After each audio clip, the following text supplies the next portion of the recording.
نام کتاب یادداشت‌های شهریور 1320 نوشته عباس قلی گلشاییان با مقدمه رامین کامران. انتشارات ایران لیبرال.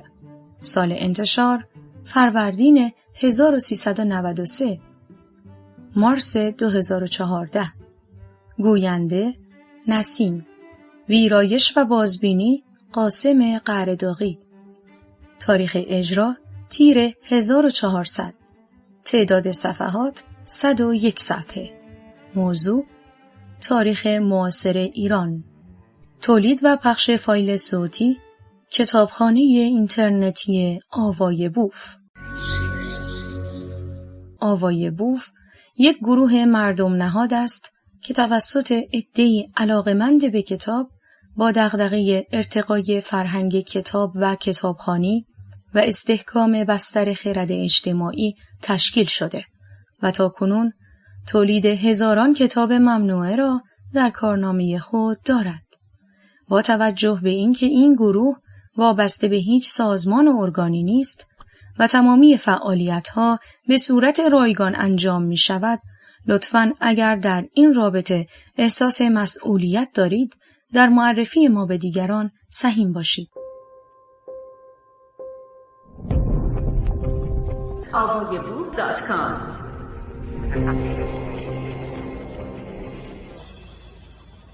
روایتی بی جلال از مرگی بی شکوه.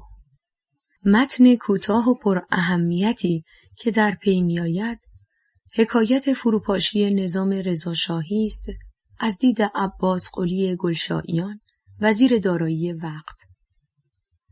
دسترسی به این متن گرانبها را در درجه اول به دکتر قاسم غنی مدیون هستیم که از شخصیت‌های فرهنگی و سیاسی شاخص و نادر ایران است و ظاهراً مشوق گلشاییان در نگارش آن و انجام این خدمت بزرگ به شناخت وقایع تاریخ کشور بوده. سپس به فرزندش سیروس غنی که آن را در میان ماترک پدر یافته و با استفاده از امکانات موجود در سال 1984 منتشر ساخته است. وی با انتشار مجموعه یادداشت‌ها و اسناد پدر چند کار عمده کرده. اول اینکه حق فرزندی را چنان که باید به جا آورده و به شناخت ابعاد مختلف افکار و اعمال این چهره برجسته که بیشتر به خاطر تصحیح دیوان حافظ و تحقیق در احوال و زمانه این شاعر بزرگ شناخته شده است یاری رسانده. دوم اینکه به کسانی که سودای خدمت به ایران و فرهنگ این کشور را دارند سرمشق درخوری عرضه نموده. علاقه به وطن امری عاطفی است، ولی ابراز این علاقه کار ذوقی نیست. باید آن را از کسانی که بلدند فرا گرفت و دکتر قاسم غنی از این جمله است. آخر اینکه برخلاف بسیاری از وراث این قبیل اسناد که توجهی به ارزش میراث و مسئولیت خیش در قبال آنها ندارند، امانتی را که نزدش بوده به مخاطبان نهایی آن که ملت ایران و به خصوص پژوهشگران تاریخ این کشورند رد کرده است.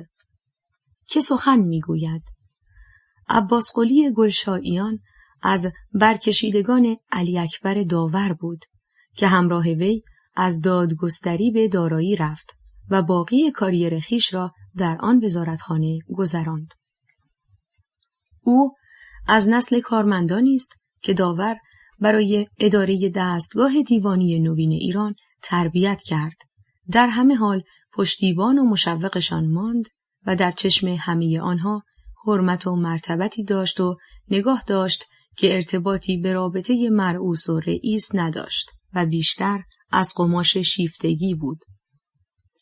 بی مناسبت نیست اگر گلشاییان در ابتدای حکایت صعود خود از معاونت به وزارت دارایی به دو رویا اشاره می کند که قرار است بشارت این ترفیع را به خودش و یکی از دوستانش داده باشد و در هر دوی آنها داور نقش مرکزی دارد.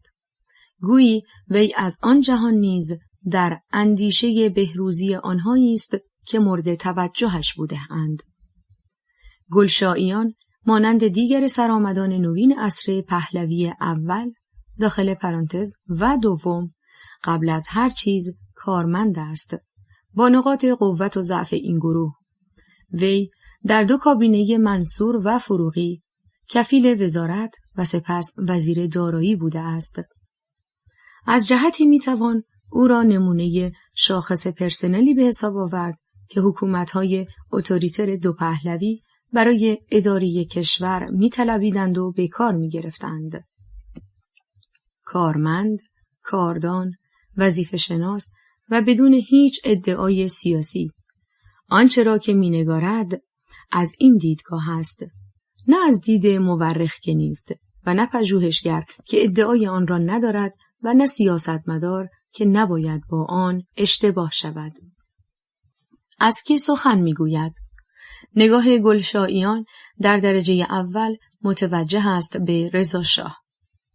هنگام نگارش روایت قلمش با همان سرعتی حرکت نمی کند که عقربه زمان. هر جا که رضا شاه حاضر است از سرعت خیش می کاهد و به ذکر جزئیات می پردازد. محور داستان کسی است که سالها مرکز قدرت بوده است و کشور را به طور بلا منازع و با اقتدار تمام اداره کرده و تا روزی هم که استعفا می دهد و از مملکت خارج می شود مرجع نهایی و اصلی تصمیم گیری است. طی سالیان همگان به اطاعت بیچون و چرا از وی خو کرده اند و در عین اینکه مرگ سیاستش را به چشم شاهدند رفتاری خلاف عادت برایشان متصور نیست. کسی جرأت ندارد هشداری به او بدهد. حتی هر خبر ساده ای را قبل از شرف ارزی چندین بار سبک و سنگین می کنند تا مبادا هدف خشم شاه قرار گیرند. در تصویری که گلشاییان از رضا شاه عرضه می کند، کوچکترین اثری از مخالفت یا معاندت نیست. برعکس، وی دائم در صدد است تا اگر کوچکترین نقطه مثبتی، سخن درخوری یا رفتار شایسته موقعی می بیند، با تأکید به خواننده عرضه نماید. آنچه را که می بیند و نمی پسندد با تأسف نقل می کند و روشن است که پابندیش به نقل دقیق وقایع بر دیگر دلمشغولی‌هایش می چربد. درست است که کارمند حکومت وقت است، ولی آگاه است که درست کاری وظیفه اوست. همانطور که متوجه حفظ جواهرات سلطنتی بوده و بدون دستور شاه فوراً به گاف صندوقشان سپرده، گفته ها و کرده های شاه را نیز به اطلاع ما رسانده است. رضا شاهی که گلشاییان در شهریور 20 دیده، فردی است طماع، در حالی که در صدد تهیه اسباب فرار به همراهی ولیعهد است. چشمش هنوز دنبال باغ این و مال آن می‌دود و هنگامی که به او میگویند ارتش شوروی نواحی شمال و گرگان را اشغال کرده، واکنشش این است که بگوید این نقاط که تماماً املاک ماست. قلدر است، از تشر و بازخواست وا نمی‌ماند و دلخوشی نویسنده این است که در چند ماهی که از نزدیک با شاه تماس داشته، از او تغییر ندیده و فحش نشنیده. هوشی که به او نسبت داده اند در غیبت راهنما و مشاور و معلم که همه را یا کشته و یا رانده و یا تارانده، بیش از همان نیست که همیشه بوده است. گربزی روستایی که مکمل قلدری قزاقی بوده و در طول سالهای سلطنت حتی تراش هم نخورده است. علاوه بر همه اینها به کلی خود را باخته. در منگنه ارتش شوروی که پایتخت را به اشغال تهدید می کند و تبلیغات رادیو لندن که با پرده‌دری از فجایع شاه عملاً تهران را فتح کرده است، به کلی فلج شده. به تنها چیزی که فکر می کند به دربردن جان و مال خود و خانواده خود از معرکه است و به فکر چیزی که نیست سرنوشت مردم و مملکت. همانی است که همیشه بوده و حال بعد از حمله‌ای که اسباب قدرتش را نابود کرده حجابی ندارد تا پشتش پنهان شود. در هنگامی خطر خواه ناخواه جوهرش عیان شده. واکنش اصلی رضاشاه در برابر حمله فکر استعفا و فرار است. البته با همراه بردن جواهرات سلطنتی در عین تذکر به دولت که باید بعد از رفتن هم به فکر معاش او باشد و علاوه بر این نگذارد زحماتش فراموش شود. یک بار میگوید متفقین فقط دنبال او هستند، پس باید برود تا مملکت صدمه نبیند. یک بار میگوید در شأن سلطنت نیست که شاه در پایتخت اشغال شده بماند و نقطه چین. هرچند احتمالاً ترس از مردم و اجبار به پاسخگویی اعمال دوران دیکتاتوری بیشترین مایه نگرانی او بوده است. تا پایان داستان بخش عمده‌ای از کوشش دولتیان متوجه منصرف کردن او و ولیعهد از خروج از پایتخت می شود تا شیرازه امور به کلی از هم نگسلد. در نهایت فروغی است که به او و فرزندش که از پدر هم ترسیده تر است حالی می کند که کوشش برای فرار بیهوده است، زیرا اگر هم از پایتخت بتوانند خارج شوند از کشور نخواهند توانست. در پایان هم باز فروغی است که شرایط خروج از کشور و انتقال سلطنت به پسرش را با سفرای خارجی بدون حضور و اطلاع هیئت دولت و به ترتیبات و شروطی که تا به حال مکتوم مانده است حل و فصل می کند. دغدغه اصلی رضاشاه خبر شدن از نیات مهاجمان است. نه برای اینکه سیاستی بر اساس آن تنظیم نماید، برای اینکه هرچه می‌خواهند بپذیرد، بلکه خطر به این ترتیب از سرش دفع شود. حتی وقتی متفقین تقاضا می‌کنند که دیپلمات‌های آلمانی برخلاف اصول حقوق بین الملل به آنها مسترد شوند، برعکس نظر هیئت دولت که کم کم متوجه مسئولیت‌های خود گشته و معتقد است نمی‌توان چنین خواستی را به آسانی پذیرفت، اصرار دارد که کار هرچه زودتر و مطابق میل اشغالگران فیصله پیدا کند. توجه خاص گلشاییان به رفتار و گفتار کسانی که نزدیکیشان به انگلستان بر همه روشن است و در صدر آنها امیر شوکت الملک علم که عضو دولت است و نیز قوام الملک که پسرش داماد شاه است، محض حدس نیات آن دولت انجام شده است و نقلشان به قصد آگاه کردن خواننده. از چه سخن میگوید؟ موضوع نوشته از همگسیختن نظام رضاشاهی است در برابر حمله متفقین به ایران در شهریور 20.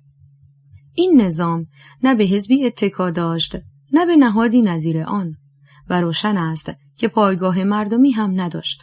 به همین دلیل تلاشی دستگاه نظامی و دیوانی مترادف مرگش بود که با نخستین ضرب حمله واقع گشت با سرعتی که به سختی میتوان برایش نظیری یافت. بهت زدگی از این امر و نیز نگرانی از عواقبش در سراسر نوشته موج میزند. از هم پاشیدن ارتش و فرار فرماندهان آن مفتضح‌ترین بخش این فروپاشی است. به استثنای افسران و خدمه نیروی کوچک دریایی، امرا و افسرانی که هر کدام در حوزه اقتدار خود رضاشاه کوچکی بودند و در زورگویی و طمع از فرمانده و الگویشان سرمشق گرفته بودند، با وحشت زدگی و به سرعت تمام از برابر نیروهای مهاجم گریختند. مردم بی‌دفاع و زیردستان را در برابر دشمن رها نمودند. اموال ارتش را غارت کردند و خود را به نزدیکترین نقطه‌ای که تصور می‌کردند امن است رساندند. فرمانده کل قوا تا آخرین دم الگوی زیردستانش ماند که با همان سراسیمگی و گاه همان خامدستی در پی به در بردن جان و مال بودند. جای جای حکایت گلشاییان با روایت این بزدلی‌ها نقطه چین شده است. تا آنجا که به ارتش مربوط می شود، ذکر یک نکته در این نوشته بسیار حائز اهمیت است و آن اینکه رضاشاه خود دستور مرخص کردن سربازان وظیفه مستقر در پایتخت را داده است. دعوایی که وی بعد در حضور دیگر امرای ارتش با نخجوان و ریاضی کرده و به کتک زدن آنها منجر گشته، در باب پیشنهادی بوده که اینها برای موقوف کردن نظام وظیفه داده بوده اند. در افواه این دو با هم مخلوط شده، در صورتی که مرخص کردن سربازان وظیفه در همان روزهای اول حمله که نه فقط سربازخانه ها را خالی کرد، بلکه حفظ نظم و ادامه کار دستگاه دولت را در آن وضعیت اضطراری مشکل ساخت، فکر خود رضا شاه بوده است که قاعدتاً از کودتای نظامی می‌ترسیده، نه زیر دستانی که خیال خرابکاری داشتند. به هر حال ارتش رضاشاهی در درجه اول برای گستراندن قدرت بنیانگذارش بر سراسر ایران بنیان نهاده شده بود. از راه سرکوب و غارت نخبگان محلی و نابود کردن نیروهای مستقل از دولت مرکزی و البته مهار جمعیت شهرنشین، به خصوص در پایتخت، از عهده این کارها خوب هم برمی آمد. اگر در جایی که پای دفاع از وطن پیش آمد چنان رفتاری از خود نشان داد، از این جهت بود که نه برای چنین کاری ساخته شده بود و نه تربیت. شعار وطن پرستی گفتاری تبلیغاتی بود که مثل مارش نظامی همراهیش می‌کرد و به حرکاتش هیبتی می‌داد که نداشت. طبیعی بود که اثر چندانی بر عملکرد واقعی ارتش نداشته باشد، مگر در بین افسران جوان که هنوز از صافی ترقی در سلسله مراتب نگذشته بودند تا درست قواره نظام رضاشاهی بشوند. برخی از آنها کشته شدند و بیشترین شمارشان سرخورده و سرافکنده شاهد اشغال وطن گشتند. البته دستگاه دیوانی هم از این ضعف بزرگ ساختاری که خدمت به دستگاه دیکتاتوری ایجاد می کند در امان نبود. فرار بسیاری از شهرداران، فرمانداران و استانداران از محل خدمتشان و رها کردن مردم به حال خود مکمل و قرینه رفتار ارتش بود. گلشاییان میگوید که این گریز به ارتش مهاجم شوروی فرصت داد تا به بهانه نداشتن مخاطب برای اداره مناطق تحت اشغال خود از میان مهاجرانی که سابقه بلشویکی داشتند افرادی را برگزیند و در مقام شهردار و فرماندار و نقطه‌چین قرار دهد و به این ترتیب پایه تسلط خویش را بر این مناطق محکم کند.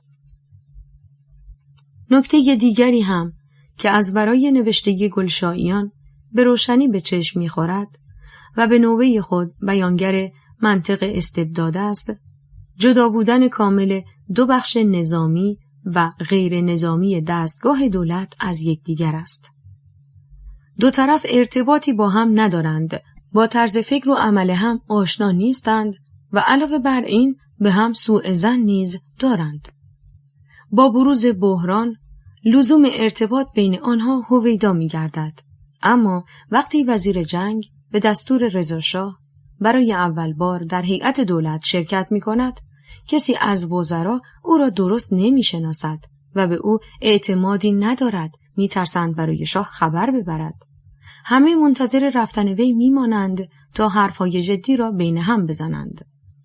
این نیز در نوشته گلشاییان منعکس گشته که رقابت و عدم اعتماد بین ارتشیان بسیار بیشتر بوده است تا دیوانیان. دلیل امر روشن است. رضاشاه خود قدرت را به یاری قشون صاحب شده بود و تکیهگاه اصلیش هیچگاه جز ارتش نبود. به همان اندازه که محتاج افسران عالی رتبه اش بود، از آنها می‌هراسید و تا حد امکان می‌کوشید در تفرقه نگاهشان دارد. از دیدگاه منافع شخصیش منطقی بود که بیشترین همش را مصروف جدا نگاه داشتن امرای ارتش از یکدیگر و ترویج رقابت و سوء ظن بین آنها بکند. البته این هم منطقی بود که چنین ارتشی در روز کارزار به هیچ کار نیاید و فلج شود. در دوره ای که حکایتش پیش چشم ماست، سیاست زدایی از دستگاه دولت و جامعه ایران به حد اعلای خود رسیده بود و مرگ سیاسی رضاشاه نقطه شروع بازگشت پاورچین سیاست است به دولت و جامعه. در فلج و سراسیمگی شاه، دولتیانی که شاهد کوشش او برای گریختن از ایران هستند، کم کم به خود می آیند، چون می بینند که به دلیل خود باختگی شاه و بیتابیش برای فرار به هیچ عنوان نمی توانند روی او حساب کنند. خواه ناخواه مسئولیت بیشتری بر عهده آنان افتاده، به خصوص که طرف مذاکره با دول مهاجم هستند و باید در این زمینه تا حد امکان عواقب وادادگی شاه را محدود نمایند. و آخر از همه این نیز هست که باید فکر حسابرسی فردا را هم بکنند. در رفتارشان هم غصه اشغال کشور هست و هم شادی خلاصی از دیکتاتور. اول به فکر مشورت خواستن از رجال قدیمی میافتند که سابقه‌شان به قبل از پهلوی میرسد و از سیاست چیزی یادشان هست و در نهایت علی رغم مخالفت و مقاومت شاه، فروغی را که او به طعنه همتای وثوق الدوله میشمارد به وی تحمیل میکنند. عین همین رابطه با سیاست را در مورد مجلس هم میبینیم. بازگشت به حیات سیاسی و شروع به تحرکاتی که مطلقاً مطابق میل شاه نیست و با واکنش تند وی مواجه می‌گردد. خودش در هیئت وزیران به فروغی می‌گوید که می‌خواهد از این پس مملکت را طبق اصول مشروطیت و قانون اداره کند. ولی با اولین ابراز وجود مجلس از کوره در می‌رود و از رئیس مجلس مؤاخذه می‌کند. به هر حال قلابی بودن نمایندگان مانع نمی شود تا به محض احساس آزادی در اختیاراتی که قانون اساسی به آنان داده شکی بکنند یا در حق کسی که تک تکشان را به وکالت منصوب کرده تخفیفی قائل گردند. با خروج شاه از کشور و معرفی سریع جانشینش فرصتی برای حساب خواستن از وی نمی یابند. فقط از وزیر دارایی در مورد جواهرات سلطنتی توضیح می‌طلبند و می‌گیرند. مردم ایران کمترین سهم را در روایت گلشاییان دارند. اشارات گذرایی که به آنها می‌شود حاکی از سراسیمگی و سرگردانی و بی‌پناهی است. از هیچ چیز جز از طریق اعلامیه‌های رسمی دولت و ارتش و تبلیغات رادیو لندن خبری نمی‌گیرند. در اداره مملکت دخالتی ندارند و فرصتی هم بدانان عرضه نمی شود تا بتوانند حرفی بزنند. هنوز نوبت بازگشتشان به صحنه سیاست نشده. طبیعی است که اگر هم دولتیان به حکم وظیفه متوجه احوال آنان هستند، از لزوم این توجه برای جلوگیری از شورشی که می تواند جداً موجد خطر باشد و احیانا با واکنش خشن رضا شاه مواجه گردد غافل نیستند. گلشاییان به اشاره به زحماتی که به یاری کارمندان وزارتخانه اش برای جلوگیری از بروز قحطی در پایتخت متقبل گشته اشاره می کند. خود رضا شاه نیز چنان از وقوع شورش در پایتخت می هراسیده که وقتی به دلیل کمبود گندم موافقت می کند تا قیمت نان در مشهد به هر منی 6 ریال افزایش یابد، به رغم ابراز مخالفت وزیر دارایی که کاردانیش مورد تأیید و تقدیر او هم هست، قیمت نان را در تهران به 2 ریال کاهش می دهد تا با این رشوه نظر مثبت مردم را به سوی خود جلب نماید و البته عوضی جز دشنام نمی گیرد. چگونه سخن می گوید؟ شیوه نگارش یادداشت‌ها تابع عادات املایی دوران است، با حداقل نقطه گذاری، بدون مجزا کردن مطلب در بندهای مشخص، به علاوه برخی بی‌دقتی‌ها از قبیل تطابق افعال. ولی اصل روایت بسیار منظم است و روشن و خطی، چنان که گزارشی اداری، زوائد ندارد و از کانون توجه خیش منحرف نمی گردد.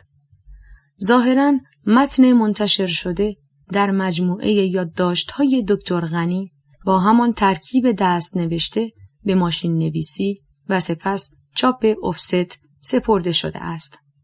عکس یا فتوکپی نوشته گلشاییان در دسترس نبود تا بتوان نسخه موجود را با آن مقایسه کرد یا از اساس ترتیب جدیدی برای حروف چینی مطلب ریخت، ولی ایجاد برخی تغییرات در آن لازم بود. در نسخه فعلی متن نقطه گذاری شده تا خواندنش تسهیل شود. بندهای مطلب از هم جدا شده تا از صورت تومار بیرون بیاید و نوشته به چند بخش مجزا شده تا جهتیابی در متن آسان شود. علاوه بر اینها، نوشته گلشاییان حالت یادداشت‌های روزانه ندارد، ولی به مناسبت اشاره به تاریخ وقوع حوادث می‌کند. برای اینکه سیر زمانی تحول امور روشن شود، این اشارات یک دست شده. جاهایی که نگارنده فقط به اشاره به دیروز، روزی که در مجلس بودیم، اکتفا کرده، تاریخ دقیق در میان کمانه آمده و در یک مورد هم که روز هفته با روز ماه نمی‌خواند، این نکته یادآوری گشته است. زمان نگارش مطلب در جایی ذکر نشده، ولی قاعدتاً باید فاصله کمی با وقوع حوادث داشته باشد و در هر صورت بعید به نظر می آید که دیرتر از سال 1943 یا حد اکثر 1944 باشد. زیرا نگارنده در جایی که از حمله آلمان به شوروی صحبت می کند، می گوید که این واقعه شاید سرنوشت جنگ را تغییر دهد. یعنی هنوز پیروزی آلمان را ممکن می دانسته است، امری که ناممکن بودنش از پایان 1943 برای همه آشکار شده بود.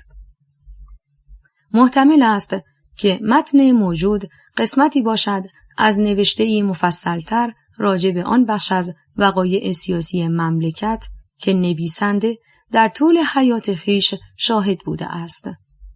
وی چند جا اشاره به مطالبی می کند که بستشان به موقعیتی دیگر موکول گشته، ولی در آنچه به دست ما رسیده است نیست. احتمالاً گلشاییان رونوشتی از این بخش بسیار مهم یادداشت‌هایش را در اختیار دکتر غنی گذاشته است. سراغ باقی را باید از بازماندگان وی گرفت و شاید هم از ساواکی‌هایی که بعد از مرگ رجال صاحب سابقه زحمت پاکسازی میراث آنها را می‌کشیدند تا اسنادی را که منطبق با سیاست حکومت وقت و منافع سلسله پهلوی نبود ضبط کنند و از بین ببرند. گلشاییان شرح فروپاشی نظام رضاشاهی را با نثری اداری بدون هیچ فراز و فرود خطابی و فارغ از هر نقش و نگار ادبی نگاشته است. شاید موجبی برای این کار نمی‌دیده است و شاید هم قلمش این توان را نداشته. از دید آنهایی که به نابجا و با پیروی از کلیشه‌های ادبی تصور می‌کنند که هر وقت پای سقوط پادشاهی در میان بود، باید سبکی فخیم برای نقل حادثه به کار گرفت، این نقطه ضعف محسوب خواهد شد، در صورتی که نیست. اگر بزرگی در نفس واقعه یا به عبارت دقیق‌تر در منش و روش بازیگران واقعه نباشد، دلیلی برای جا دادنش در روایت نیست. درست است که آنگونه پردازش ادبی به نثر جلایی می‌دهد که طبع زیباپسند را ارضا می‌نماید و از ورای آن به واقعه جلالی می‌بخشد که برخی را خوش می‌آید.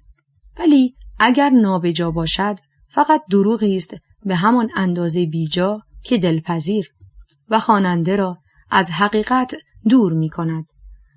هدف از گزارش با پژوهش تاریخی نقل و جستجوی حقیقت است، نه ارضای جمال طلبی.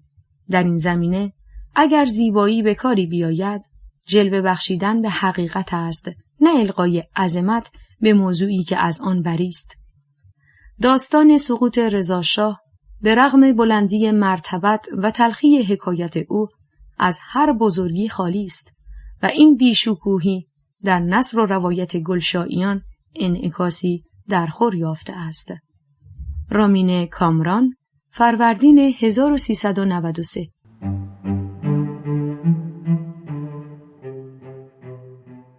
یادداشت‌های شهریور 1320 نوشته عباس قلی گلشاییان، گوینده نسیم، تولید و پخش فایل صوتی کتابخانه اینترنتی آوای بوف.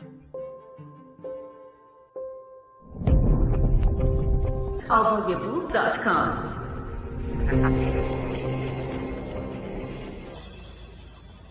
شرح وقایع چند روزی است که وقوع آن خیلی غیر مترقب بود. 3 ماه است که کفالت وزارت دارایی بعد از رفتن سرتیپ امیر خسروی به من واگذار شده است. شمه‌ای از این پیش آمد شرح داده می شود. انفصال امیر خسروی از وزارت دارایی در تاریخ 5 آبان 1318 یعنی روز افتتاح دوره 12 مجلس، کابینه آقای جمع تغییر یافت.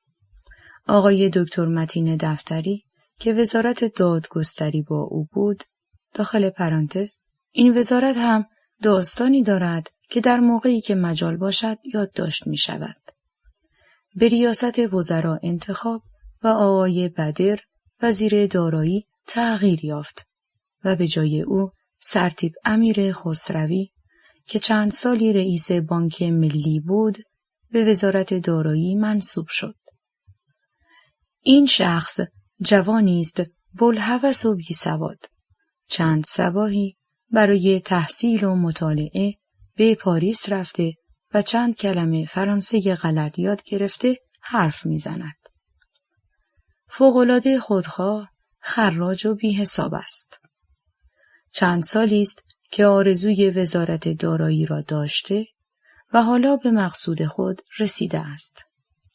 خلاصه مقصود از این یادداشت‌های فعلی ذکر سابقه و مدت خدمت او در وزارت دارایی نیست. داخل پرانتز این قسمت خود داستانی است که موقع دیگر به ذکر آن خواهم پرداخت. خلاصه بعد از 1 سال و 8 ماه وزارت دارایی و از هم گسیختن تمام دارایی کشور منفصل شد.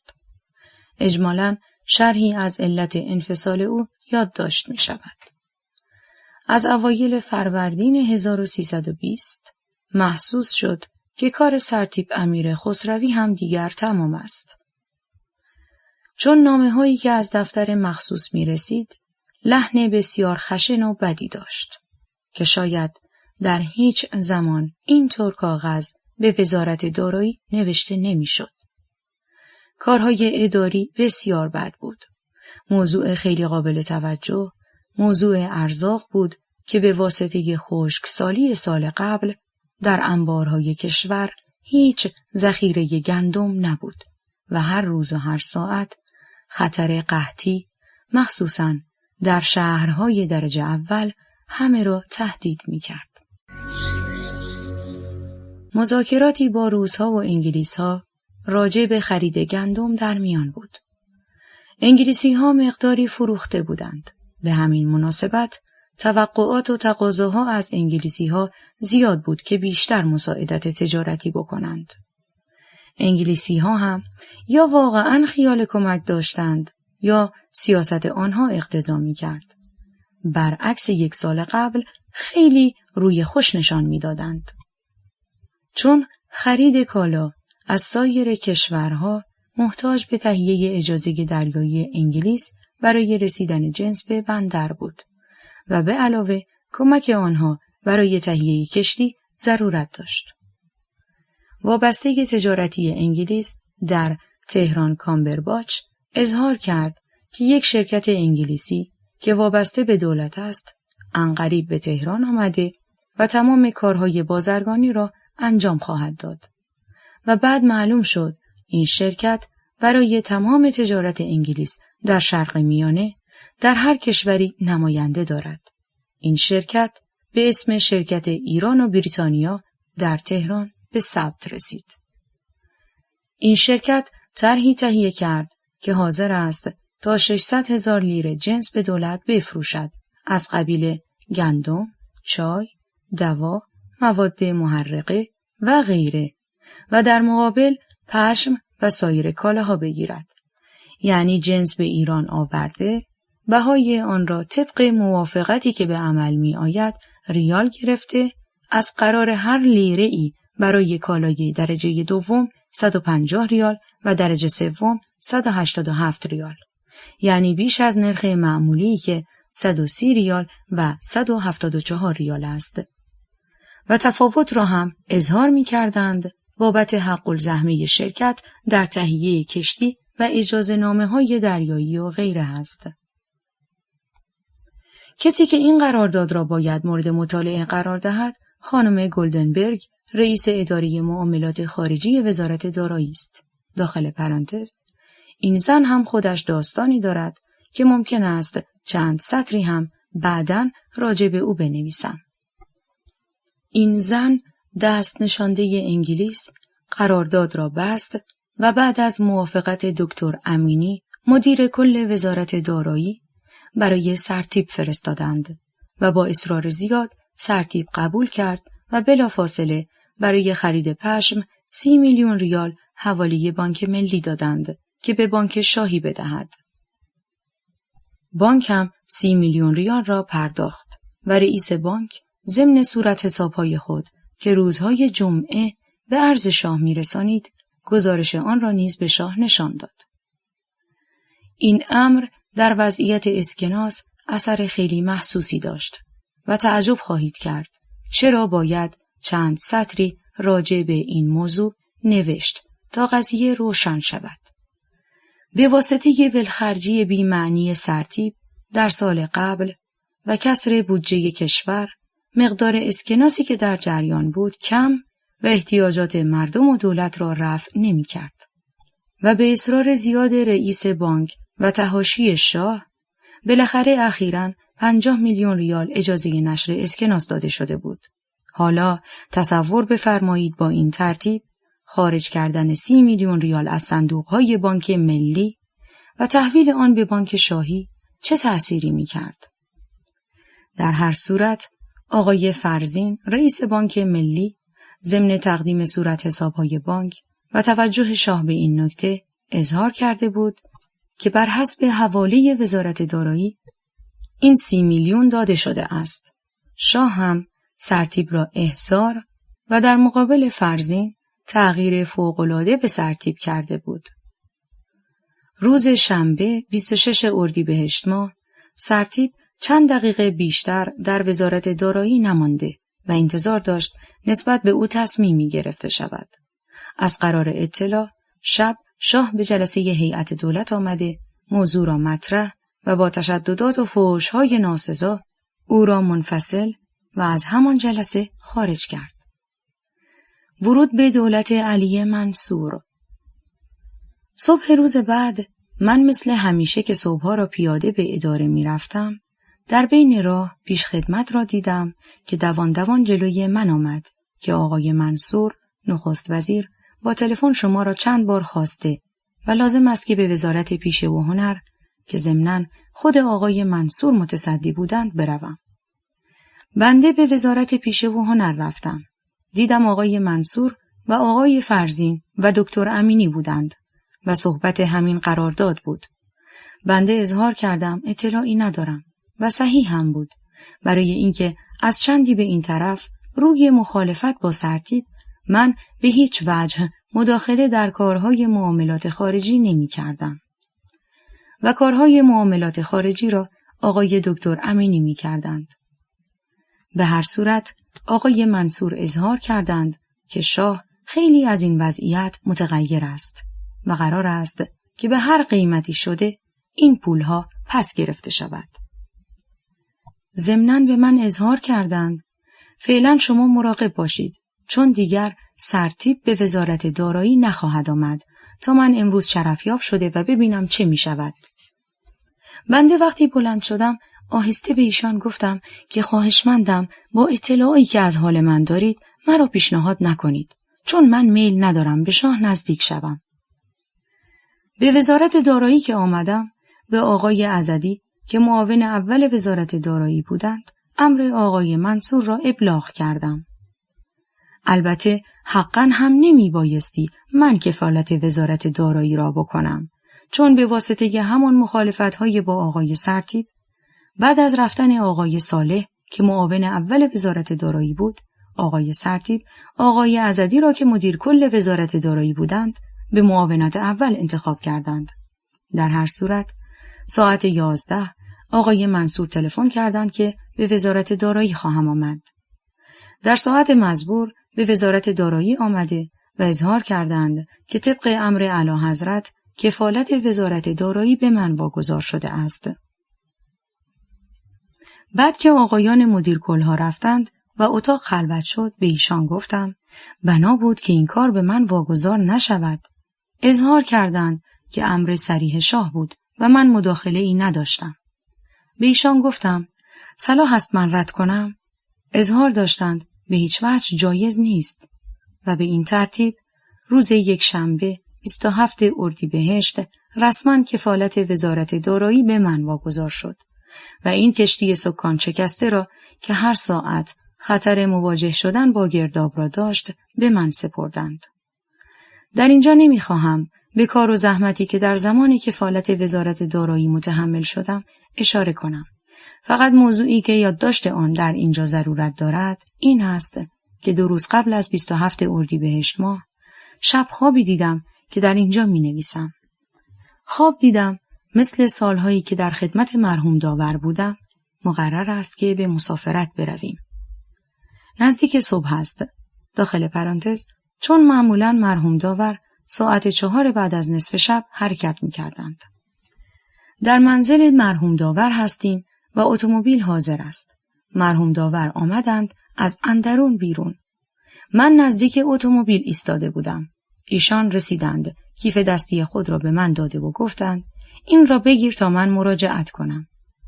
من کیف را گرفته ایشان به اندرون رفتند. بعد از چند دقیقه حسن خان نوکر مرحوم داور آمد. به من گفت آقا می‌فرمایند من نمی آیم، شما بروید. من هم سوار اتومبیل شدم و حرکت کردم و از خواب بیدار شدم.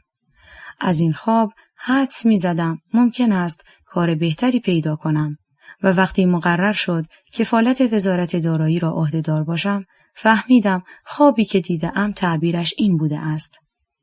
چون صحبت خواب شد ضمناً خوابی که یک نفر از رفقا داخل پرانتز دکتر مهدی نامدار برای من دیده بود و روز یکشنبه 27 اردیبهشت ماه برای من نقل کرد جا دارد در اینجا اشاره شود. اظهار می کرد خواب دیده است شب است. در یک محلی که مثل یک حیاط یا باغ پذیرایی است اشخاص مختلف با لباسهای مرتب حاضرند. در این گیر و دار داور هم پیدا شد. خیلی بشاش و خندان به همه تعارف می کرد.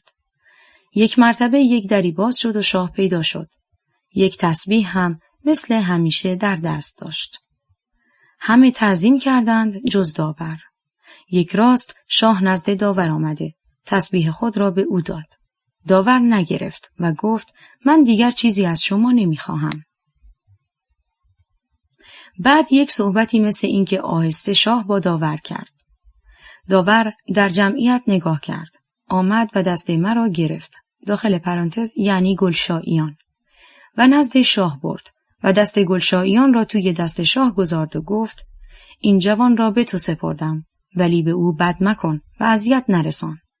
باز 2 مرتبه داور گفت نمیتوانی هم آسیبی به او برسانی چون ارواح طیبه پشتیبان این جوان هستند.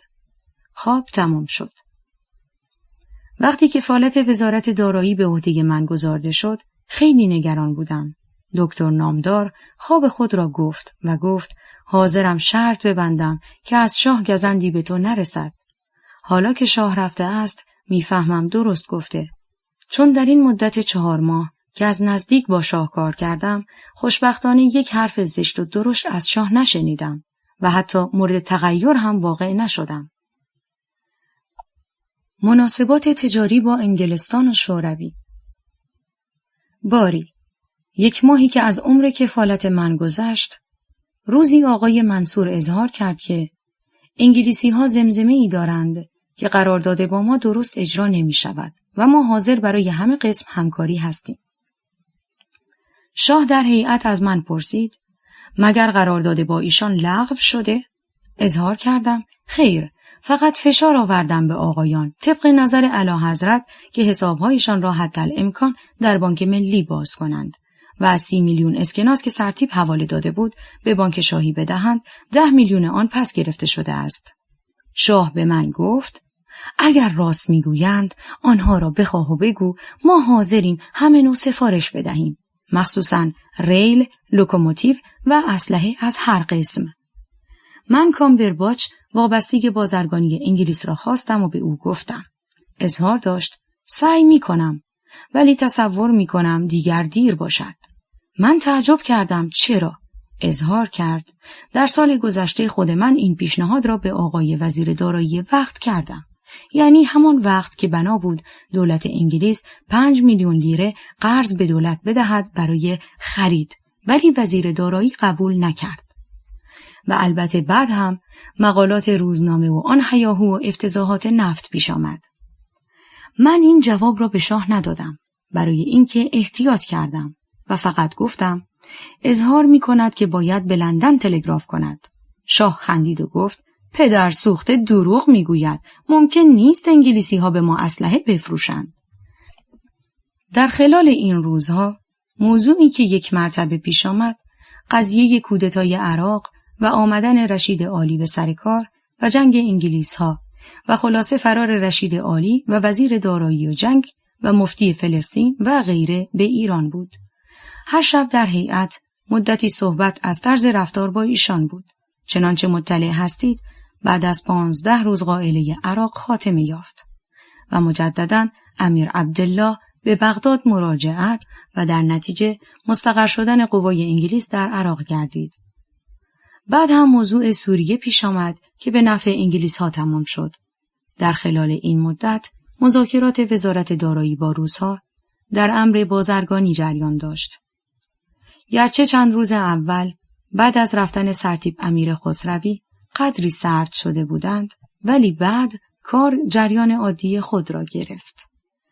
این رفتن امیر خسروی در روزهای اول موجب نگرانی روس‌ها و شاید زمزمه هایی هم می شد که چون او با روس‌ها خیلی مساعد است، شاه مخصوصاً او را عوض کرده.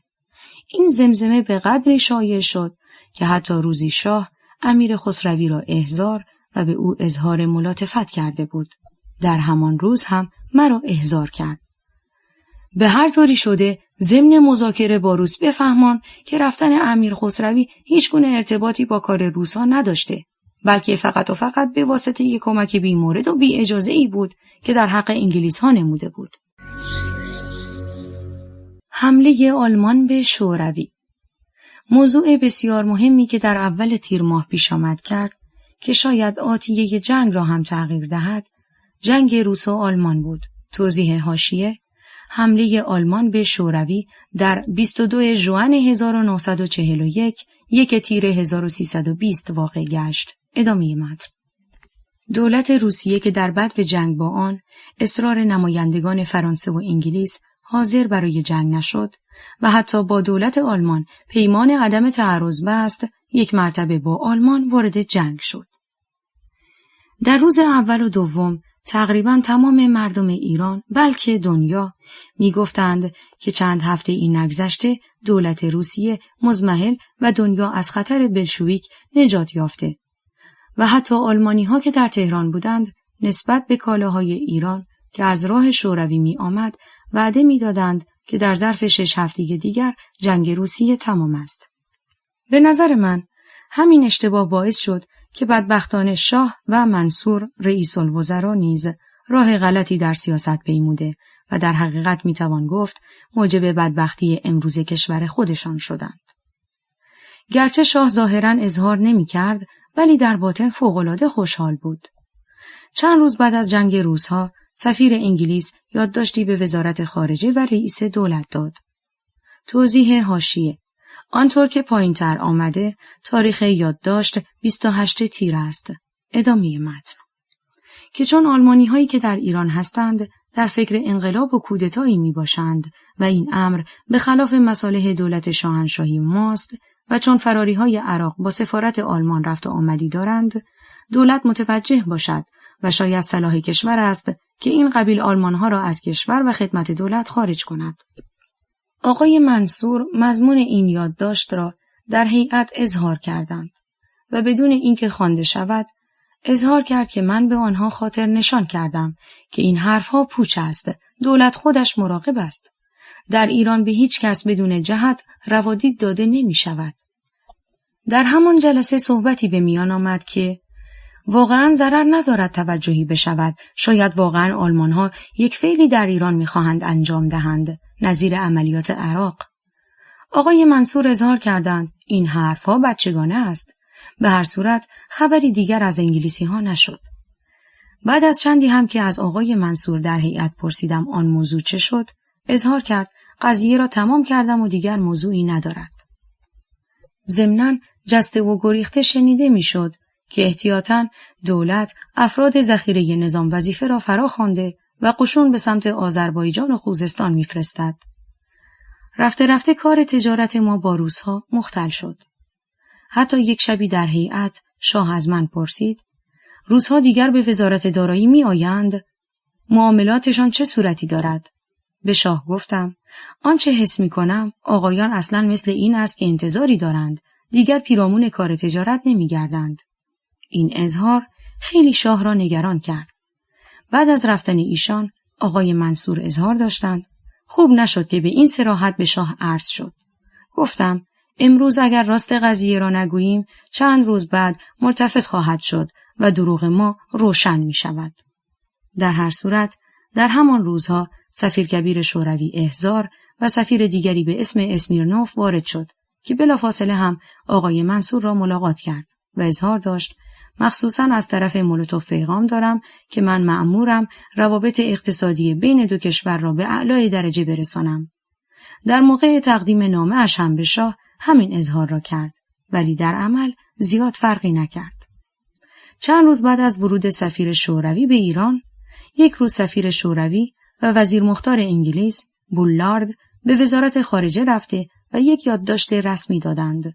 توضیح حاشیه: آنطور که پایین‌تر آمده تاریخ یادداشت 25 مرداد است. ادامه متن که مفاد آن این بود که باید 180 از آلمانی‌های مقیم ایران خارج شوند چون وجود اینها لطمه به استقلال ایران و مورد نگرانی است. یادداشت در هیئت مطرح شد. شاه اظهار کرد چه مانعی دارد؟ قبول بکنید. آقای منصور گویا شفاهاً به آقایان وعده داده بود که قبول کنند و جوابی هم تهیه کرد و آورد و در هیئت در حضور شاه خواند. بدبختانه مقدمه جواب با لحن مساعدت تهیه شده بود ولی در خاتمه صریحاً نوشته شده که قبول تقاضای شما برخلاف اصل حاکمیت کشور و بی‌طرفی ایران است. بنابراین دولت ایران خود وظیفه خود را بهتر می‌داند. به آقای منصور گفته شد که این جواب مقتضی نیست. اظهار کردند من شفاهن آقایان را متقاعد کردم و وعده صریح دادم ولی با موافقت خودشان قرار است اینطور جواب دهیم و جواب را فرستادند. یکی دو روز بعد شاه در هیئت از آقای آمری معاون وزارت خارجه پرسید از قرار اطلاعی که رسیده انگلیس‌ها در سرحد ایران قوای زمینی متمرکز کردند و از سفیر انگلیس بپرسید مقصود از این حرکت چیست؟ جسته و گریخته هم از ناحیه انگلیس‌های مقیم تهران شنیده میشد که قشون روس و انگلیس وارد ایران میشوند. حتی روزی موسیو بونیت ایتالیایی که مربوط به یک مؤسسه ایتالیایی است که سال گذشته با ما معامله پنبه و قماش کرد نزد من بود، گفت معروف است به محض اینکه آلمان به دروازه اودسا برسند قشون روس و انگلیس وارد ایران خواهد شد. بنده تعجب کردم و شب در هیئت به بعضی رفقا خصوصی گفتم در اینجا بی مورد نیست اشاره شود که پس از آرامش عراق انگلیس ها مرتباً قشون وارد بغداد می کردند. شب بعد در هیئت شاه به من گفت گزارش رسیده که انگلیس ها 10 میلیون ریال اسکناس از اهواز به خرمشهر منتقل کردند. برای چه مقصودی است؟ به ایشان گفته شد اطلاعی ندارم. قرار شد رسیدگی و گزارش دهم. فردای آن روز از آقای فرزین مدیر کل بانک پرسیدم. اظهار کرد از ستاد ارتش نامه‌ای رسیده و این موضوع را خواستند که رسیدگی کنم. گفتم هر تحقیقی که کردید مرا هم مستحضر سازید. از بانک شاهی پرسیدم. اظهار کردند که برای کارهای بازرگانی است. بعد معلوم شد 18 میلیون ریال بوده که از تهران و بانک‌های اهواز به خرمشهر و آبادان منتقل کردند. نگرانی به اینکه روس‌ها و انگلیسی‌ها از جواب ما قانع نشده اند در هیئت بود و خود شاه هم هر شب می‌پرسید. آقای منصور وعده می‌داد که قضیه تمام شده است، ولی این وحشت در هیئت بود.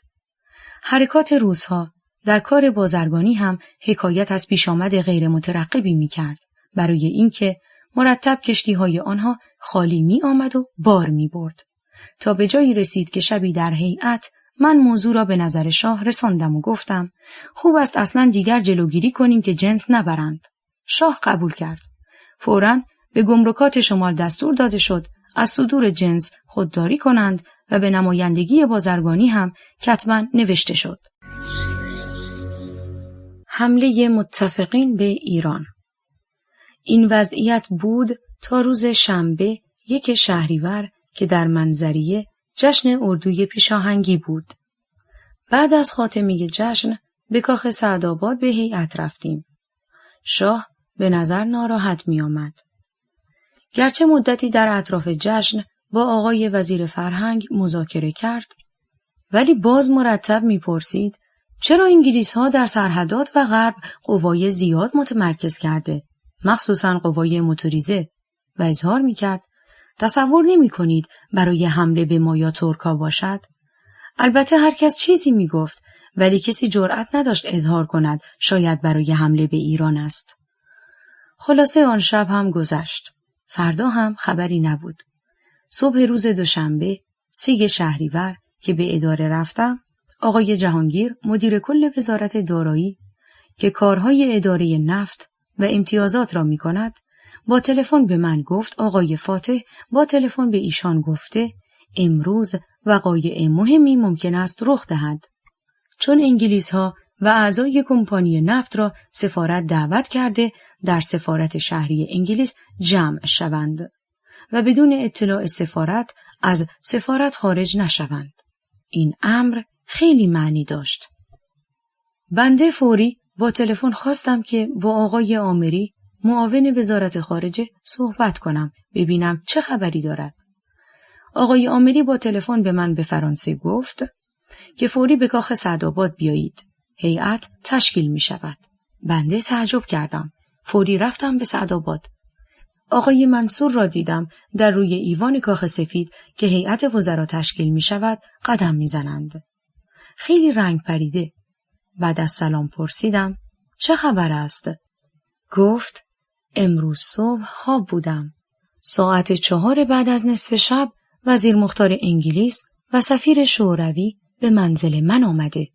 یادداشتی مشترکاً دادند که خلاصه آن این است که چون دولت ایران توجهی به تذکرات ما نکرد و وجود آلمانی‌ها در ایران اسباب اغتشاش و بی‌اطمینانی دولت این است، بنابراین ناچار متوسل به نیروی خود شده که اقدام کنند و تقاضا کردند تمام آلمانی‌ها از ایران خارج شوند.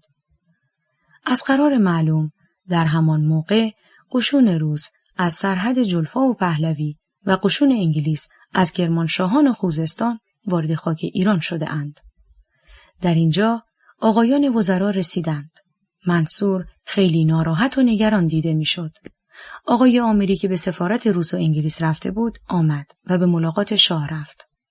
بعد از چند دقیقه دیگر وزیر مختار انگلیس و سفیر کبیر شوروی به کاخ سعدآباد احضار شده و شرفیاب شدند.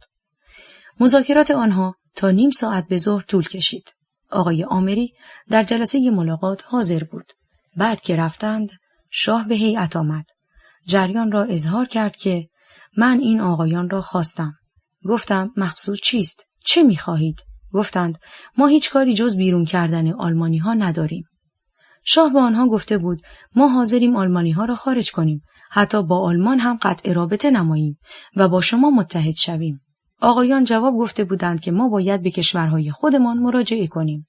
شاه گفته بود پس دستور بدهید قشون جلو نیاید تا بعد جواب کشورهایتان برسد. اظهار کرده بودند این دستور هم باید مقامات ارتش بدهند. خلاصه طبق اظهاری که بعد آقای آمری کرد، آقایان گفته بودند ما هیچ چنین انتظاری را نداشتیم و اگر از اول با خود شاه مذاکره می کردیم شاید به اینجاها کار نمی رسید. به هر صورت شاه خیلی عصبانی بود. دستور داد فوری شرح وقایع را حاضر کرده و جلسه فوق‌العاده مجلس شورای ملی تشکیل و به اطلاع مجلس برسد و از هیئت رفتند. صورت مذاکره‌ای که باید در مجلس بشود تهیه و در هیئت خوانده شد. بعد قرار شد آقای منصور عصر شرفیاب شده برای شاه قرائت و ما همه ساعت 3 در مجلس حاضر باشیم. 1 ساعت بعد از ظهر آن روز یک دسته طیارات انگلیس بر فراز خاک تهران آمدند و مقدار زیادی کاغذ و بیانیه ریختند که چون دولت ایران توجهی به تذکرات ما نداده و ستون پنجم ممکن بود در ایران اقدام به عملیاتی بکنند، ناچار نیروی ما به ایران آمده و نظری جز اخراج آلمانی ها نداریم و هر وقت آلمانی ها خارج شوند ما هم خودمان خواهیم رفت. ساعت 3 مجلس تشکیل گردید. آقای منصور شرحی را که تهیه شده بود و متن آن ذیلاً درج می شود در مجلس خواندند. به طوری که از ابتدای وقوع جنگ کنونی بنا به فرمان ملوکانه مقرر گردید، دولت شاهنشاهی بی‌طرفی ایران را اعلام نمود و با تمام وسایل و قوای خود دقیقاً این سیاست را پیروی و به موقع اجرا گذاشته و با یک رویه صریح و روشنی در حفظ کشور از خطر سرایت وقایع جنگ و در صیانت حقوق مشروع تمام دول که با ایران روابط دارند، به ویژه دول همسایه کوشیده چنان که تا به حال به هیچ وجه خطری در ایران از هیچ طرف به هیچ یک از آنها متوجه نگردید.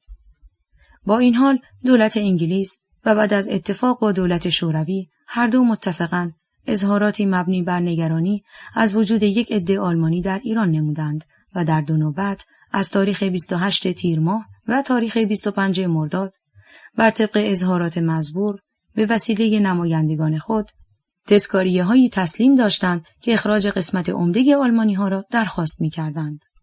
در پاسخ این اظهارات چه ضمن مذاکرات عدیده شفاهی و چه تذکاریه‌های تاریخ 7 مرداد و تاریخ 30 مرداد کتباً اطمینان‌های کافی در مراقبت‌های دولت ایران نسبت به رفتار کلیه اتباع بیگانه و عدم امکان بروز مخاطراتی از عده معدودی آلمانی که در ایران مشغول کارهای معینی هستند داده شده و برای مزید اطمینان 2 دولت اقدامات مقتضی برای کاستن عده متنابهی از شماره آلمانی‌ها به عمل آمده و به جریان افتاد و مراتب مکرر چه در تهران و چه در مسکو و لندن به مقامات مربوطه دولت انگلیس و شوروی خاطر نشان و آنچه ممکن بود برای حصول اطمینان و روشن ساختن نظریه آنها کوشش کردید. متاسفانه با تمام این مجاهدات که دولت ایران به منظور حفظ امنیت و آسایش کشور و رفع نگرانی 2 دولت همسایه خود نمود، در عوض حسن تفاهم و تسویه مسالمت‌آمیز قضیه نتیجه این باشد که نمایندگان شوروی و انگلیس ساعت 4 صبح امروز داخل پرانتز 3 شهریور به منزل نخست وزیر رفته هر کدام یادداشتی مبنی بر تکرار مطالبات گذشته که جواب آنها داده شده بود تسلیم نموده و در این یادداشت‌ها توسل خود را به نیروی نظامی اخطار کردند و مطابق گزارش‌هایی که رسیده معلوم شده نیروی نظامی آنها در تاریخ همان ساعت که نمایندگان آنها در منزل نخست وزیر مشغول مذاکره بوده اند از مرزهای ایران تجاوز نموده. نیروی هوایی شوروی در آذربایجان بمباران شهرهای باز و بی‌دفاع پرداخته قوای زیاد از قسمت جلفا به تبریز اعزام داشتند. در خوزستان قوای انگلیس به بندر شاهپور و خرمشهر حمله برده. کشتی‌های ما را غافلگیر کرده صدمه زده اند. نیروی هوایی آن دولت به اهواز بمب ریخته. همچنین قوای انگلیس با وسایل موتوریزه فوق‌العاده زیاد از طرف قصر شیرین به سمت کرمانشاه در حرکت می باشند. قوای متجاوز در هر نقطه که با نیروی ارتش شاهنشاهی مواجه شده تصادم و زدوخوردی طبعاً روی داده. دولت برای روشن ساختن وضعیت به فوریت اقدام نموده و منتظر نتیجه است. قبلا هم با وکلا مذاکره شده بود که هیچ نوع مذاکره ای نشود.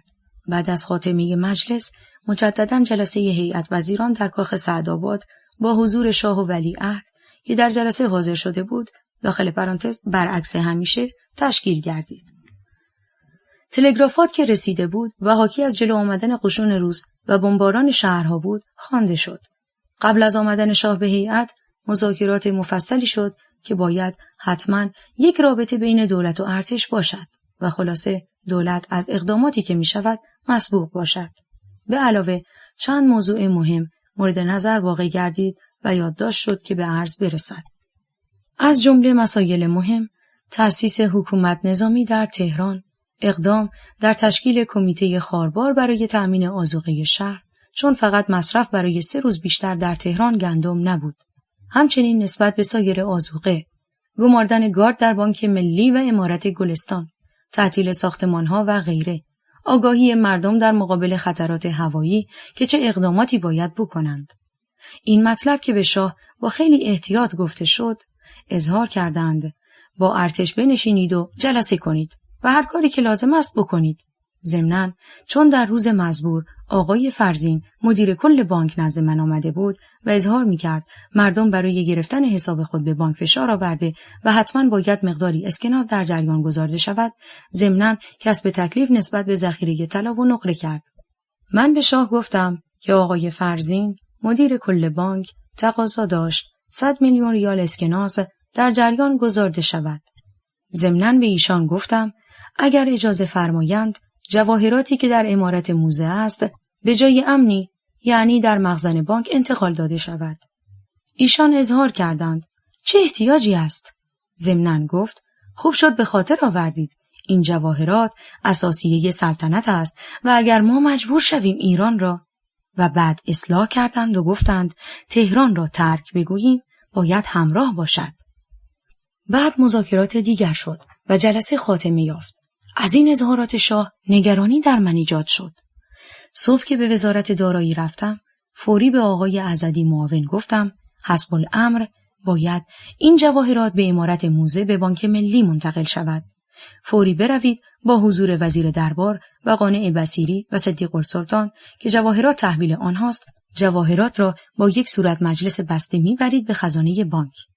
و پیش خود فکر کردم که این کار بهترین خدمتی است که ممکن است انجام شود، چون روز مبادا و گیرودار ممکن است به این جواهرات دستبردی بزنند و بدنامی آن دامنگیر من شود.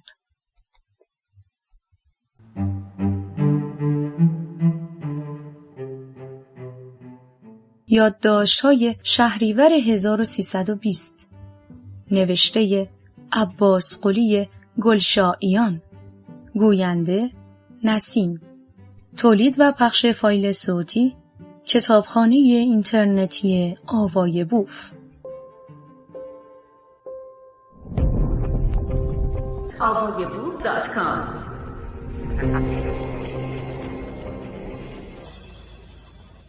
جلسه در ستاد ارتش و واکنش شاه. در هر صورت صبح اطلاع دادند که در ستاد ارتش جلسه ای با حضور دولت تشکیل می شود. به وزارت جنگ رفتم. اتاق سرلشکر نخجوان وزیر جنگ. ایشان به آقای سرلشکر زرقامی رئیس ستاد تلفن کرد که حسب الامر جلسه ای تشکیل شده، باید فرماندهان هم حضور به هم رسانند. از تلفنی که شد معلوم گردید آقای سرلشکر زرقامی دون شأن خود می دانستند به وزارت جنگ بیایند. از همانجا فهمیدیم که بین خودشان هم اختلافات شدید هست. بالاخره به ستاد ارتش رفتیم. آقای سرلشکر زرقامی چند نفر افسر را به اسم ستاد جنگ معرفی کردند. مذاکراتی که شب شده بود گفته شد. صبح هم شاه امر کردند تعطی افکار شود. قرار شد کمیته خاروبار در وزارت دارایی تشکیل شود. گویا پیشنهاد حکومت نظامی هم از طرف وزارت جنگ شده بود، ولی شاه هنوز تصمیم نگرفته بود. از کارهایی که قرار شده انجام شود، جیره‌بندی بنزین بود که در تهران کم بود. این امر موجب شد که اتومبیل‌های سواری و باری و اتوبوس در شهر دیده نمی‌شد. ساختمان‌های دولتی تصمیم گرفته شد تعطیل شوند. یک عده زیادی فعله بیکار و مردم در شهر به حال اضطراب و بی‌طاقتی دیده می‌شد. منظره شهر خیلی رقت‌آور بود. بعد از ظهر که منزل رفتیم برای نهار، خبر دادند که جلسه فوق‌العاده هیئت در کاخ سعدآباد تشکیل می‌شود. مرتباً هم اخبار می‌رسد که تبریز، رشت و پهلوی و ساری و بابل و مشهد و زنجان را بمباران کرده اند. عصر جلسه در کاخ سعدآباد تشکیل شد. ضمناً ناگفته نماند که در جلسه شب گذشته شاه به آقای آمری و همچنین آقای منصور اظهار کرد که خلاصه روس‌ها و انگلیس‌ها چه می‌خواهند؟ اگر مقصود آلمان‌ها هستند همه را خارج می‌کنم و حتی دستور داد. قشون آنها دست از حرکات خود برداشته بعد هر پیشنهادی دارند بیایند مذاکره کنیم. وقتی جلسه تشکیل شد، آقای انتظام رئیس تشریفات به اتاق هیئت آمده اظهار کرد در عمارت دیگر منتظرند. به عمارت شاه رفتیم. در اتاق دفتر شاه با ولیعهد نشسته بودند. خواستیم در آنجا بنشینیم ولی چون اتاق کوچک بود شاه گفت بهتر است به عمارت کاخ سعدآباد برویم. از آنجا حرکت کردیم و به جای اینکه به اتاق هیئت برویم در یک سالن بزرگی دور تا دور صندلی و مبل بسیار عالی چیده شده بود و آن اتاق را من ندیده بودم. وارد شدیم. شاه پهلوی بخاری نشست و ولیعهد هم پهلوی او. ما هم نشستیم. شاه بدون به آقای آهی وزیر دادگستری گفت ببین این سنگ‌های دور اتاق را چقدر مرمر قشنگی است. یک قسم دیگرش هم هست که مثل این است که برنج پاچیده اند. بعد به آقای آمری گفت بالاخره این آقایان چه میگویند؟ آیا جواب تلگرافاتی که صبح گفتی آقایان به لندن و مسکو کرده اند رسیده یا خیر؟ آقای آمری اظهار کرد خیر. اظهار میکنند هنوز جواب نرسیده. شاه گفت من جواب دارم. برای ما خیلی باعث تعجب شد. یک پاکت لاک و مهر شده دست شاه بود. گفت جواب این است. بعد رو کرد به آقای سهیلی وزیر کشور و گفت سهیلی بگیر و بخوان. سهیلی شروع به خواندن کرد. معلوم شد خبری است در یکی از رادیوها. مضمون خبر این بود که چون دولت ایران با نازیها بند و بست داشته و می‌خواست ایران را مرکز اقدامات نازیها قرار دهد، بنابراین قشون روس و انگلیس وارد خاک ایران شدند که کشور را از خطر نازیها و ستون پنجم نجات دهند. شاه گفت فهمیدید مقصود چیست؟ تمام این حرفها می‌دانم برای من و خانواده من است. ما تصمیم خود را گرفته ایم که ما برویم تا تکلیف کشور روشن شود و این تصمیم را برای این میگیرم که کمتر خونریزی شود. چون سپاه ما هرچه دلیر باشند جلوی تانک و طیاره چه میتوانند بکنند؟ من خدمت خود را به این کشور کردم. حالا میروم و میخواهم که به آبرومندی رفته باشم. مجلس را برای فردا دعوت کنید و من به مجلس میروم و رسما استعفا میدهم. میخواستم این نکته را به آقایان بگویم و مشورت کنم. باید تصدیق کنید که این خبر به قدری غیر منتظر و مترقب بود که مدتی تمام ماها را بهت گرفت. بعد آقای منصور اظهار کرد قربان بهتر از دولت برود و در همه جای دنیا هم هر وقت نظری به تغییر سیاست است دولت عوض می شود و در این موقع هم خوب است اجازه دهید دولت استعفا دهد و یک دولت دیگری که کاملا مورد اطمینان انگلیس ها باشد سر کار بیاید. ولیعهد اظهار کرد آقایان از خودشان می ترسند و می خواهند بروند. این اظهار که خیلی با لحن بچگانی گفته شد تأثیر عجیبی در همه کرد. مخصوصاً آقای سهیلی که طرف سخن بود و با حالت گریه جواب داد خیر ما همه حاضریم تا دقیقه آخر فداکاری کنیم و این اظهاری که شد برای این است که تشریف بردن شاه مملکت را یک پارچه آتش می کند و بیشتر خونریزی خواهد شد. شاه از این اظهار خیلی صمیمانه و خالص متأثر شد و اشک در چشمهایش آمد. گفت خوب است حالا آقایان بروند مشورت کنند و بعد مرا مسبوق نمایند. هیئت از اتاق خارج و در اتاق دیگر که اتاق هیئت بود حاضر و مدتی همدیگر را نگاه می کردیم. موقع به قدری باریک و غیر مترقب بود که جا داشت بیشتر از این مبهوت باشیم. در همان موقع قبل از مذاکره رسمی آقای انتظام به اتاق جلسه آمد. ابلاغ کرد که شاه گفت این سخن باید خیلی محرمانه باشد و به کسی گفته نشود. خلاصه مدتی صحبت شد. آقای منصور گفت بهترین راه حل اگر واقعا شاه چنین تصمیم دارد این است که ولیعهد باشد و شاه استعفا دهد. گفته شد از مذاکراتی که کردند معلوم شد نظر به این است که تمام خانواده بروند. به علاوه مثل این است که ولیعهد از شاه دستپاچه تر است و قطعا خودش نخواهند ماند. ضمناً گفته شد موقع بسیار مهمی است. بهتر است با چند نفر از عقلا و فهیم مثل فروغی، حاج سید نصرالله تقوی، صدرالاشرف، حاج محتشم السلطنه هم مشورت شود که بعد از رفتن ایشان چه باید بشود. بالاخره در نتیجه اینطور تصمیم گرفته شد که به شاه گفته شود به نظر ما اینطور میرسد رفتن شاه به هیچ وجه صلاح نیست و لااقل اگر مصمم و قطعی باشند بهتر است ولیعهد به سلطنت انتخاب شود و دولت هم فوری استعفا بدهد. ولی اگر اجازه میدهند اصلا موضوع با چند نفر از عقلا و فهیم نیز مشورت شود. ضمناً آقای منصور خیلی بیش از همه متفکر بود ولی از قیافش آثار خوشحالی هم دیده میشد.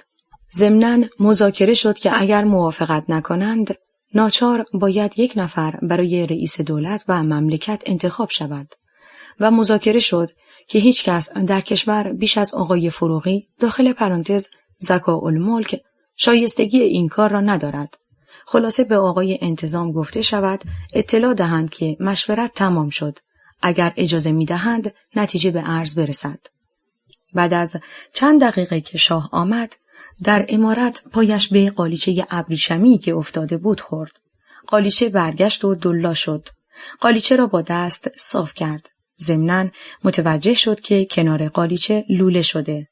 سرایدار را صدا کرد و فحش داد چرا مراقبت نمی کنید؟ این قالیچه ها را اگر دقت نکنید بید می زند.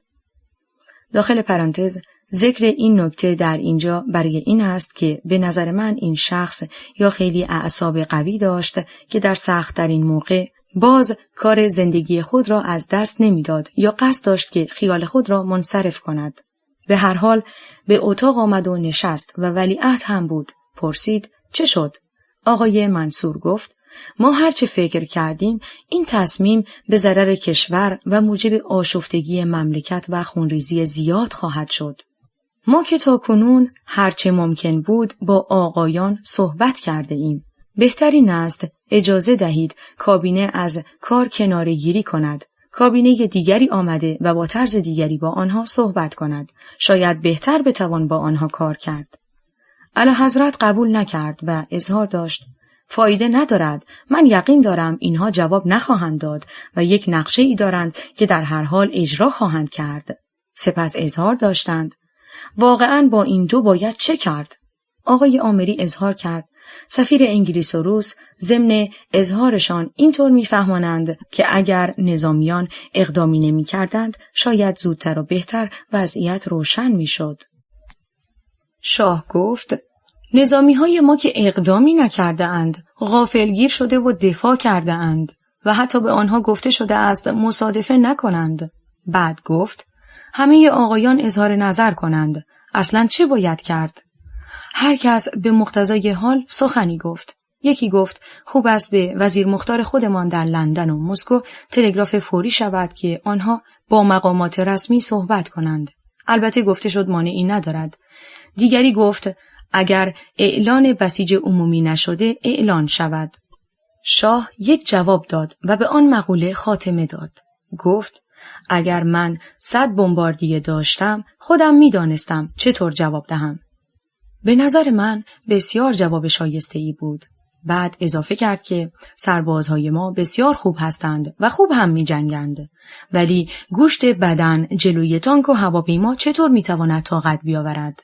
بعد گفتند مخصوصاً در مذاکرات با آقایان سفرا گفته شود که قشون ما اصلاً وارد جنگ نشده و فقط دفاع کرده و نیز دستور داد با سفیر آمریکا نیز مذاکره شود. بعد اظهار کردند تصمیم من گرفته شده.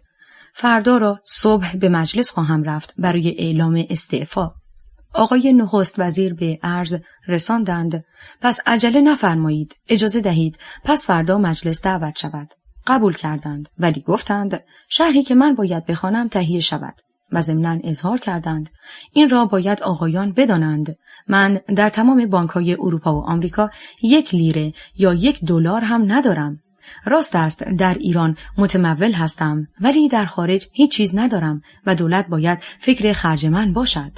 ضمناً اظهار کردند از من گذشته من 20 سال خدمت کردم و نمی شود روی کارهای من کاهگلمالی شود، ولی فکر مردم بدبخت این کشور هستم که چه خواهد شد. سپس اظهار داشتند البته این صحبتها محرمانه تا پس فردا خواهد ماند و از هیئت با ولیعهد خارج شدند. سردرگمی هیئت دولت.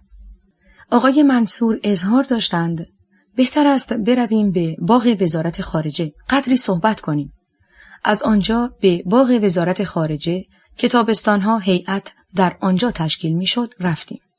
عقیده همه این بود که موضوع مهمتر از آن است و قبول مسئولیت مملکت با این وضع که این مرد با خانواده‌اش می‌خواهد فرار کند و کشوری را در آتش بگذارد کار آسانی نیست. همه متفق شدند که خوب است با آقایان فروغی، محتشم السلطنه و حاج سید نصرالله و امثال آنها مشورتی شود و فهمید باید چه کرد.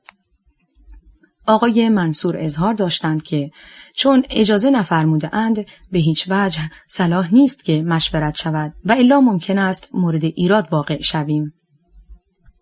یک عده از هیئت عقیده داشتند باید کابینه خود به خود استعفا بدهد، بگذاریم مسئولیت امر متوجه دیگران بشود.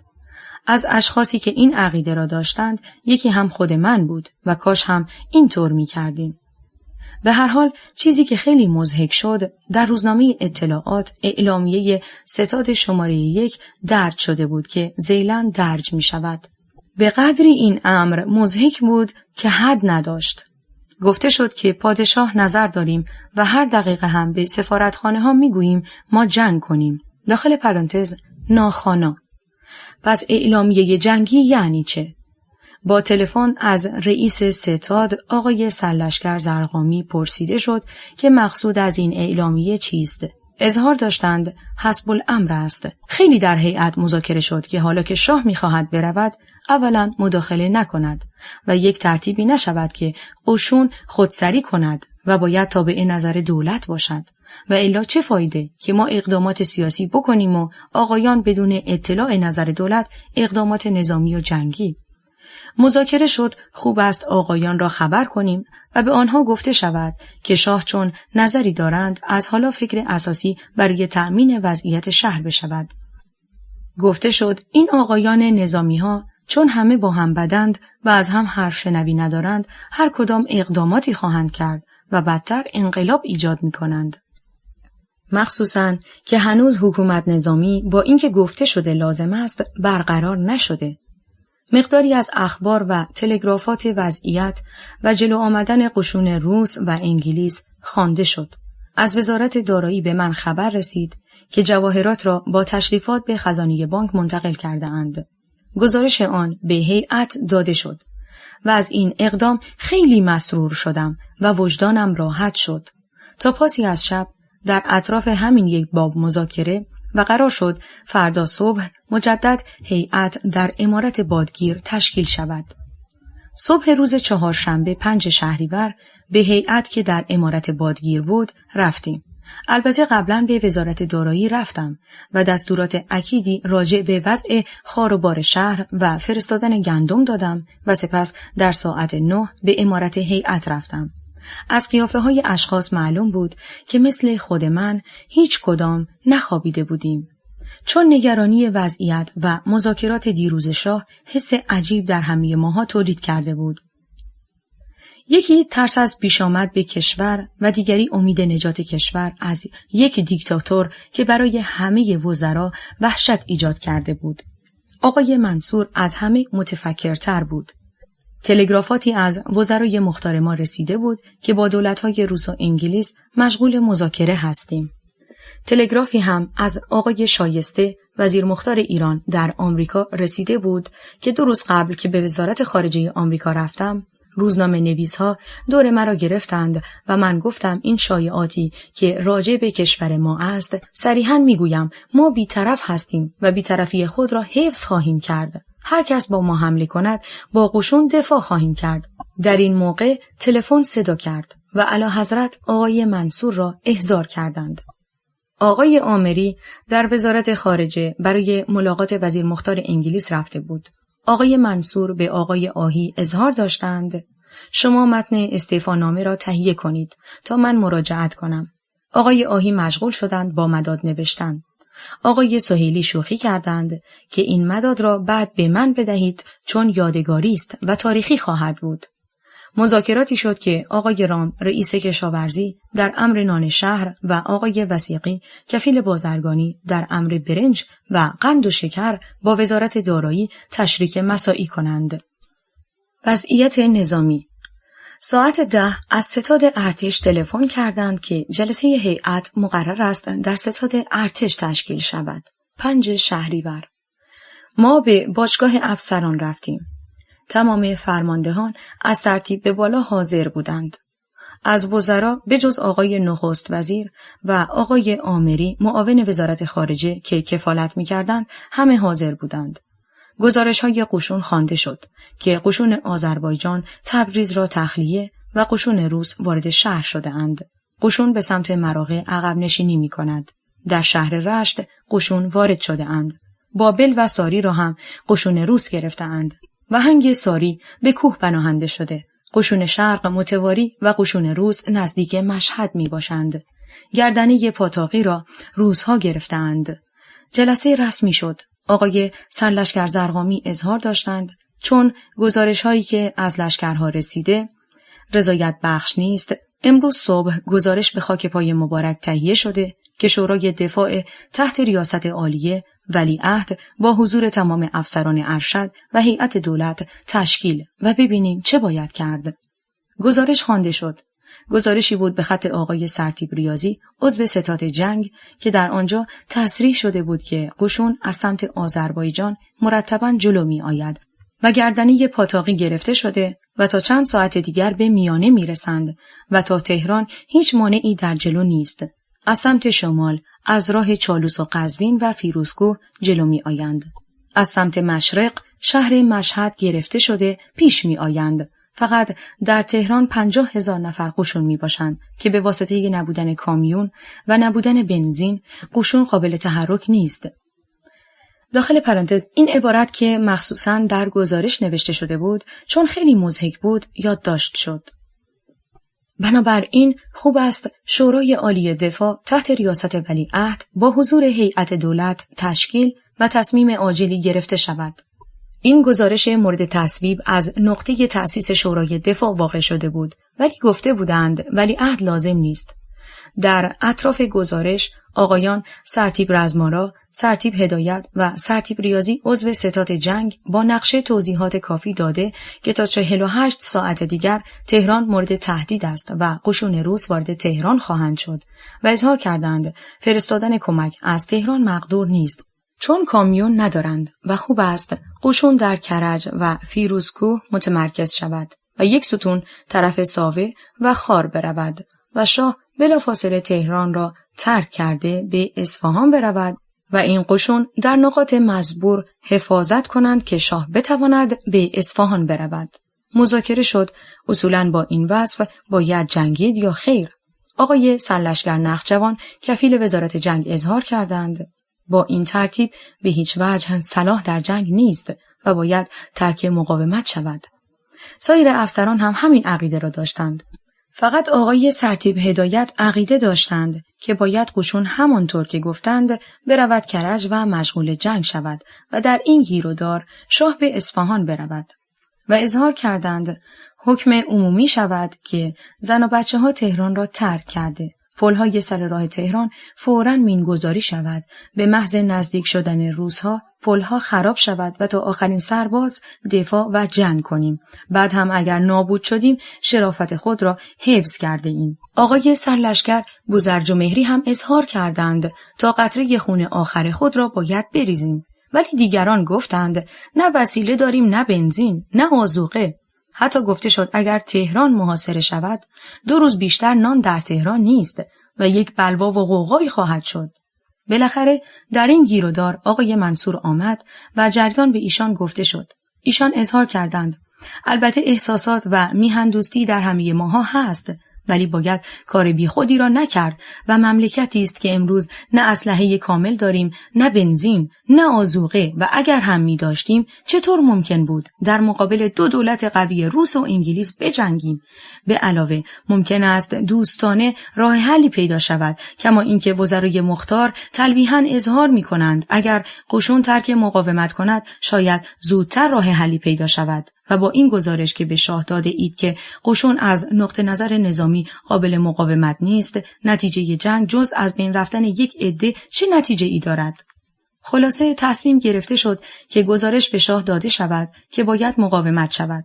گزارش را آقای منصور دیکته کرده آقای سرتیپ ریاضی نوشتند و به امضای تمام اعضای کمیسیون که عبارتند از هیئت دولت، آقای منصور رئیس الوزراء، وزیر پیشه و هنر، آقای آهی وزیر دادگستری، سهیلی وزیر کشور، دکتر سجادی وزیر راه، علم داخل پرانتز امیر شوکت الملک وزیر پست و تلگراف، مرعت وزیر فرهنگ، وثیقی کفیل وزارت بازرگانی، رام رئیس اداره کل کشاورزی، جواد آمری معاون وزارت امور خارجه، گلشاییان کفیل وزارت دارایی و افسران ارشد به شرح زیر، آقای سرلشکر زرقامی کفیل ستاد ارتش و جنگ، سرلشکر نخجوان کفیل وزارت جنگ، سپهبد احمدی فرماندار نظامی تهران، سرلشکر نخجوان کفیل وزارت جنگ، سپهبد احمدی فرماندار نظامی تهران، سرلشکر بوزرجمهری فرمانده لشکر اول مرکز،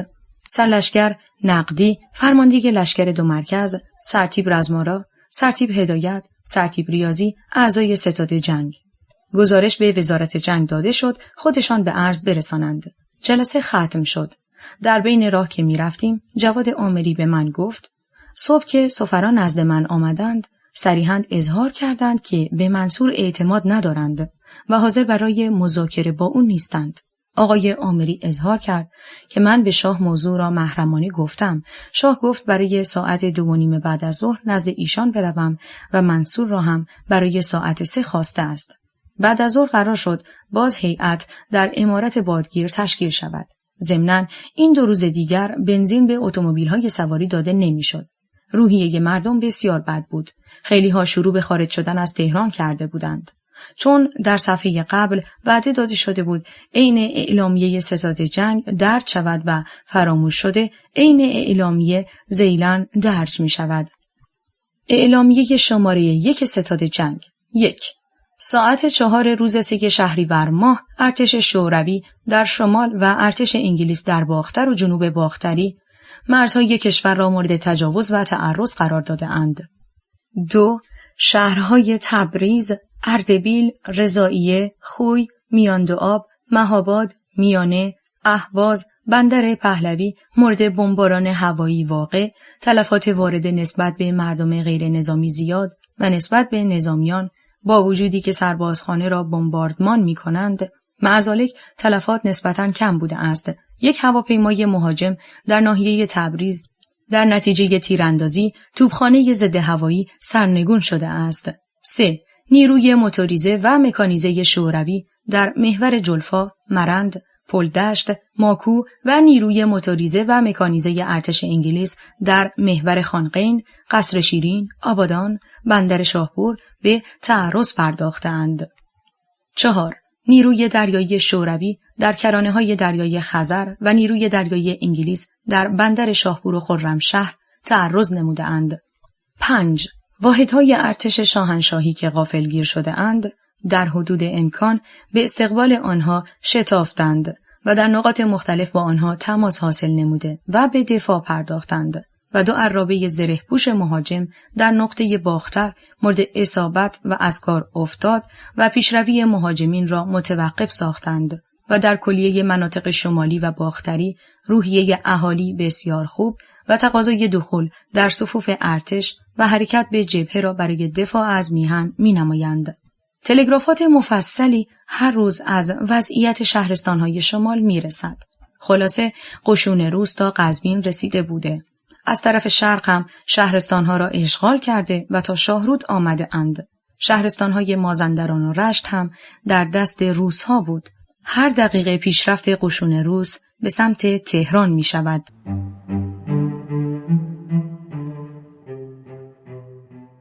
یادداشت‌های شهریور 1320 نوشته عباس قلی گلشاییان، گوینده نسیم، تولید و پخش فایل صوتی کتابخانه اینترنتی آوای بوف. avayaboof.com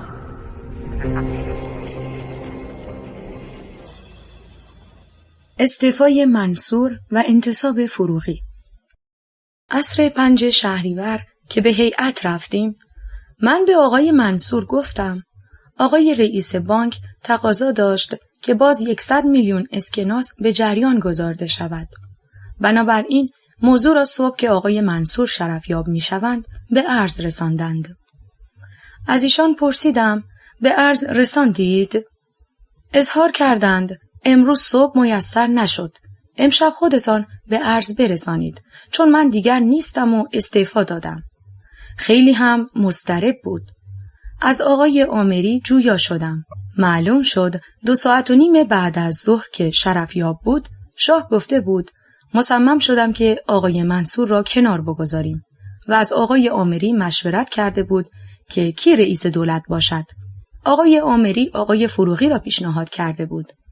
شاه خیلی عصبانی شده اند و گفته بود پس بهتر است بروید وثوق الدوله را بیاورید.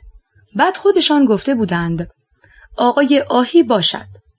در هر صورت آقای آمری گفتند اعضای کابینه عوض نخواهند شد و از بین خود ما رئیس الوزراء انتخاب خواهد شد. در هر صورت اعلانی در شهر منتشر شد که آقای منصور استعفا داده و کابینه مستعفی است و تا تعیین جانشین آقایان معاونین و کفیل وزارتخانه ها مشغول باشند. این خبر عیناً درج می شود. آقای منصور نخست وزیر استعفای خود را امروز عصر ساعت 4 تقدیم حضور ملوکانه نموده و قرار است تا تعیین دولت جدید معاونین و کفیل‌های وزارتخانه‌های مختلف کارهای جاری را ادامه دهند. در هیئت مذاکره شد که فرموده اند وزرا همه در ساعت معهود در هیئت در کاخ سعدآباد حاضر باشند. در ساعت 6 به کاخ سعدآباد رفتیم. قبل از آمدن شاه مذاکره شد که چه کسی ممکن است رئیس دولت شود. همه آرزو کردیم کاش شخصی که در نظر داشته باشد هیچ کدام از ماها نباشیم. آقای آمری که اطلاع از تصمیم داشت گفت از خودمان است. بالاخره واضح گفت که آقای آهی است. مذاکره شد در این صورت خوب است شاه را قانع کنیم که دیگری باشد. بالاتفاق همه نظر دادند خوب است فروغی باشد، ولی نگران بودیم که آیا شاه قبول خواهد کرد. بالاخره در ساعت مقرر یعنی ساعت 7 شاه وارد شد و اظهار کرد که منصور استعفا داد. ما هم قبول کردیم چون دیدیم نسبت به ایشان اظهار عدم اعتماد از طرف دولتین روس و انگلیس می شود. بعد رو کردند به آقای آهی که شما فردا کابینه را به مجلس معرفی کنید. آقایان در کارهای سابق خود باقی خواهند ماند. فقط آقای سهیلی وزیر خارجه می شود و آقای آمری وزیر کشور. آقای آهی استدعا کردند که اگر اجازه دهید دیگری انتخاب شود. شاه پرسید دیگری یعنی کی؟ ما کسی را نداریم. آقای آهی اظهار کردند فروغی. شاه گفت او که پیرمرد است، از کار افتاده است، به درد نمیخورد. آقای سهیلی گفت قربان، مقصود بودن یک سرپرست است، ما کارهایش را انجام میدهیم. شاه قبول نمی‌کرد. اصرار از طرف هیئت شد. بالاخره روی اکراه قبول کرد. آقای جمع وزیر دربار را خواست و گفت تلفن کنید منزل فروغی ببین هست یا خیر. جواب دادند که منزل است. انتظام رئیس تشریفات را خواست و گفت برو آقای فروغی را بیاور و با یک اتومبیل.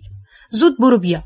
بعد گفت با ما کار کرده، شخص بی اطلاعی نیست، ولی به کلی چندین سال است از کار دور بوده و باید حالا 70 سال داشته باشد، چون آن موقع که با ما کار میکرد پیر بود. بعد گفت مرد امینی است، منتها آن اسدی او را خراب کرد. حالا دیگر 1/4 ساعت است گذشته. شاه حوصله‌اش سر رفته است.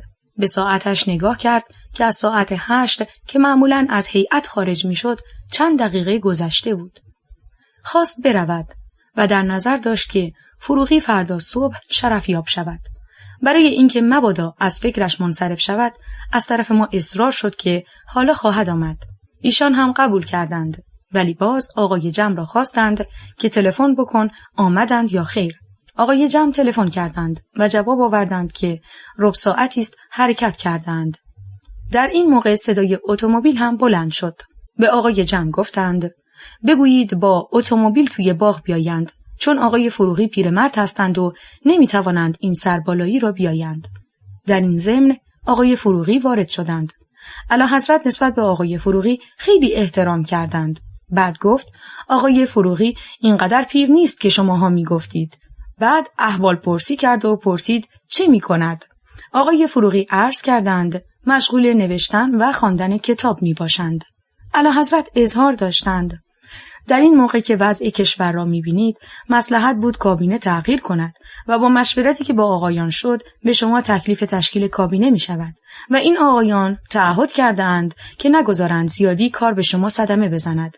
آقای فروغی به عرض رساندند البته اوامر مبارک قابل اجراست و اطاعت می شود، ولی چون من از جریان کار سالهاست دور هستم باید بیشتر در کیاست با من کمک شود. اعلیحضرت اظهار کردند البته.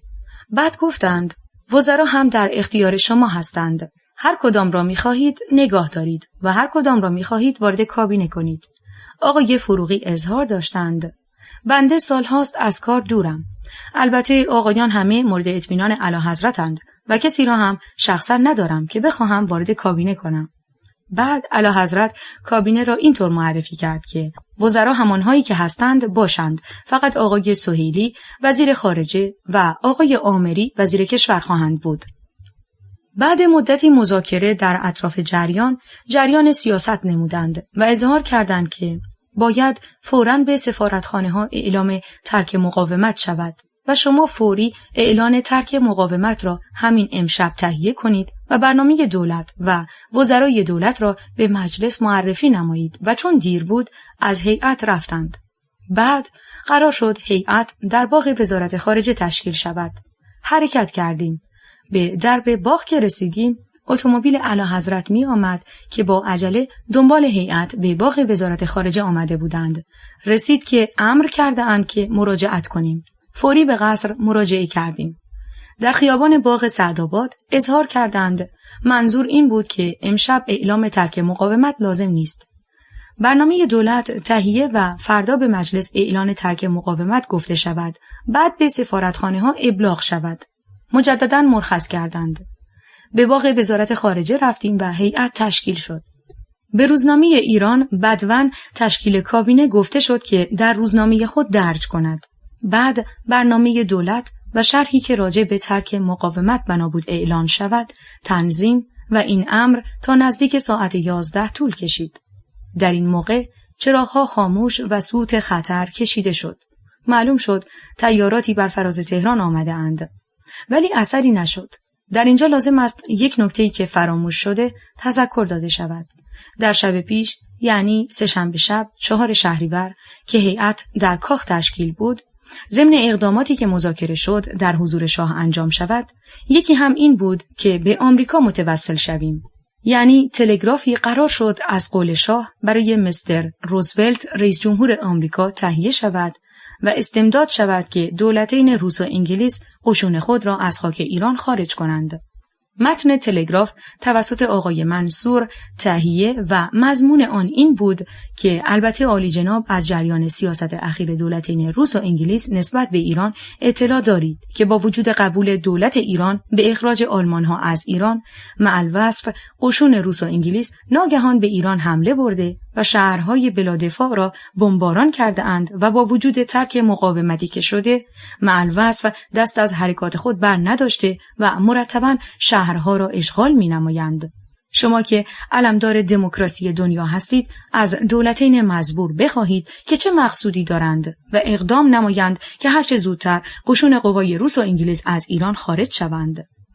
این تلگراف ترجمه شده و مدتی مذاکره شد از چه راهی مخابره شود. معلوم شد تنها راهی که با واشنگتن ممکن است تلگراف شود از راه لندن است.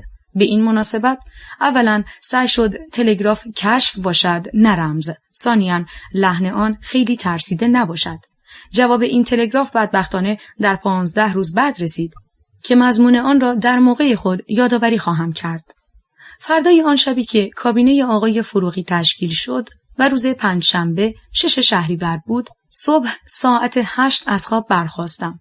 هنوز مشغول تراش صورت در شمیران بودم که صدای طیاره بر فراز تهران شنیده شد و بلافاصله صدای انفجار بمب آمد. چون منزل من در شمیران امامزاده قاسم بود و تهران خیلی خوب پیدا بود، بالای پشت بام رفته معلوم شد 4 طیاره روسی هستند که چند بمب نزدیک سلطنت آباد و بیسیم قصر قاجار انداختند. چون بنا بود ساعت 8 مجلس باشیم، به عجله لباس پوشیدم. البته کسان من را منع نمودند ولی اهمیتی نداده به مجلس رفتم. در مجلس هم باز صدای چند بمب آمد. معلوم شد طیاراتی که بعد رسیده اند باز چند بمب انداختند. وضعیت روحیه وکلا خیلی بد بود. همه بیمناک و وحشت زده بودند. در هر صورت مجلس تشکیل شد. آقای فروغی کابینه خود را به مجلس معرفی کردند. بعد بیاناتی اظهار کردند که متن آنها ذیلاً درج می شود. خاطر آقایان نمایندگان محترم از نیات مقدس اعلیحضرت همایون شاهنشاهی درباره اصلاحات و پیشرفت امور کشور کاملاً مستحضر است و در ضمن برنامه‌هایی که مکرر از طرف دولت‌های وقت پیشنهاد مجلس شورای ملی شده است، ملاحظه فرموده اند. بنابراین دولت امروز به ورود در برنامه تفصیلی حاجتی نمی‌بیند و همینقدر به استحضار خاطر نمایندگان محترم می‌رساند که با نهایت جدیت در حفظ سیاست حسنه با دول خارجه مخصوصاً همسایگان و داخل پرانتز ناخوانا اصلاحاتی که منظور نظر اعلیحضرت همایونی و عموم ملت است خواهند کوشید. ضمناً خاطر آقایان محترم را مستحضر می‌سازد که چون به طوری که آگاهی دارند دولت و ملت ایران صمیمانه طرفدار صلح و مسالمت بوده و میباشند، برای اینکه این نیت تزلزل ناپذیر کاملاً بر جهانیان مکشوف گردد، در این موقع که از جانب 2 دولت شوروی و انگلستان اقدام به عملیاتی شده که ممکن است موجب اختلال صلح و سلامت گردد، دولت به پیروی از نیات صلح خواهانه اعلیحضرت همایون شاهنشاهی به قوای نظامی کشور همکنون دستور می‌دهد که از هر گونه عملیات مقاومتی خودداری نماید تا موجبات خونریزی و اخلال امنیت مرتفع شود و آسایش عمومی حاصل گردد. بعد از اینکه کابینه معرفی شد و رأی اعتماد داده شد، دولت از مجلس خارج و به امارت بادگیر رفته. یادداشت‌هایی که راجع به ترک مقاومت بود تسلیم سفارتخانه‌ها گردید. سپس آقای فروغی سفیر کبیر شوروی و وزیر مختار انگلیس را پذیرفته. مدتی مشغول صحبت بودند که با وجود ترک مقاومت از طرف قوای ایران دیگر ادامه عملیات خصمانه موردی ندارد. وضعیت تهران و شایعه خروج شاه از پایتخت. البته جریان این 2-3 روزه مردم تهران را وحشت زده کرده بود، به طوری که ادعی در صدد خروج از تهران برآمدند و چون نفت و بنزین در تهران کم شده بود، از طرف وزارت دارایی دستور صادر شد که بنزین جز به کامیون‌هایی که حامل گندم هستند ندهند. ولی این عمل مانع نشد که اشخاص به بهای خیلی گزاف بنزین تهیه کنند و از تهران به سمت جنوب بروند.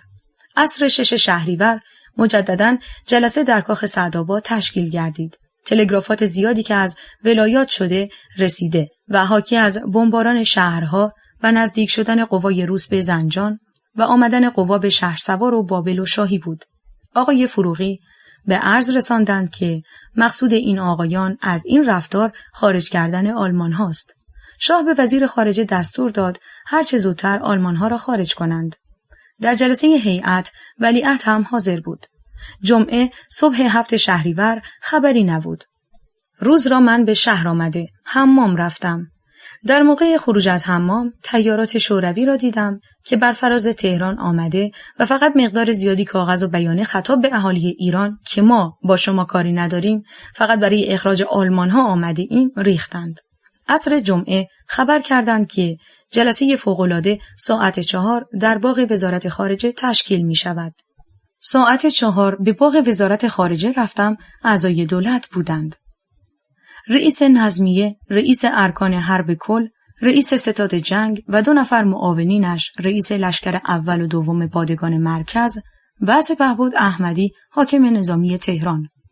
مذاکره در اطراف این بود که اگر روس‌ها جلوتر بیایند و به سمت تهران بیایند چه باید کرد؟ آیا باید جنگ بکنند یا خیر؟ عقیده نظامیان این بود که باید یک لشکر طرف کوههای قزوین برود و یک لشکر به طرف گردنه‌های قم و در این 2 نقطه متمرکز شوند تا اعلیحضرت همایونی و خانواده سلطنتی از تهران بروند. یک عده دیگر عقیده داشتند اصولاً خوب است دولت از تهران برود و اصفهان پایتخت شود. در این گیرودار صاحب منصبانی هم مثل سرتیپ زاهدی می آمدند، سری می کشیدند و می رفتند. از قرار معلوم در باشگاه افسران جمع و اینها خبرچینی می کردند و هر دم همدیگر را تشجیع می کردند و بعضی می گفتند که باید فرار کرد و رفت. خلاصه ساعت 6 به کاخ احضار شدیم. تمام اعضای هیئت به اتفاق فرماندهان لشکر 1 و 2، حاکم نظامی و رئیس ارکان حرب به کاخ سعدآباد رفته، هیئت با حضور اعلیحضرت همایونی و والاحضرت تشکیل شد. باز اخبار تلگرافی ولایات خوانده و تعلیماتی شاه به وزارت خارجه داد که از نمایندگان انگلیس و شوروی نتیجه اقداماتشان و جوابهای لندن و مسکو را بخواهید. ساعت 7 جلسه تعطیل شد. در باغ اعلیحضرت رئیس نظمیه را خواستند و مدتی محرمانه صحبت می‌کردند.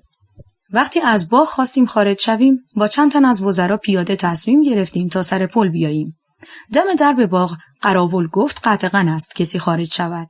این اظهار قراول خیلی بی‌تناسب و ضمناً پرمعنی بود. در این زمینه که ما مشغول صحبت با قراول بودیم، رئیس نظمیه از عقب رسید و با خنده به صاحب منصب کشیک چیزی گفت و مزاحم ما نشدند. من به دکتر سجادی و رفقا گفتم امشب در این قصر خبری است که گویا دستوری داده اند کسی از قصر خارج نشود و اقدام حرکت نظامی ساعت 7 که هنوز غروب هم نیست چه معنی دارد؟ رئیس نظمیه هم چند قدمی با ما پیاده آمد.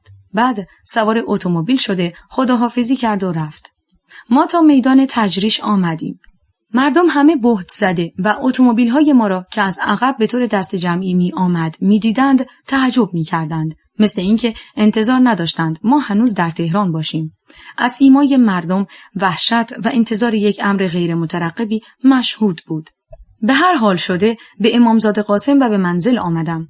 رفقا هم رفتند. ولی ساعت 10 در باشگاه افسران مجددا جلسه هیئت دولت با شورای دفاع تشکیل شده و تا ساعت 2 بعد از نصف شب ادامه داشته، منتها خوشبختانه به من خبری نداده بودند.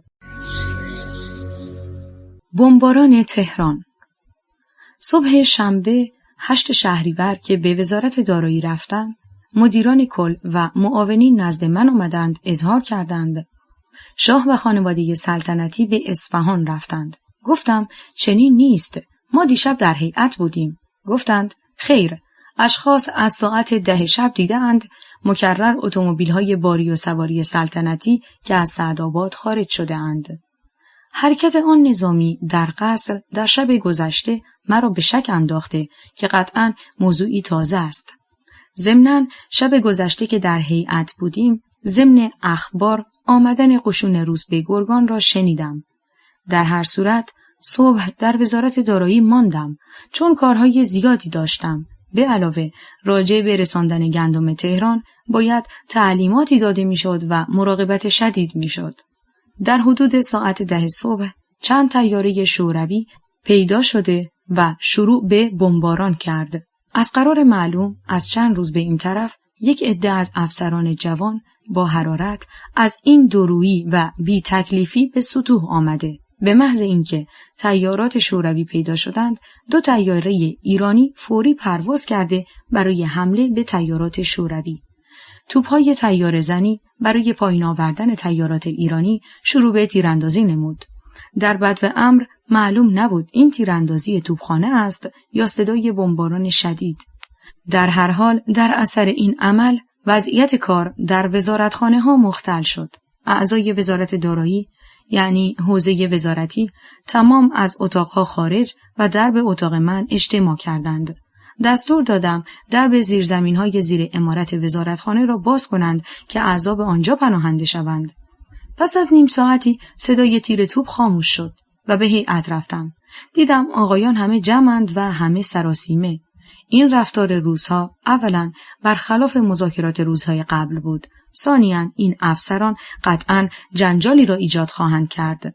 در این بین تلفنی از سعدآباد رسید و آقای سهیلی را شاه پای تلفن خواست و راجع به واقعه پرسش کرد که چرا باید روزها این حرکات را بکنند و دستور داد فوری با سفارتخانه ها مذاکره شود.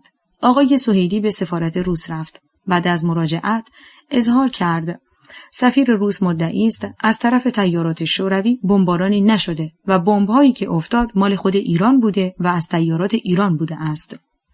آقای سرلشکر نخجوان و آقای سرلشکر زرقامی به هیئت حاضر و پیغام شاه که به آقایان دستور داده بود که تحقیق شود چرا باز روزها بمب به تهران ریخته‌اند آوردند. به آقایان گفته شد سفیر شوروی اینطور اظهار می‌کند. آقایان اظهار داشتند خلاف است. قرار شد فوری آتاشه‌های نظامی روس و انگلیس با آقای سرلشکر نخجوان و 1-2 نفر دیگر از آقایان وزرا به محلی که بمب افتاده که می‌گفتند نزدیک کوره‌های آجرپزی بیرون شهر است رفته و معاینه محلی نمایند. آقایان مرات وزیر فرهنگ و آقای رام رئیس اداره کل کشاورزی مأمور شدند و به اتفاق آقایان و آتاشه‌های نظامی شوروی و انگلیس به محل رفتند. بعد از نیم ساعت که مراجعت کردند، تکه‌های بمب را همراه آورده بودند. اظهار داشتند 2 عدد بمب در سر کوره افتاده و در نتیجه 2 نفر عمله را کشته و تکه‌های بمب که همراه بود مارک شوروی داشت. قرار شد آقای سهیلی برود با سفارت مذاکره کند. خلاصه این عمل صبح و رفتن خانواده سلطنتی شب گذشته از تهران مردم شهر را خیلی مضطرب کرده بود و گروه بیشماری از مردم تهران به سمت اصفهان حرکت کردند. مخصوصاً که چند خبر از قم رسید که خانواده سلطنتی و آقای جم وزیر دربار را دیده بودند که از قم به سمت اصفهان می رفتند. جیره‌بندی بنزین وسیله سوء استفاده اشخاص شده و حلبی به 15 تومان رسیده بود. در هر صورت وضعیت شهر از صورت عادی خارج و دکاکین تمام بسته شده بود. رفت و آمد بین شهر و شمیران خیلی مشکل و اشخاصی که اتومبیل دولتی نداشتند به واسطه نداشتن بنزین و نبودن اتوبوس ناچار با گاری می رفتند. عده زیادی از مردم شهری که شمیران بودند همان روز شروع به آمدن به شهر کردند. گاری برای اسباب کشی که معمولاً 20 الی 25 ریال بود به 80 و 100 ریال رسیده بود. این وحشت و نگرانی به خود دولت هم سرایت کرده، بعضی از کارمندان دولت ترک خدمت کرده به اصفهان رفتند. از آقایان وزرا هم برخی ها عقیده داشتند که خوب است منتظر نشد و رفت و برخی عقیده داشتند تا محل هست خوب است شاه و دولت به اصفهان برود. از جمله کسانی که اعتقاد به رفتن داشتند آقای علم داخل پرانتز امیر شوکت الملک وزیر پست و تلگراف بود که چون با آقای قوام شیرازی وصلت خانوادگی داشت و اطلاع از رفتن خانواده سلطنتی داشت عقیده‌مند بود که باید رفت و طرز صحبتش طوری بود که ما یقین کردیم که او قطعاً ظهر یا شب تهران را ترک خواهد گفت. در اینجا یک نکته هم فراموش نشود گفته شود. شب گذشته که ملکه با شمس و اشرف پهلوی و سایر خانم‌ها و بچه‌ها عازم اصفهان بودند، آقای علی قوام داماد شاه که اشرف پهلوی عیالش بود، از رفتن به اصفهان خودداری و حتی از دادن بچه خود نیز کوتاهی و مقاومت کرده بود و در موقع سوار شدن کارشان با ملکه به فحش و ناسزا هم رسیده بود. و این حکایت را که اگر 100% صحیح نبود، همان روز اشخاص حمل به زوال دولت و قدرت پهلوی می دانستند، چون مناسبات قوام با انگلیس ها که معلوم است.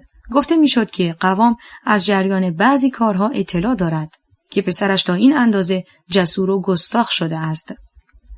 در هر حال چون تا 2 ساعت بعد از ظهر در هیئت بودم، ناچار برای صرف نهار به منزل رفته و قرار شد عصر زودتر 2 مرتبه در هیئت حاضر شویم. بعد از ظهر که منزل رفتم به فکر افتادم که مقداری از اساسیه خود را از شمیران به شهر بفرستم و با مختصر اساسیه‌ای تا چندی دیگر در شمیران بمانیم.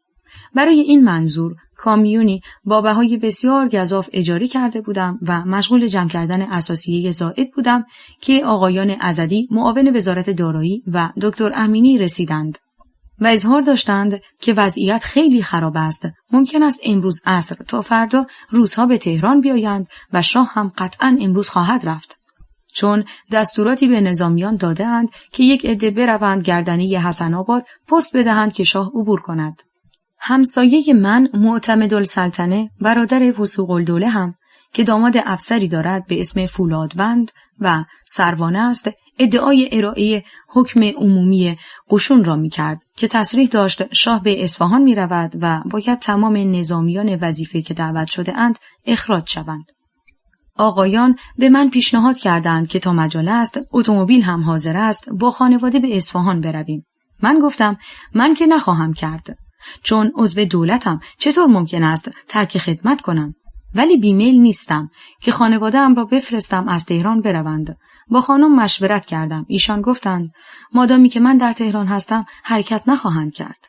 آقایان عزدی و دکتر امینی اصرار کردند. من گفتم هیچ قرینه ای برای رفتن شاه نمی بینم. به علاوه اگر شاه برود طبعا دولت هم خواهد رفت. آن وقت می رویم. چرا حالا عجله کنیم؟ اظهار داشتند رئیس نظمیه رفته، اکثر افسران ارشد رفتند. حتی آقای دکتر امینی گفت امروز صبح دیدم که چند کامیون اساسیه آقای سرلشکر زرقامی را بار می‌کرد، حتی درشکه بچه او را، و مشغول حرکت بود. داخل پرانتز توضیح این که رفتن خانواده سرلشکر زرقامی صحیح بود و عروس ایشان بین راه قم و اصفهان چون حامله بود فارغ شد. به آقایان گفتم من حاضر نیستم، در هر صورت خواهم ماند. آقایان چاره اندیشی که کردند گفتند پس چند حلب بنزین برای تو تهیه می‌کنیم و می‌فرستیم. اگر واقعاً وضعیت غیر عادی شد وسیله حرکت داشته باشی. و قرار شد شب دوباره به منزل بنده آمده و من به آقایان نتیجه اقدامات و اخباری که هست اطلاع دهم.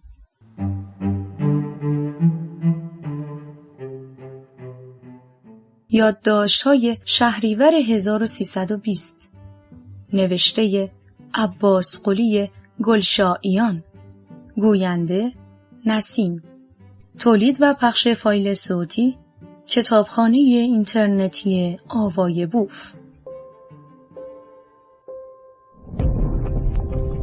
avayaboof.com.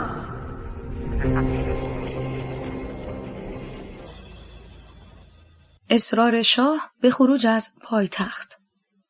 در هر حال ساعت 3 عصر 8 شهریور مجدداً به عمارت هیئت رفتیم و آقایان وزرا متدرجاً حاضر شدند.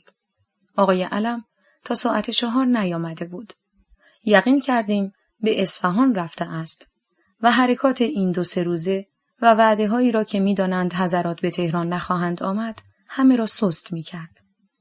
همه انتظار داشتیم هر دقیقه خبر بدی برسد. اخبار تلگرافی حاکی از آمدن قشون روس تا نیشابور و سبزوار و دامغان و سمنان و حتی فیروزکوه بود و نیز یک عده از قشون انگلیس از طرف کرمانشاهان به سمت همدان و ملایر. در این گیر و دار سفیر آمریکا تقاضای وقت ملاقات از آقای سهیلی کرد. فوری تقاضا شد به هیئت بیایند. به هیئت آمد و اظهار داشت: خبر خیلی محرمانه و مهمی دارم و آن این است که قطعاً قشون روس و انگلیس به تهران نخواهند آمد. امروز هم یادداشتی برای آقایان رسیده و مشغول ترجمه می باشند، ولی اظهار داشت این خبر را از من نشنیده بگیرید و رفت. مذاکره شد که این موضوع به شاه گفته شود یا خیر. بعد از مشاوره گفته شد مانعی ندارد به شاه گفته شود. آقای فروغی با تلفن مراتب را به شاه عرض کرد. البته گفتند این خبر موجب شد که هر یک مرتبه تلفن از شاه میشد که یادداشت‌های آقایان رسیده یا خیر. و چون نمیشد به آقایان اطلاع داد، چون سفیر آمریکا درخواست کرده بود خبری که داده محرمانه بماند، ناچار در حالت اضطراب جوابهای هنوز معلوم نیست، خبری نیست از طرف آقای سهیلی یا آقای فروغی داده میشد. تا ساعت 5:30 بود که تلفنی مشترکاً از سفارت روس و انگلیس رسید که آقایان میل دارند فوری آقای فروغی و آقای سهیلی را ملاقات کنند. به آقایان وقت داده شد. ماها به اتاق دیگر رفته. آقایان فروغی و سهیلی مشغول پذیرایی آقایان شدند. البته خیلی همه مضطرب بودیم که موضوع چیست. البته اظهارات سفیر آمریکا قدری امیدبخش بود. در همین موقع باز طیارات شوروی پیدا شدند، ولی این مرتبه فقط به ریختن کاغذ اکتفا کردند. در این موقع مکرر از دربار تلفن می رسید. فقط برای اسکات شاه گفته شد که به عرض رسانند آقایان سفیر شوروی و وزیر مختار انگلیس آمده اند و یادداشت آوردند. این ملاقات 2 ساعت طول کشید. بعد که آقایان نمایندگان رفتند به اتاق هیئت رفتیم. متن یادداشت‌ها که به روسی و انگلیسی بود با رقیمه غیر رسمی و یک نقشه ایران که آورده بودند ملاحظه شد. البته معلوم است عجله و اضطراب هر کدام از ماها که زودتر بفهمیم چی میگویند و چی میخواهند چقدر بود. عین یادداشت‌ها در موقع خود که به مجلس داده شد و شرح آن نوشته می شود عیناً درج خواهیم کرد.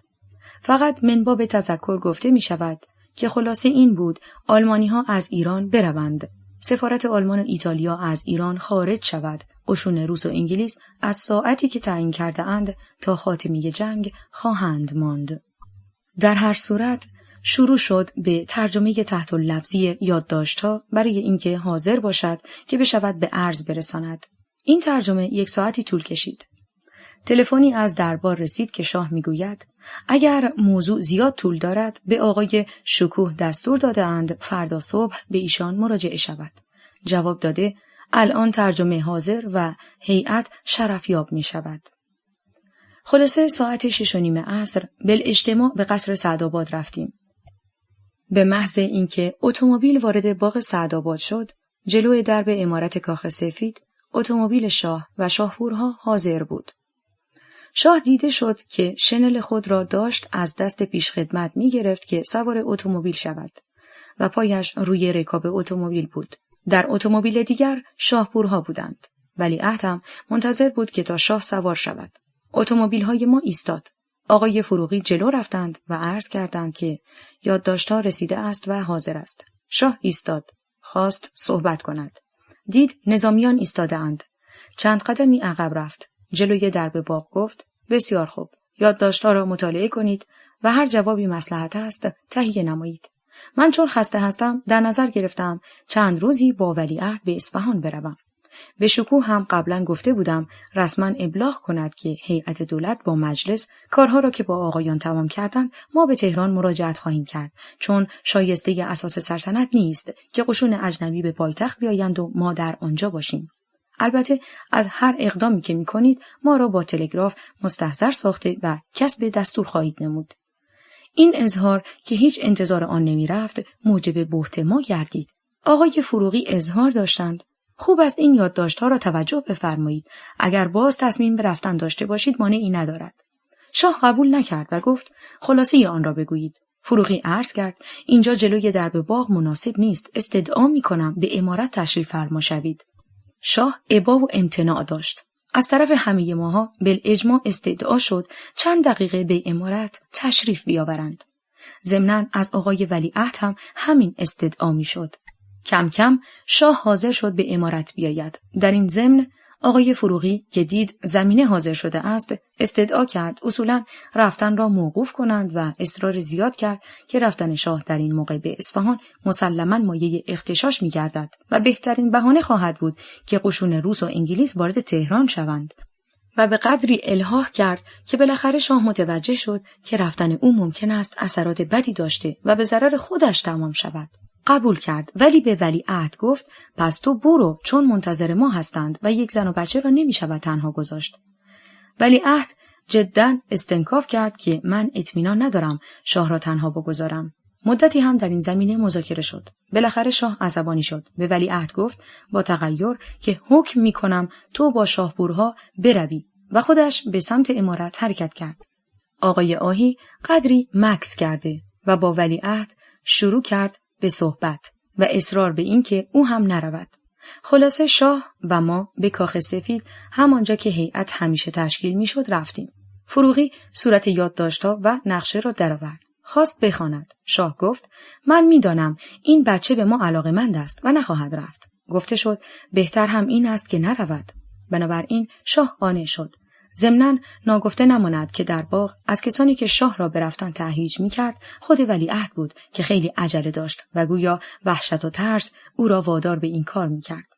از وزرا هم آقای علم داخل پرانتز امیر شوکت الملک که بعد معلوم شد همان شب قرار با آقای قوام داشتند که ساعت 8 شب به اصفهان بروند و میل داشت که شاه رفته باشد که آنها بعد بروند.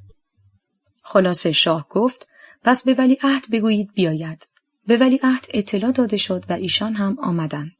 آقای فروغی خلاصه یادداشت‌ها را توضیح داده و ضمناً نقشه را نشان داد که منطقه اشغالی روس، مازندران و گرگان و قزوین و گیلان و آذربایجان و منطقه اشغالی انگلیس‌ها کرمانشاهان و خوزستان است. بعد از خواستن توضیح که این قشون از این منطقه هم جلوتر خواهند آمد یا خیر، در این منطقه ها کارهای داخلی کشور با ما خواهد بود و آیا قوای امنیه و نظمیه خواهیم داشت، یک مرتبه یک عبارتی شاه گفت که حقیقتاً مایه تأسف و تعجب گردید. گفت پس املاک ما چه می شود؟ این نقاط که تمام املاک ماست. بعد مثل این که باز اطمینان ندارد گفت بسیار خوب، ببینید اگر مصلحت است قبول کنید. با این ترتیب بودن ما در تهران ضرورتی ندارد و ما خواهیم رفت. ولیعهد هم از این نظر بدش نمی آمد. گفت از کجا اطمینان به حرف آقایان می شود کرد؟ مگر اینها قول ندادند که دیگر شهرهای ما را بمباران نکنند؟ امروز باز بمباران کردند. تا راه باز است باید رفت و الا اگر اینها آمدند و راههای جنوبی تهران را گرفتند دیگر نمی شود رفت و ما را در تهران محاصره خواهند گرفت. آقای فروغی جواب بسیار منظمی دادند و آن این بود که فرض کنید راه تهران به جنوب باز باشد، راه کشور به خارج که باز نیست. تمام سرحدات ما در دست آنهاست و اگر آنها چنین نظری داشته باشند چه تهران چه اصفهان برای آنها فرقی نمی کند. به علاوه هنوز ما دلیلی نداریم که حرفهای آنها را باور نکنیم مگر ما آنها را مجبور کردیم که این یادداشت‌ها را بدهند. اگر این یادداشت‌ها را تا 20 روز دیگر هم نمی آوردند ما که وسیله نداشتیم از نظر آنها چیزی بفهمیم. به علاوه اگر در این یادداشت‌ها اشغال تهران هم پیش بینی شده بود مگر ما می توانستیم کاری بکنیم؟ باز مذاکرات زیادی شد. بالاخره شاه گفت من خواهم ماند و نمیروم. به ولیعهد گفت برود. او هم استنکاف کرد و گفت ما که وسیله نداریم در تهران بمانیم. آشپز و همه رفته‌اند. گفته شد ممکن است از وزارت خارجه آشپز و سرویس و پیشخدمت بیاورند. بالاخره شاه گفت قطعاً ما نخواهیم رفت و به ولیعهد گفتند پس برو به شاهپورها بگو که آنها فوری بروند.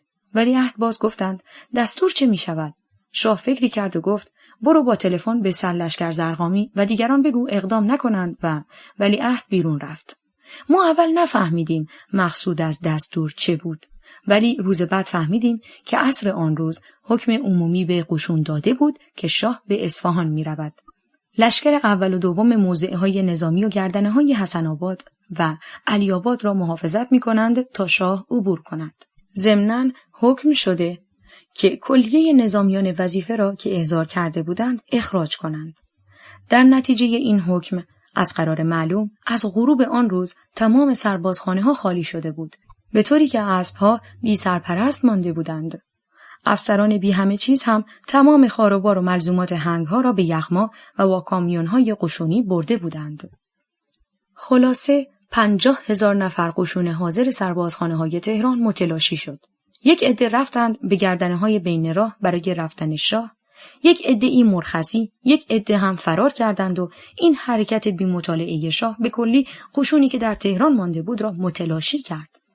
گرچه قشونی که ترتیب ندارد و افسر خوب ندارد و مردمش وظیفه شناس نیستند، به همین روز هم بایستی می افتاد. خلاصه شاه زنگ زد، عباس سرایدار آمد، چون پیش خدمت‌ها همه رفته بودند به او دستور داد که ما نخواهیم رفت، برای ما شام تهیه کن. بعد معلوم شد از کافه شهرداری شام برای شاه بردند. ولیعهد به اتاق آمد. شاه پرسید: به سپهبد و وزیر جنگ و سرلشکر زرقامی دستور دادی؟ ولیعهد اظهار کرد: بلی.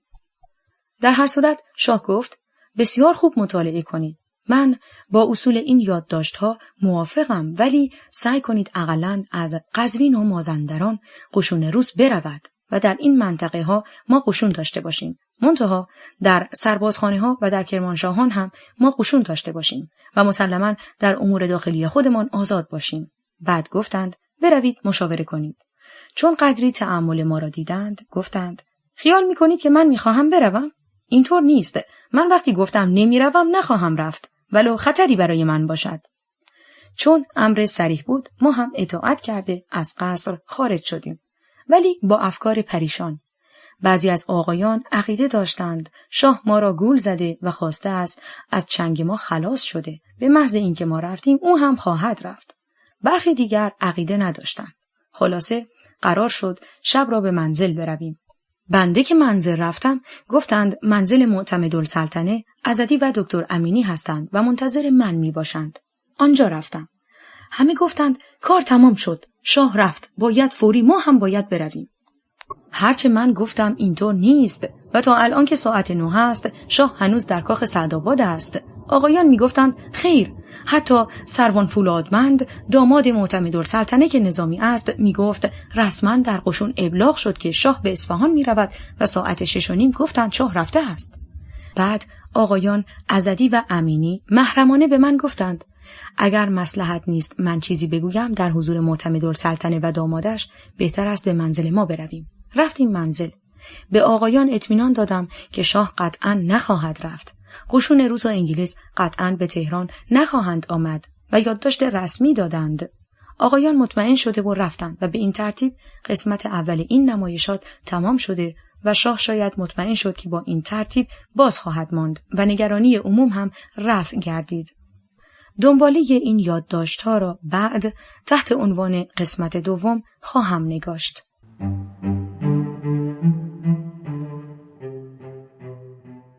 یادداشت‌های شهریور 1320 نوشته عباس قلی گلشاییان، گوینده نسیم، تولید و پخش فایل صوتی کتابخانه اینترنتی آوای بوف. avayaboof.com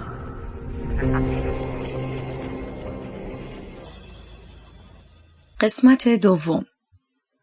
روز بعد صبح 9 شهریور قرار شد متن یادداشت‌ها را آقای سهیلی و آقای فروغی مطالعه و ما هر کدام به وزارتخانه خودمان برویم و نزدیک ظهر به هیئت حاضر شویم برای مشاوره. صبح به وزارت دارایی رفتم. موضوعی که از همه بیشتر خیال مرا ناراحت داشت موضوع غله تهران بود که با وجود قشون روس در قزوین و جلوگیری از کامیون‌ها که می‌رفت، رساندن جنس به تهران جای نگرانی بود. ناچار یک عده از مأمورین وزارت دارایی را مأمور کردم که به دهات اطراف بروند برای جمع‌آوری جنس و قرار گذاشتم مالکین اطراف تهران هم دعوت شوند که تعهدی سپرده خودشان هرچه ممکن باشد گندم تهیه و به شهر آورده شود. در اینجا بی مورد نیست متن یادداشت‌های سفارت انگلیس و روس که روز 8 شهریور به وزارت خارجه ایران داده شد نقل شود. نامه سفارت شوروی و انگلیس 8 شهریور 1320. 1. آقای وزیر، محترماً به طوری که قبلاً هم تذکر داده شد، خاطر جناب عالی را مستحضر می‌سازیم که دولتین اعلیحضرت پادشاه انگلستان و شوروی هیچ نقشه بر علیه استقلال و یا تمامیت ارضی ایران ندارند و علت اینکه مجبور شده اند اقدامات نظامی به عمل آورند این بوده است که دولت ایران توجهی به پیشنهادات دوستانه آنها ننموده است. لیکن این گونه اقدامات بر علیه خود ایران اتخاذ نگردیده، فقط بر علیه تهدید اقدامات ممکنه آلمانی هایی بوده که در نقاط مهم تمام کشور ایران قرار گرفتند. چنانچه دولت ایران فعلا حاضر به تشریک مساعی باشد، علت ندارد که عملیات خصمانه ادامه پیدا نماید. 2. دولتین اعلیحضرت پادشاه انگلستان و شوروی خواستار بعضی ضمانت‌هایی میباشند که فعلا دولت ایران در حقیقت مایل به انجام تقاضاهای عادلانه آنها هستند. تقاضاهای مزبور به قرار زیر است. الف. دولت ایران باید امر صادر نماید که قشون ایران بدون مقاومت بیشتری از شمال و شرق خطی که از خانقین، کرمانشاهان، خرم‌آباد، مسجد سلیمان، هفت‌گل، گچساران از آنجا به بندر دیلم که در خلیج فارس واقع است عقب نشینی نماید.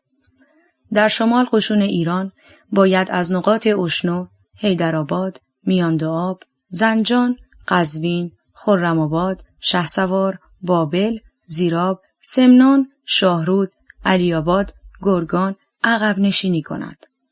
نقاط نامبرده بالا موقتاً به وسیله قشون شوروی اشغال خواهد شد. ب. دولت ایران بایستی در ظرف 1 هفته کلیه اتباع آلمانی به استثنای اعضای حقیقی سفارت آلمان و چندین نفر اشخاص فنی که در بنگاه‌ها مجاز است یا نظامی نباشند از ایران خارج نموده و صورت اسامی آلمانی‌های مزبور را برای موافقت نمایندگان سیاسی انگلیسی و شوروی در تهران تهیه نماید. ج. دولت ایران بایستی تعهد نماید که اتباع آلمانی دیگر به خاک ایران وارد نشوند. د. دولت ایران باید تعهد نماید که مانعی در راه حمل و نقل لوازم که شامل ادوات جنگی نیز خواهد شد و از راه خاک ایران بین نیروهای انگلیس و شوروی به عمل خواهد آمد قرار نداده و بلکه تعهد نماید وسایل تسهیل حمل و نقل این قبیل لوازم را که به وسیله راه خط آهن و یا از طریق هوا حمل می شوند فراهم سازند. 3. در مقابل دولتین انگلیس و شوروی موافقت می نمایند که الف. حقوق مربوط به نفت و غیره ایران را کما فی السابق بپردازند. ب.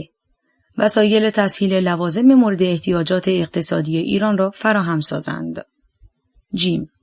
پیشروی زیادتر نیروهای خود را متوقف ساخته و به محض اینکه وضعیت نظامی اجازه دهد قشون خود را از خاک ایران خارج نمایند.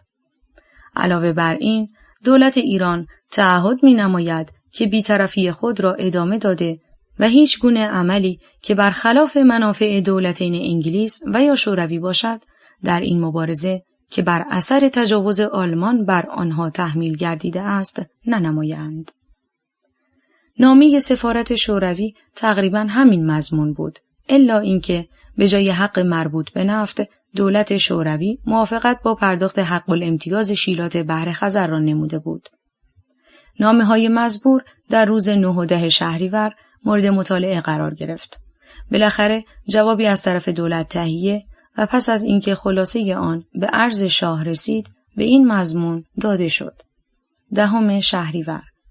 آقای وزیر مختار، محترماً در پاسخ نامه 8 شهریور 1320 آن جناب اشعار می‌دارد اینکه مرقوم شده است دولت اعلیحضرت پادشاه انگلستان و دولت اتحاد جماهیر شوروی هیچ قصدی بر علیه استقلال و تمامیت خاک ایران ندارند و در صورتی که دولت ایران حاضر برای همکاری باشد، عملیات خصمانه ادامه نخواهند یافت.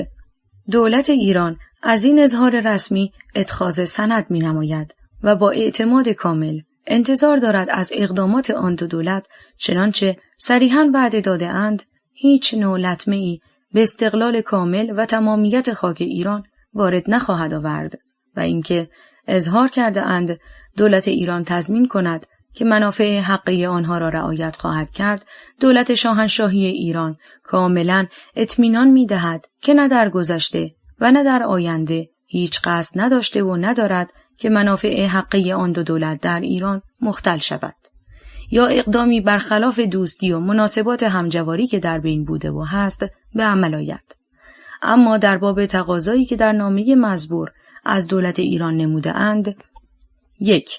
اینکه تقاضا کرده اند دولت ایران به قوای خود امر دهد به طرف شمال و مشرق خطی که از نقاط خانقین و کرمانشاه و خرم‌آباد، مسجد سلیمان، هفت گل، گچساران و رام هرمز و بندر دیلم می‌گذرد عقب بکشد و قوای دولت انگلستان در نواحی جنوبی و غربی این خط اقامت کنند و نیز دولت ایران قوای خود را به طرف جنوب از مغرب به مشرق از قصبه اشنو در جنوب غربی رضائیه و حیدرآباد و میاندوآب در جنوب دریاچه رضائیه و زنجان و قزوین و خرم‌آباد در جنوب دریای خزر و بابل و زیراب و سمنان و شاهرود و علی‌آباد در مشرق بگذرد به عقب بکشند و قوای شوروی موقتاً در نواحی واقعه در شمال این خط اقامت کنند.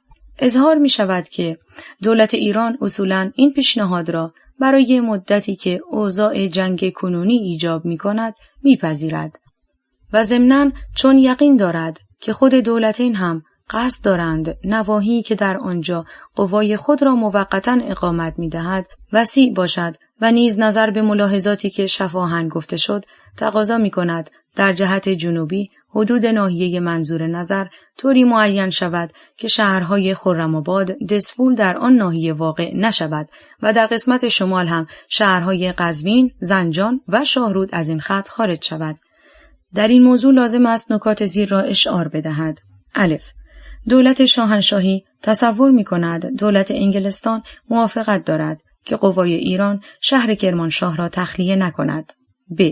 بنابر اصلی که آن دو دولت در آغاز نامه خود تصریح کرده اند، مسلم است که در نواحی که قوای دولت شوروی و بریتانیای کبیر اقامت خواهد کرد، متعلقات دولت و ملت ایران کاملا محفوظ و اختیارات دولت ایران بر حسب استقلال تمام خود راجع به وظایفی که نسبت به امور کشور بر عهده دارد کاملا برقرار خواهد بود و از طرف قوای آن دو دولت به هیچ وجه عملیاتی که منافی با آن اختیارات باشد واقع نخواهد شد و ادارات دولتی و ملی ایران آزادانه به وظایف خود مطابق مقررات کشور ایران عمل خواهد کرد و قوای شهربانی و امنیه نیز مشمول همین اصل خواهد بود.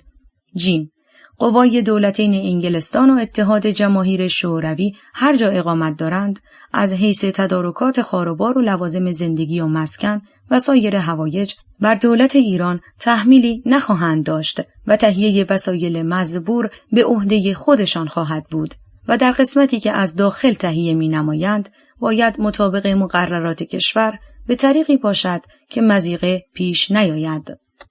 دال. مأمورین دولتین انگلستان و اتحاد جماهیر شوروی در نقاطی که قوای آنها اقامت دارد دستورهای لازم خواهند داد به اینکه قوای مزبور و افراد آنها حتی الامکان تماس با اهالی نداشته باشند تا از وقوع احتمالی قضایای نامطلوب احتراز شود. 2.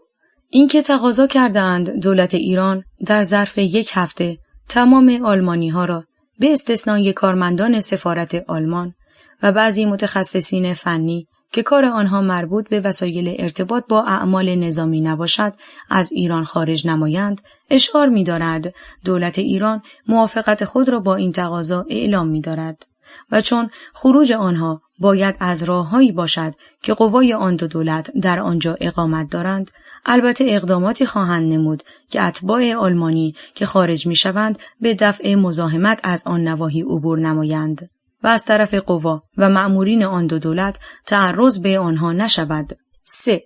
راجع به اینکه بعد از این دولت ایران اجازه ندهد اتباع آلمانی به خاک ایران وارد شوند، اشکالی نیست و بدیهی است این قید محدود به مدتی است که مخاصمه فعلی بین آن دو دولت و آلمان ادامه دارد. 4. اینکه تقاضا کرده اند دولت ایران به هیچ وجه اشکالی برای حمل اجناس و مهمات به مقصد اتحاد جماهیر شوروی و بریتانیای کبیر پیش نیاورد و حمل آن را به وسیله راههای شوسه و راه آهن یا راههای هوایی تسهیل نمایند، البته تسهیلاتی که دولت ایران خواهد نمود در حدود تمکن و موجودیت وسایل خواهد بود، به طوری که مایه تضییقی برای دولت ایران و ایرانیان فراهم نشود. 5. اینکه اظهار داشتند که دولت ایران تعهد کند که بی‌طرف مانده و اقدامی نکند که منافع دولت انگلستان و دولت اتحاد جماهیر شوروی در این منازعه آنها با دولت آلمان خللی وارد آورد، لزوماً اشعار می‌دارد که راجع به بی‌طرفی به طوری که اطلاع داده اند دولت ایران از آغاز جنگ اروپا به طیب خاطر بی‌طرفی خود را اعلام داشته و به هیچ وجه از شرایط این بی‌طرفی تخلف نکرده بود و بعدها نیز در این تصمیم خود باقی خواهد ماند. و نیز دولت ایران هیچگاه راضی نبوده و نخواهد بود که به منافع حقیقی آن دو دولت در ایران خللی وارد آید و امیدوار است که آن دو دولت نیز تفسیر این عبارت و تطبیق این معنی با موارد عمل حسن تفاهم را از مد نظر دور ندارند تا از بروز مشکلات اجتناب شود. 6. به طوری که در نامه خود وعده داده اند که به دولت ایران در حوایج اقتصادی آن مساعدت شود، یقین است که در اجرای این مقصود خرید کالاهای صادراتی ایران را نیز منظور داشته و نیز اقدام لازم به عمل خواهد آورد که اجناس متعلق به ایران که تاکنون در حدود متصرفات انگلستان و یا در خاک دولت شوروی موجود و متوقف مانده، هرچه زودتر به ایران حمل شود و از این حیث برای این دو کشور گشایش دست دهد. 7. نسبت به وعده صریحی که آن دو دولت داده اند که پیشرفت قوای شوروی و انگلیس را متوقف سازند و هر روزی که اوضاع جنگ کنونی اجازه دهد آنها را از خاک ایران بیرون ببرند، از این فقره اتخاذ سند می نماید و اعتماد خود را نسبت به این اظهارات دو دولت اشعار می دارد. 8. اینکه اظهار داشتند حق الامتیاز نفت شرکت انگلیس و ایران مانند گذشته پرداخت خواهد شد و دولت شوروی هم موافق قرارداد شوروی مورخ 1 اکتبر 1927 حقوق دولت ایران را از بابت شیلات سواحل جنوبی بحر خزر کماکان خواهد پرداخت، موجب امتنان است. 9. در خاتمه اشعار می دارد که چون در ضمن عملیاتی که از روز 3 شهریور به بعد واقع شده، ممکن است اسلحه و مهمات و اشیایی که از قوا و متعلقات ایران به دست قوای آن دو دولت افتاده باشد، نظر به مراسم دوستی که فیما بین این دو دولت با دولت بریتانیای کبیر و دولت اتحاد جماهیر شوروی برقرار است، دولت ایران انتظار دارد که آنها را مسترد سازند و نیز چون در ضمن عملیات قوای آن دو دولت خسارات مالی و خرابی‌ها و اتلاف نفوس واقع شده است، امیدوار است از طرف آن دو دولت نیات دوستانه و منصفانه درباره ترمیم آنها ابراز شود، خاصه که قسمتی از این قضایای ناگوار پس از آن روی داده است که دولت ایران به قوای خود امر ترک مقاومت هم نموده بود. شرحی که به سفارت شوروی نوشته شده تقریبا همین مضمون بود، الا اینکه در قسمت پرداخت حق الامتیاز نفت حق الامتیاز شیلات ذکر شده بود. ضمناً خاطر نشان می شود که متن یادداشت‌های مزبور توسط خود آقای فروغی تهیه شد و بعد از اینکه حضوراً با نمایندگان شوروی و انگلیس مذاکره شفاهی کردند، یادداشت‌ها ارسال گردید. اخراج اتباع آلمان. ناگفته نماند که در روز 9 شهریور، در همان روزی که متن جوابها تهیه ولی هنوز فرستاده نشده بود، یادداشت دیگری از سفارت انگلیس رسیده به مضمون ذیل. سفارت انگلیس، قلهک، 9 شهریور 1320. سفارت اعلیحضرت پادشاه انگلستان تعارفات خود را به وزارت خارجه ایران اظهار و محترماً اشعار می‌دارد که نظر به حوادث و جریانات سریع چند روز اخیر که در نتیجه کلیه طرقی که آلمان‌ها از آن می‌توانند از ایران خارج شوند و روی آنها بسته شده، دولت اعلیحضرت پادشاه انگلستان حال مایلند که آلمان‌ها به عوض اینکه توسط دولت شاهنشاهی ایران از کشور اخراج شوند، به قوای انگلیس یا سوئیت تسلیم گردند. این یادداشت که رسید مستقیم به سفارت آلمان گفته شد. فوق‌العاده عصبانی شدند و اظهار کردند این عمل برخلاف مقررات و قوانین بین المللی است و البته آنها هم متوجه بودند و هرچه با آقایان مذاکره شد فایده نبخشید و شب موضوع در هیئت به حضور شاه عرض شد. شاه که فوق‌العاده خود را باخته بود فوری اظهار کرد هیچ مانعی ندارد تسلیم شوند. ولی البته موضوع صرف نظر از جنبه سیاسی به آن آسانی هم نبود و اتباع مزبور هم به واسطه اینکه تقریبا تمام اسامی آنها در یادداشت‌های چاپی که با تیارات روزهای اول ریخته شده بود درج بود، خود متوجه بوده و یا خود را مخفی کرده بودند یا در سفارت پنهان شده بودند. این موضوع نیز ناگفته نماند که علاوه بر اتباع آلمان، شفاهن سفیر انگلستان به مفتی اعظم که از واقعه عراق فرار کرده و در زنجان تحت نظر بوده و این روزها مخفی شده بود و یکی دو نفر دیگر از عراقی‌ها هر روز سفارش می‌کردند که پیدا شوند و خبری از آنها نبود.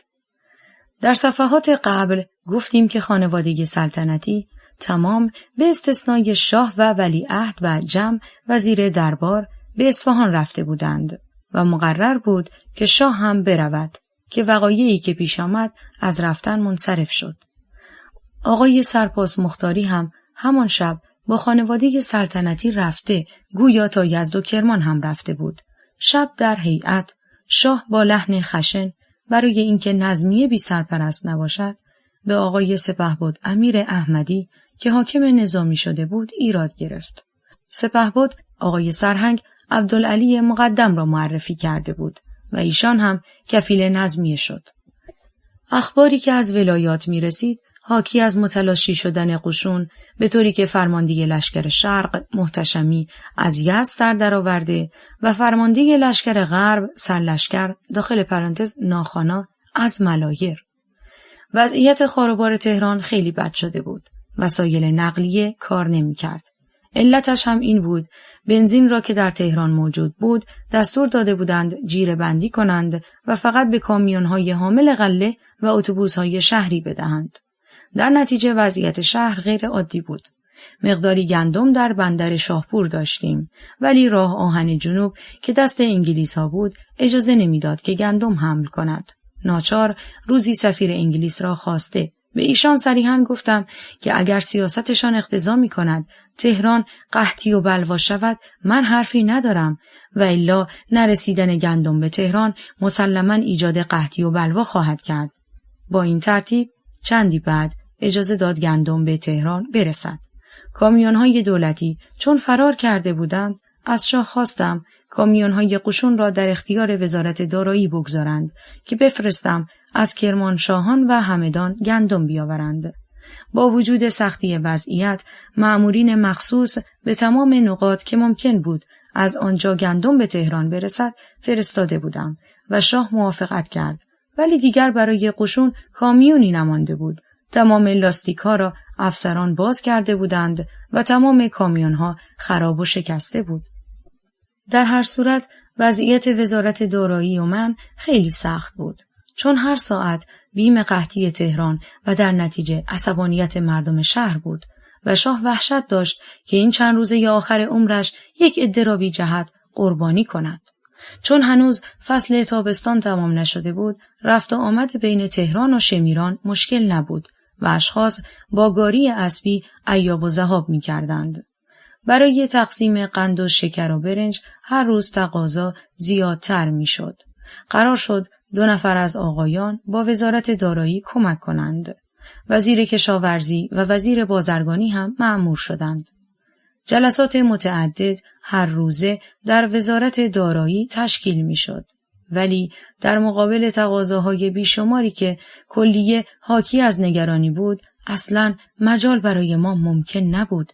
گرچه با مقدار برنج و قند و چای جای نگرانی نبود و به اندازه مصرف 3 و 4 ماه تهران موجود بود، ولی در ظرف 3 روز بیش از مصرف 1 ماه برنج صادر شد و ازدحام در به انبارهای دولتی تمامی نداشت.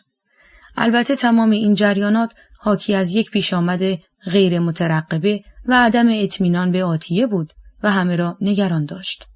در این چند روزه دیگر خبر مهمی نبود جز کسالت قلبی و ناگهان آقای فروغی نخست وزیر که برخی آن را ظاهری و تصنعی می‌پنداشتند و حتی این فکر در خود اعضای هیئت هم بود، ولی با تحقیقی که از اطبای معالج گردید معلوم شد صحت دارد.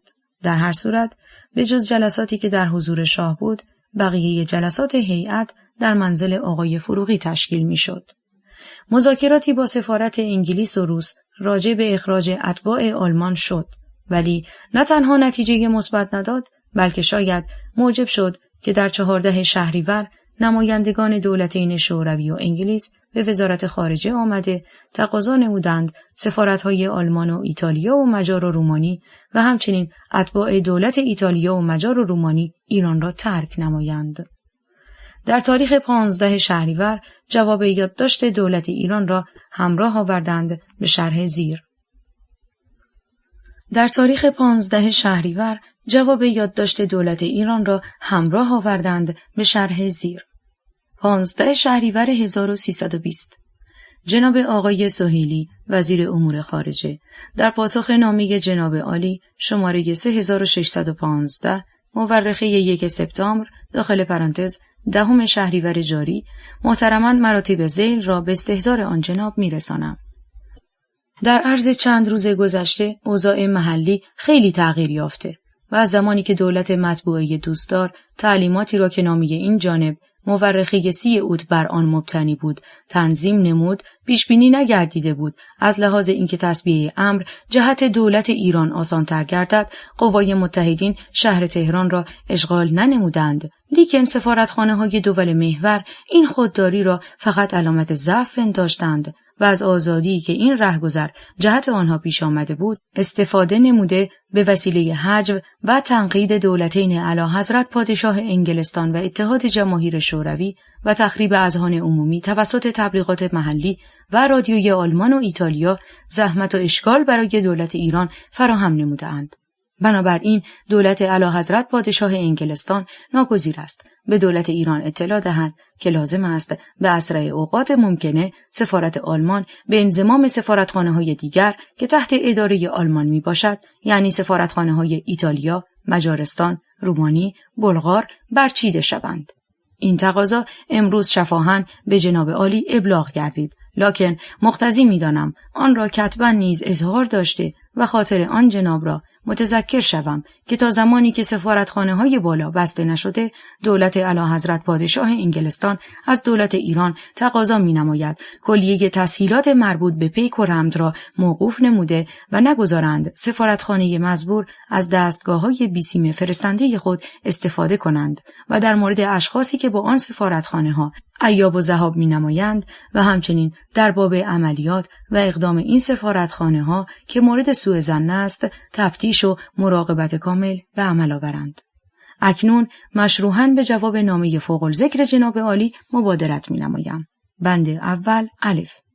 گرچه دولت اعلیحضرت پادشاه انگلستان حاضر نیستند هیچ یک از شهرهای مقرر و مشروح را از نواحی متصرفی که قبلاً به دولت ایران ابلاغ گردیده مجزا نمایند، اصولاً ایرادی ندارد به اینکه در محل ترتیبی فی مابین مأمورین نظامی انگلیس و مأمورین وابسته ایران داده شود که بر طبق آن عده‌ای از ارتش یا امنیه ایران برای نظم و آرامش آن نقاط انجام وظیفه نمایند.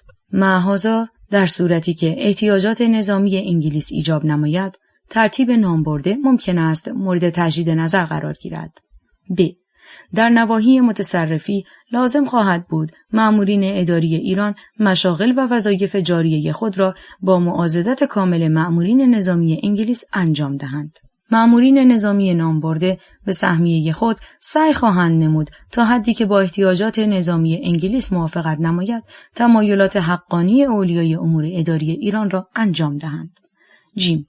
مأمورین نظامی انگلیس به هیچ وجه میل ندارند از حیث آذوقه و مسکن و سایر احتیاجات تحمیل بر دولت ایران بوده باشند و با معاضدات کامل مأمورین اداری ایران ترتیباتی داده خواهد شد که احتیاجات مأمورین نظامی انگلیس در این مورد به نحوی تأمین شود که مضیقه‌ای جهت این کشور تولید نگردد. دال.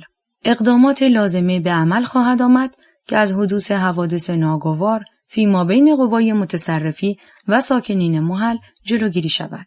بند 2.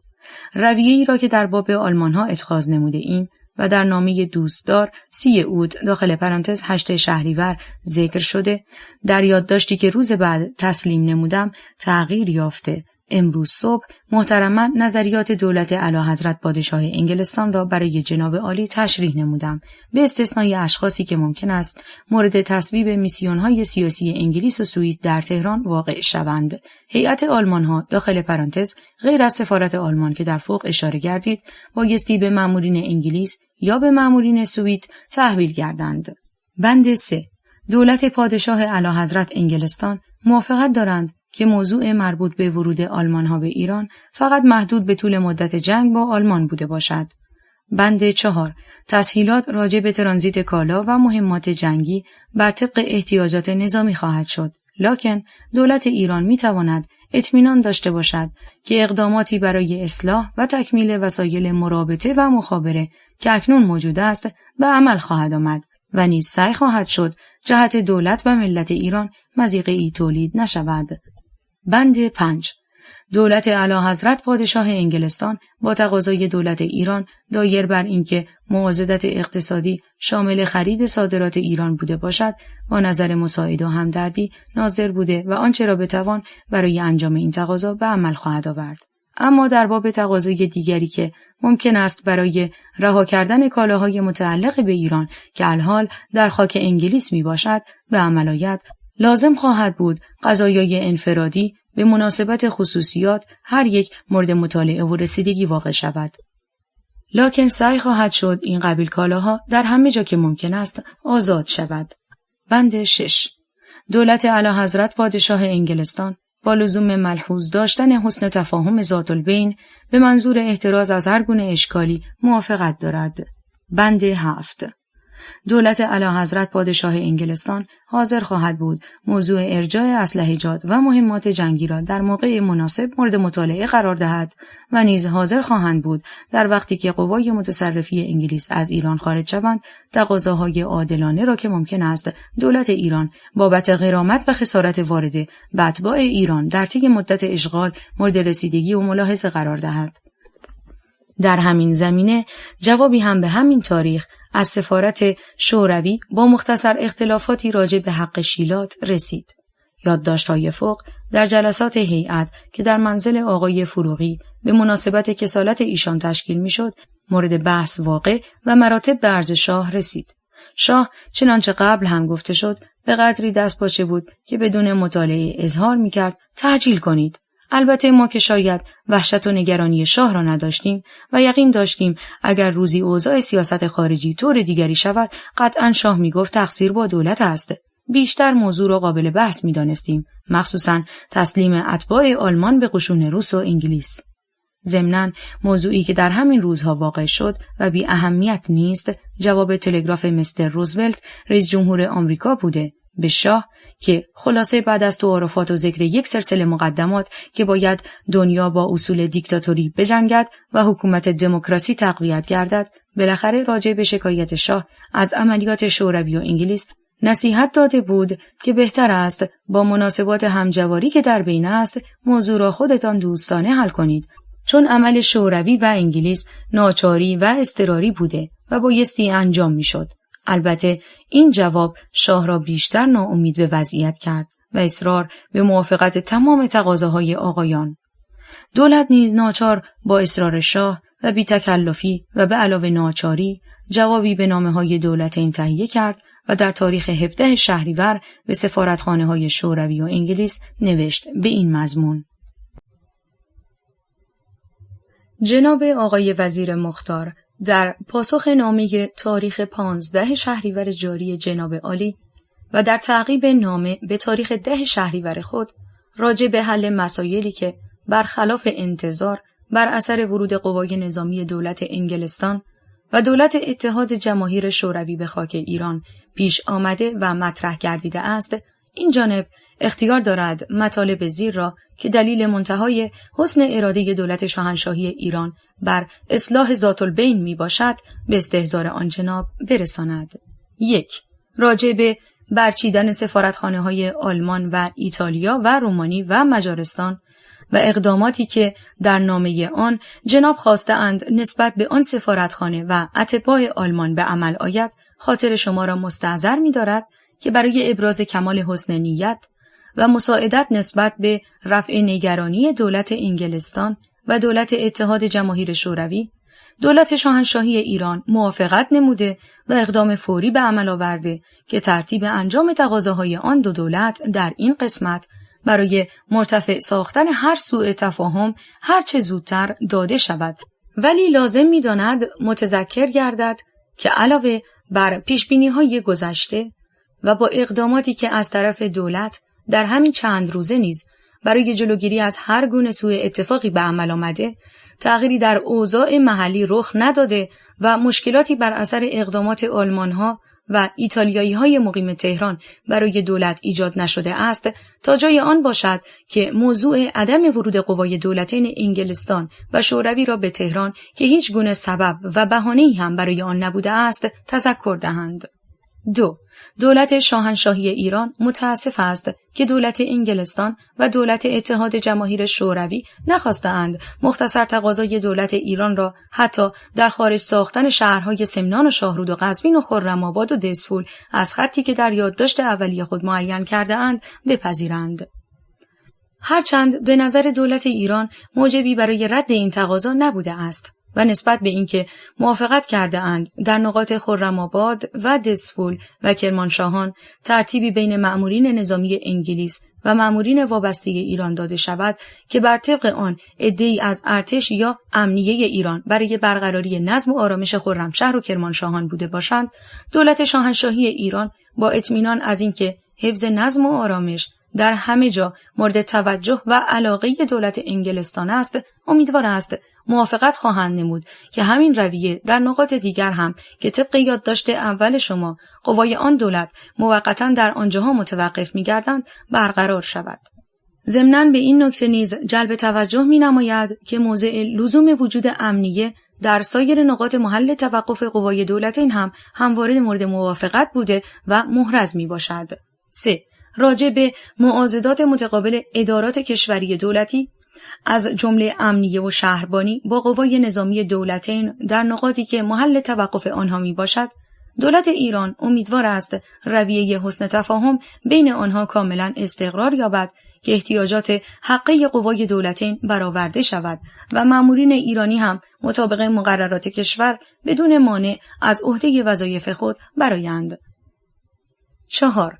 بنابر این مراتب بالا دولت شاهنشاهی یقین دارد اکنون که از هر جهت وسایل اطمینان خاطر دول اعلیحضرت پادشاه انگلستان و دولت اتحاد جماهیر شوروی فراهم گردیده است، اوامر فوری مؤثر به قوای آن دولت صادر خواهند نمود که در حدود موافقت‌های حاصله عمل نمایند تا مأمورین دولت ایران در آن نقاط برای اعاده وضعیت عادی و انجام وظایف خود منظماً اقدام نمایند.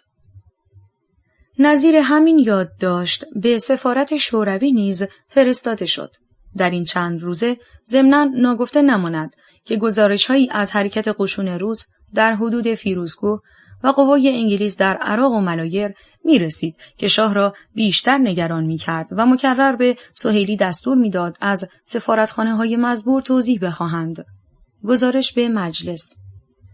برای اینکه مجلس از جریان مذاکرات بین دولت و نمایندگان دولتین مستحضر باشد، جلسه فوق‌العاده مجلس در روز سه‌شنبه 18 شهریور تشکیل شد.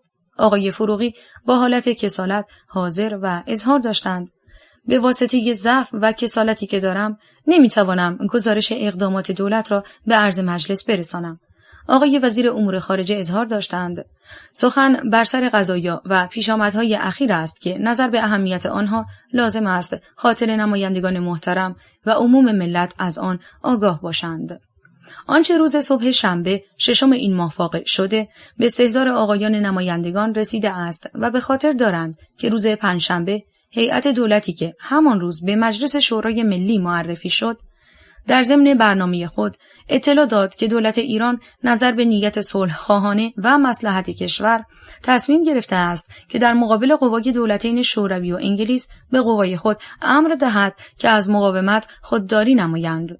نمایندگان محترم هم در ضمن رأی اعتماد به دولت آن تصمیم را تصویب نمودند. بنابراین همان روز شرحی به سفارت شوروی و سفارت انگلیس نوشته شد که دولت شاهنشاهی ایران با رعایت سیاست بی‌طرفی پیوسته کوشش داشته است مناسبات دوستانه خود را با تمام دول به ویژه دولت‌های همسایه خود محفوظ بدارد. در این موقع که هم نیروی جنگی دولت اتحاد جماهیر شوروی و دولت انگلستان وارد خاک گردیده‌اند، دولت ایران برای ابراز کمال حسن نیت و حفظ مناسبات همجواری مبادرت به جنگ ننموده است. با این حال قوای آن دو دولت اقدام به عملیات جنگی و بمباران شهرها نموده و نیروی پادگان ایران در شهرستانها هم که طبعاً در مقابل حمله‌ای که به آنها شده ناگزیر از خود دفاع و مقاومت نموده اند. بعداً دولت شاهنشاهی برای اثبات نیت صلح خواهانه خود دستور داد که نیروی دولتی به کلی ترک مقاومت نموده از هر گونه اقدامی خودداری نمایند. در روز 8 شهریور نمایندگان دولتین به ملاقات نخست وزیر آمده و یادداشت‌هایی تسلیم کردند. داخل پرانتز متن این یادداشت‌ها قبلا نوشته شد. سپس دولت بعد از مشاوره در 10 شهریور با بعضی تغییرات و اصلاحات جواب یادداشت‌ها را داد. داخل پرانتز جواب یادداشت‌ها بالاتر نوشته شده است. سپس جریان یادداشت‌های 9 شهریور به بعد را تا جواب‌هایی که در 17 شهریور به سفارتین داده شده بود آقای وزیر امور خارجه قرائت کردند و اظهار داشتند آنچه تاکنون واقع شده است این است که بی کم و زیاد به استحضار رسانید و البته بعدها هم هرچه واقع شود به اطلاع آقایان خواهد رسید. آقایان نمایندگان محترم باید بدانند دولت ایران همواره نسبت به کلیه کشورهایی که با ما مناسبت داشته اند به نظر احترام نگریسته و همیشه اهتمام کرده است حقوق آنها را رعایت کند و سعی نموده است مناسبات دوستانه برقرار و روابط عادی را ادامه دهد و این مناسبات مخصوصا نسبت به دول همجوار با نظر خاصی رعایت شده است. همیشه سعی نموده ایم از این جنگ برکنار و بی‌طرفی خود را حفظ کنیم. ما امیدواریم به زودی عللی که سبب این پیش آمد ناگوار شده مرتفع گردیده و با اطمینان نهایی که دولتین چه در برنامه خود و چه کرارن ضمن اظهارات شفاهی تأیید و تصریح کرده اند قوای آنها خاک ایران را ترک کنند. پس 1-2 نفر از آقایان وکلا با اظهار تأسف از پیشامدهایی که شده مذاکراتی راجع به توقیف اشخاص و مداخله مأمورین شوروی و انگلیس در کارهای داخلی و غیره نموده و تقاضا کرده اند دولت اقدامات شایسته بنماید. سپس آقای نخست وزیر بیانات زیر را نمود. بنده و همکاران بنده به خوبی می‌دانیم و می‌فهمیم که آقایان نمایندگان محترم از این پیشامد اسف‌انگیز چقدر قلوبشان متأثر و متألم است. آقایان نمایندگان که به جای خود همه افراد ایرانی از این وقایع قلبشان مجروح است. دنیا در یک آتش عجیبی می‌سوزد. اکثر ملل و دول گرفتار دشواری‌ها و مصیبت‌ها و کشتارها و خسارات مالی و جانی فراوان و فوق‌العاده هستند. ما از 2 سال پیشتر که جنگ شروع شده همیشه دعاگو و آرزومند بودیم که دامنه این آتش سوزی زیاد وسعت پیدا نکند. حتی الامکان کمتر ملل و بندگان خدا گرفتار این مصیبت شوند. ضمناً ما هم محفوظ بمانیم. معلوم می شود تقدیر اینطور بوده است که آتش جهانسوز باشد و ما هم برکنار نمانیم. حالا چیزی که بنده می خواهم عرض کنم، بر حسب مقررات و ترتیب حکومت پارلمانی، هر هیئت دولت مکلف است به اینکه احساسات نمایندگان ملت را نسبت به خودش و عملیاتش بداند. اظهار این احساسات وجهه دیگری ندارد جز اینکه رأی بدهند. بنابراین تقاضا می کنم رأی احساسات خودشان را نسبت به دولت اظهار دارند.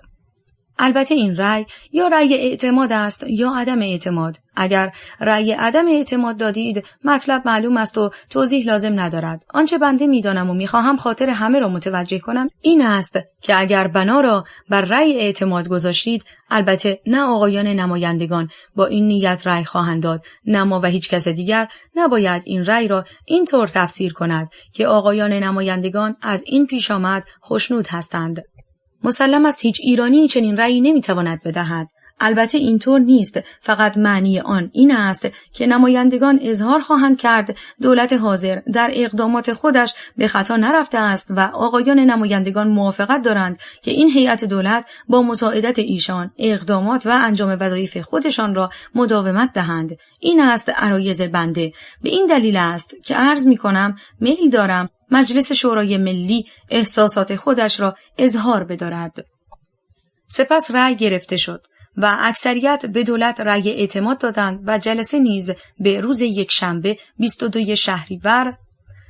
توضیح حاشیه: در ثبت تاریخ اشتباه روی داده. 22 شهریور شنبه است و یکشنبه 23 شهریور موکول شد. حملات رادیو لندن.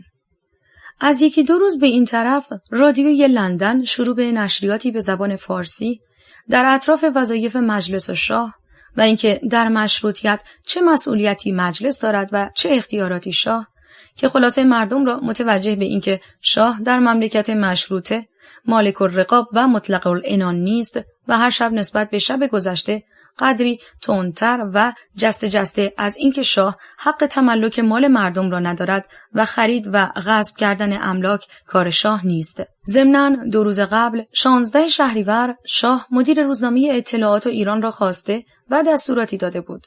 شب روزی که در مجلس مذاکرات فوق مطرح شد، در روزنامه اطلاعات مقاله‌ای منتشر شد حاکی از احساسات سخت نسبت به رویه دولتین و تأثیر مردم و نفرت از این پیشامدها بود. در هیئت بودم که ولیعهد این روزنامه را آورد و خواند. 18 شهریور. البته شاه تصدیق مطالب آن را کرد، ولی اظهار شد با حسن تفاهمی که دارد پیدا می شود این مقالات با اینکه دولتین می دانند مطبوعات ما تحت نظر نظمیه و دولت است، اثر سوی خواهد بخشید و همینطور هم شد. سفیر انگلیس به وزارت خارجه آمده و با لحن خیلی عصبانی و تعرض‌آمیزی گله کرد و حتی نوشتن مقاله را منتسب به شاه دانسته.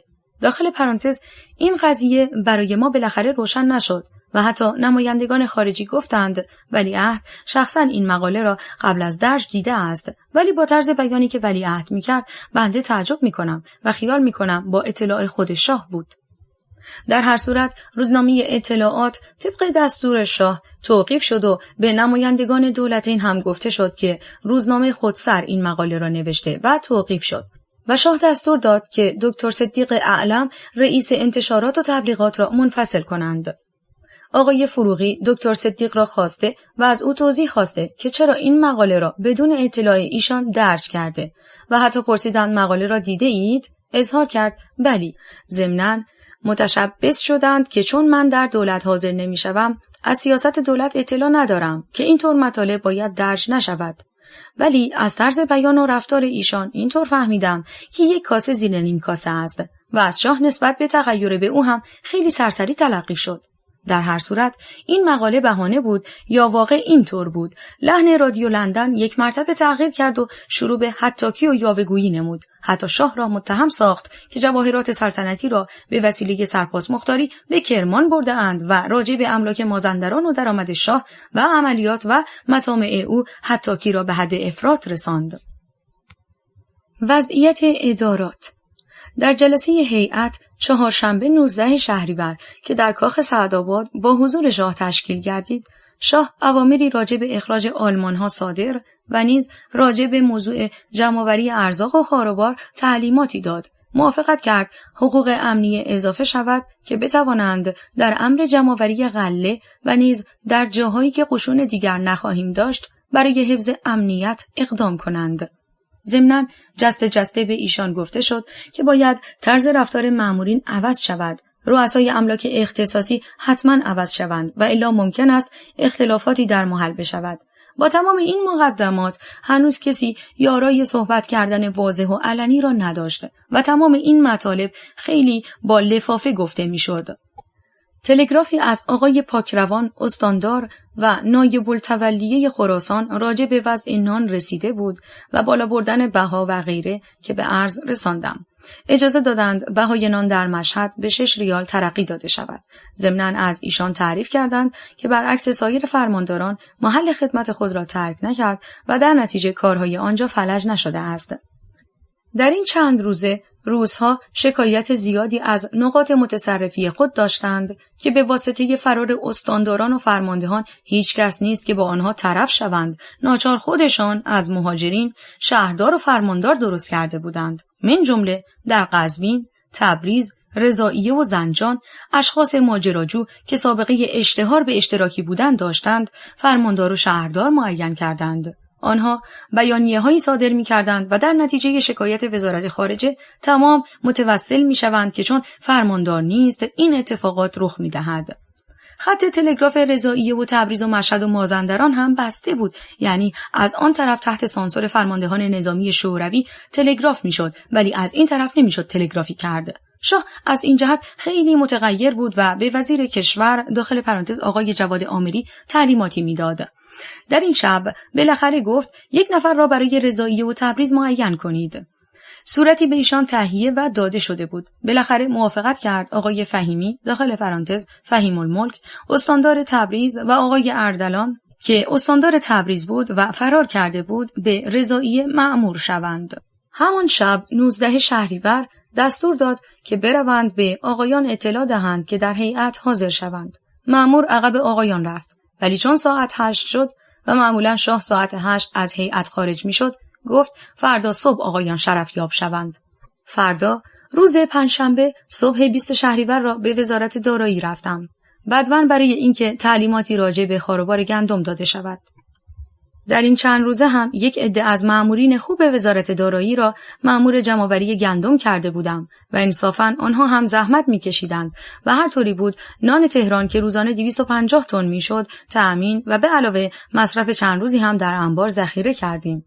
در تقسیم برنج هم کمال مراقبت میشد و خلاصه با تمام آشفتگی کشور از هیچ جا صدای بینانی بلند نبود. حس کرده بودم که از هیچ چیز بدتر برای انقلاب بینانی نیست و مسلم بود اگر انقلابی میشد با استعدادی که در مردم بود قطعاً شاه با حالت عصبانی که داشت نمیگذشت و شفقت به خرج نمیداد.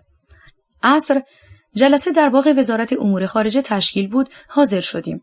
ناگهان ساعت 6 عصر شاه با ولیعهد سرزده وارد باغ وزارت خارجه شدند.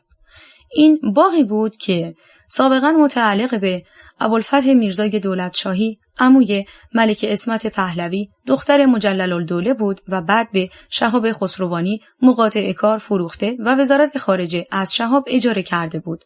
به محض اینکه اتومبیل شاه وارد شد از اتومبیل پیاده شدند. گفتند باغ خوبی است. مال کی است؟ به عرض رساندند متعلق به ابوالفتح میرزا بود. اظهار کردند این پدر سوخته که میگفت من چیزی ندارم این باغ به این خوبی را از کجا آورده است؟ در صورتی که چندان باغ فوق‌العاده خوبی هم نبود، ولی این اظهار حاکی از نظرتنگی شاه بود. در هر صورت آمدند نشستند و پرسیدند چه خبر؟ عرض شد که در شمال روس‌ها مداخله در تمام کارها می کنند. هنوز راه تلگراف باز نشده و خبری از مأمورین نداریم. امر کردند که فوری حکامی که معین شده اند حرکت کنند. پرسیدند مقصود رادیوی لندن از این بیانات چیست؟ و مخصوصاً دستور دادند به وزارت امور خارجه که با سفیر انگلیس صحبت کنند که چه مقصودی از این حرکت دارند. ضمناً می‌خواستند خبر دیگری بگیرند. پرسیدند امروز مجلس بود؟ عرض شد خیر. پاره ای صحبت‌ها هم راجع به کلیات کارها نمود و پرسیدند آقای فروغی کجاست؟ عرض شد مریض و در منزل هستند و بعد از ختم جلسه هیئت به منزل ایشان برای دادن گزارش خواهد رفت. بعد حرکت کردند و رفتند. بعد از رفتن ایشان تحقیق شد، معلوم شد در این روز جلسه محرمانه‌ای در مجلس تشکیل شده که شاه از آن جلسه ناراحت بوده است. مسئله جواهرات سلطنتی. خلاصه کاغذی از مجلس رسید خطاب به من که راجع به جواهرات سلطنتی یکی از نمایندگان مشورتی دارد که برای جواب حاضر شوید. به اطلاع هیئت رسید و قرار شد جواب داده شود. سپس آقای سرپاس مختاری به هیئت حاضر و امر شاه را ابلاغ کرد که شاه فرموده است نان در تهران ارزان شود و 1 من 2 ریال شود. این موضوع در هیئت مطرح و من اظهار عقیده کردم موردی ندارد چون زیان هنگفتی خواهیم داشت. سرپاس گفتند من امر شاه را ابلاغ می کنم، دیگر به من ارتباطی ندارد. خواستم شرفیاب شوم. از قصر تحقیق کردم. گفتند اعلیحضرت حمام تشریف دارند. ضمناً خبری از تلگرافخانه رسید که روس‌ها از شریف آباد قزوین به سمت ینگی امام حرکت کرده اند. خواستند این را هم به شاه بگویند. بالاخره چون شاه حمام بود به ولیعهد آقای سهیلی با تلفن گفتند. ضمناً آقای وزیر امور خارجه به سفارت روس رفت. گفتند تمامیت قشون روس به تهران می آیند. ناچار آتشه نظامی خود را با اتومبیل فرستادند بروند جلو خبر بگیرند. البته شب را خیلی ناراحت بودم و از قراری که آقای سهیلی اظهار کردند تا صبح ولیعهد مرتب با تلفن تحقیق می کرد. بعد معلوم شد 1 ستون قشون تا ینگی امام آمده و مراجعت کرده و سفارت روس گفته بودند طبق مقررات نظامی گشت شبانه زده اند، ولی لحن رادیوی لندن و این حرکات قشون حاکی از یک واقعه غیر مترقبی بود. ضمناً آقای وزیر امور خارجه در جلسه اظهار داشتند که آقای سفیر انگلیس از قضیه روزنامه اطلاعات خیلی دلتنگ و اظهار می کند که شاه آنها را فریب داد و دربار مخالف است. در هر صورت صبح جمعه 21 شهریور برای موضوع یادداشت مجلس راجع به جواهرات و نیز توضیح آن به کاخ سعدآباد رفته و شرفیاب شدم. داخل پرانتز این نکته را نیز اشاره می کند که طبق امر صریح شاه از وزرا کسانی که بدون وقت خواستن قبلی حق شرفیابی داشتند عبارت بودند از نخست وزیر، وزیر دارایی، وزیر خارجه، وزیر دادگستری، وزیر راه. در موقع هم سایر وزرا باید قبلا وقت شرفیابی می‌خواستند. به هر حال صبح شرفیاب شدم. آقای فرزین رئیس بانک ملی هم بود. داخل پرانتز رئیس بانک ملی روزهای جمعه شرفیاب میشد، هم گزارش بانک را میداد، هم صورت حسابهای شخصی شاه را به عرض میرساند. عرض کردم از مجلس سوالی راجع به جواهرات سلطنتی کردند که جواب داده شود. شاه گفت به مجلس چه مربوط است؟ فضولی میکند؟ به عرض رسید با این صحبت‌هایی که میشود و اطمینانی که ما داریم چه بهتر سوالی شود و جواب دهیم. به علاوه مجلس هم نظر مخصوصی ندارد، برای تسکین خیال مردم است. شاه از آقای فرزین پرسید عقیده تو چیست؟ آقای فرزین هم اظهار داشت بسیار به مورد و بجاست و اگر جواب داده نشود اثر خوبی نخواهد کرد. به علاوه وقتی ما خبر داریم جواهرات تمام الان در بانک ملی موجود است چرا جواب ندهیم؟ پرسیدند فروغی هم همین عقیده را دارند؟ گفتم بلی، نظر هیئت بالاتفاق بر این است که جواب داده شود. گفتند که چطور جواب می دهید؟ عرض کردم در جلسه رسمی سوال می شود. بعد همین وقایع که جواهرات سلطنتی از تاریخ عزل سلسله قاجار تا کنون در کجا بوده و چه شده طبق مدارک و اسناد گفته می شود. بعد گفتند پس جواب را تهیه کن، بده آقای فروغی هم ببیند و در هیئت برای من بخوان. ضمناً به آقای فرزین گفتند مقداری از این جواهرها تغییر صورت پیدا کرده در موقع عروسی، نه اینکه از بین رفته باشد. آنها چه می شود؟ آقای فرزین اظهار کردند وقتی موجود است تغییر صورت که اضطراری بوده چه عیبی دارد؟ مقصود این است که این ایام اخیر جواهرات دست نخورده باشد و آن تغییر صورتها اشکالی ندارد. این تغییرات حتما با حضور وزیر دربار و رئیس الوزراء و وزیر دارایی صورت گرفته و لابد در دفتر مربوطه ثبت شده است. ضمناً شاه گفت در این تغییر مقداری هم بر آنها علاوه شده. جواهرات خود ما هم که پیشکش داده بودند صرف کرده ایم. مخارج آن را هم که ما خودمان دادیم به حساب دولت نرفته. بعد به ایشان عرض کردم رئیس نظمیه امر مبارک راجع به بهای نان را ابلاغ کرد که 1 ریال کسر کنیم. خواستم به عرض برسانم این عمل نه نفع معنوی دارد و نه اثر مادی، چون زیان هنگفتی میبریم و از پایین بردن بهای نان هم نتیجه‌ای گرفته نمی شود. اظهار کردند خیر، ما مقصودی داریم، تو فکر ضررش را نکن، ضررش را من شخصا میدهم، برو اعلان کن. البته دیگر جای گفتگو نبود. رفتم اعلان کردم، ولی همانطور که حدس می‌زدم نتیجه که نداد سهل است. تمام اعلانات که به در و دیوار چسبانده شد که حسب الامر بهای نان 2 ریال معین می‌شود، مردم پاره کردند و کلمات رکیک روی آن نوشتند.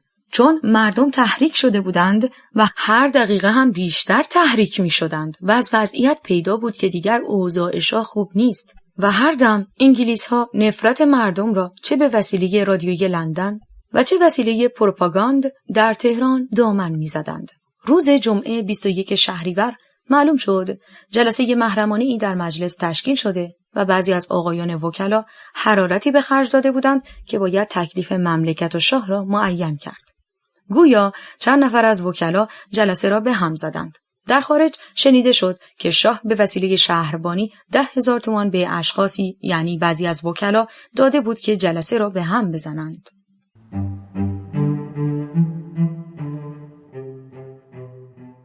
یادداشت‌های شهریور 1320 نوشته عباس قلی گلشاییان، گوینده نسیم، تولید و پخش فایل صوتی کتابخانه اینترنتی آوای بوف. avayaboof.com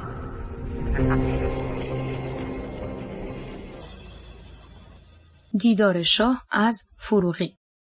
عصر از منزل نخست وزیر اطلاع دادند که غروب جلسه در منزل آقای نخست وزیر تشکیل می شود و حاضر شویم.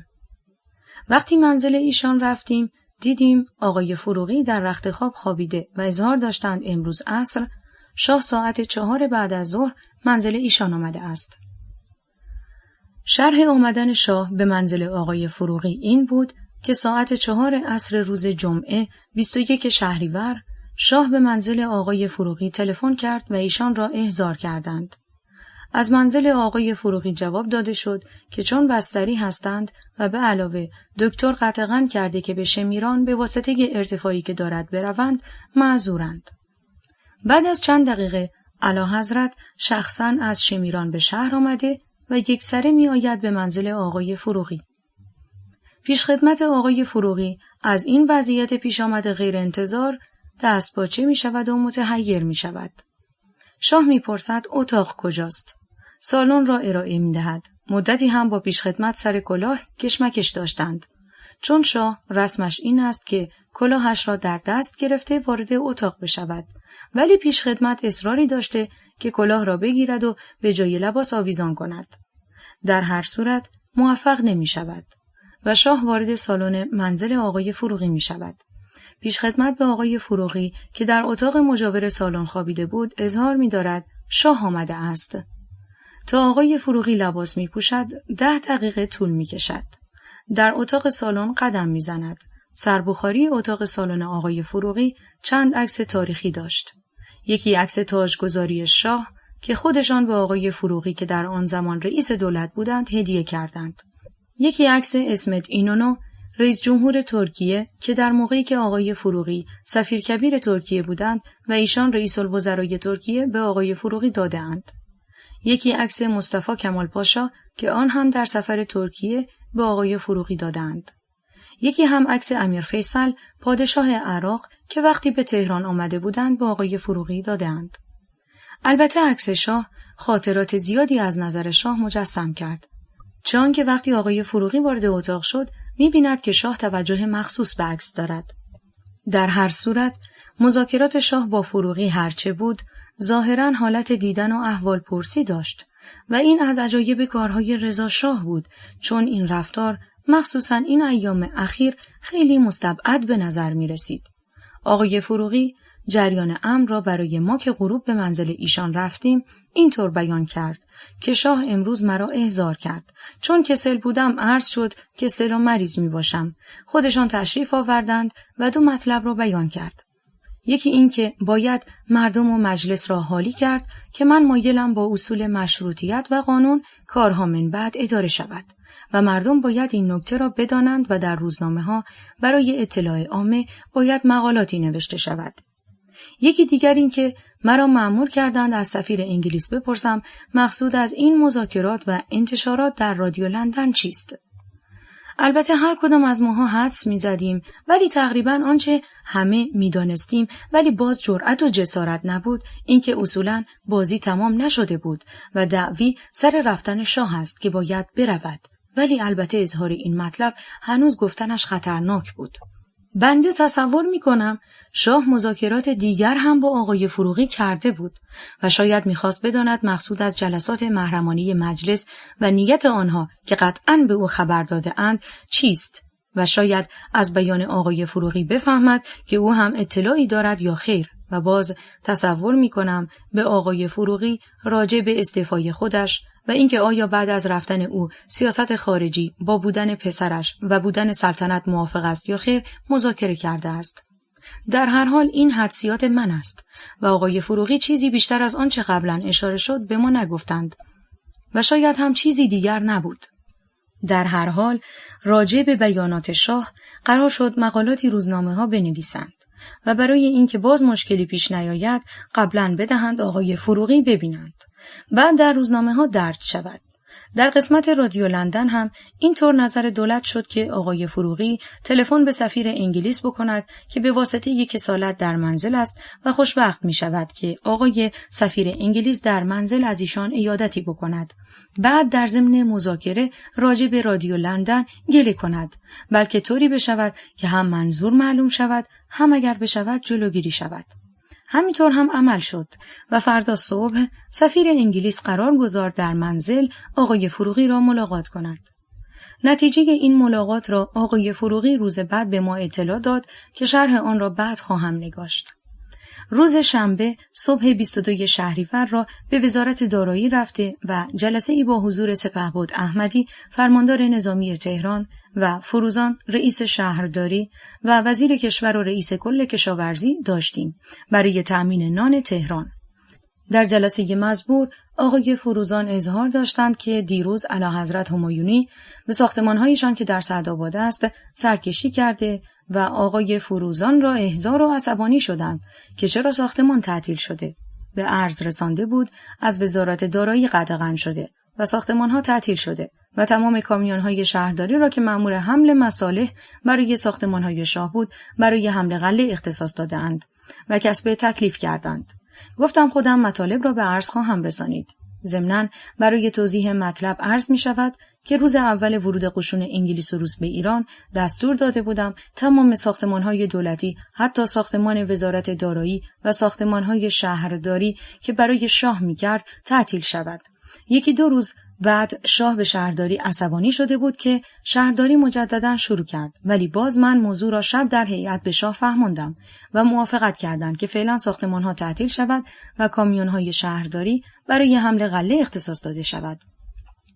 وقتی فروزان این اظهار را کرد، بعد از رفتن آقایان و تمام شدن کمیسیون به سعدآباد رفتم و شرفیاب شدم و مشروحاً موضوع وضعیت خاروبار تهران و اهمیت آن را برای شاه گفته. شاه گفت به وزارت جنگ ابلاغ کن تمام کامیون‌های قشون را در اختیار تو بگذارند که گندم حمل کنند و مخصوصاً دستور داد کامیون به کرمانشاهان بفرستم و گندم‌های املاک اختصاصی را که بیم سرقت آن میرفت نفله نشود حمل کنند. از سعدآباد مراجعت کردم. بعد شرحی که برای توضیح جواهرات لازم بود تهیه و چون مقرر بود آقای فروغی ببینند ساعت 4 بعد از ظهر به منزل آقای فروغی رفتم. آقای محتشم السلطنه اسفندیاری رئیس مجلس نزد آقای فروغی بودند و با هم نجوا می کردند. معلوم شد مجلس جلسه محرمانه تشکیل داده و شرحی تهیه کردند که برای شاه فرستاده شود و گویا آن شرح را با هم می دیدند.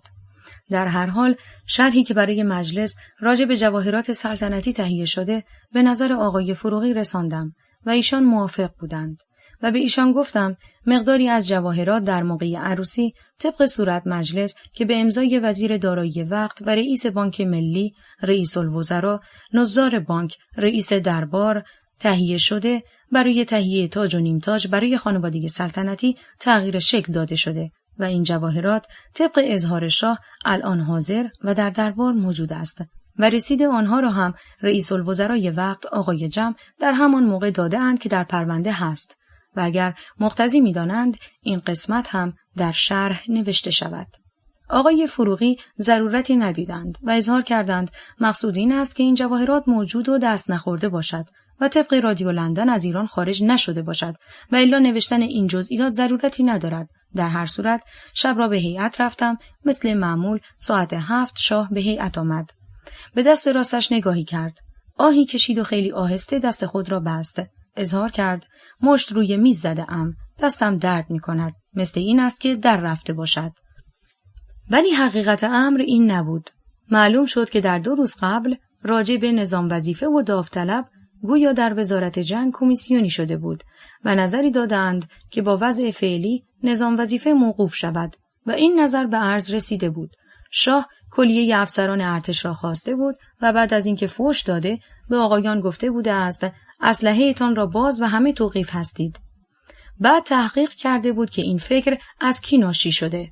آقای سرلشکر نخجوان را گفته بودند موجد فکر است. بعد ایشان و سرتیپ ریاضی را گویا کتک زده و توقیف کرده بود. در نتیجه دست شاه آسیب دیده بود. در هر حال این موضع هم بهانه برای رادیو لندن شد و از آن شب قضیه کتک خوردن و حبس شدن سرلشکر نخجوان هم بر سایر کارهای شاه که رادیو لندن نقل می‌کرد اضافه شد. در هر صورت شاه که به هیئت آمد پرسید راجع به جواهرات جواب تهیه شده؟ به عرض رساندند بلی و آقای فروغی دیدند. برای ایشان جواب قرائت شد.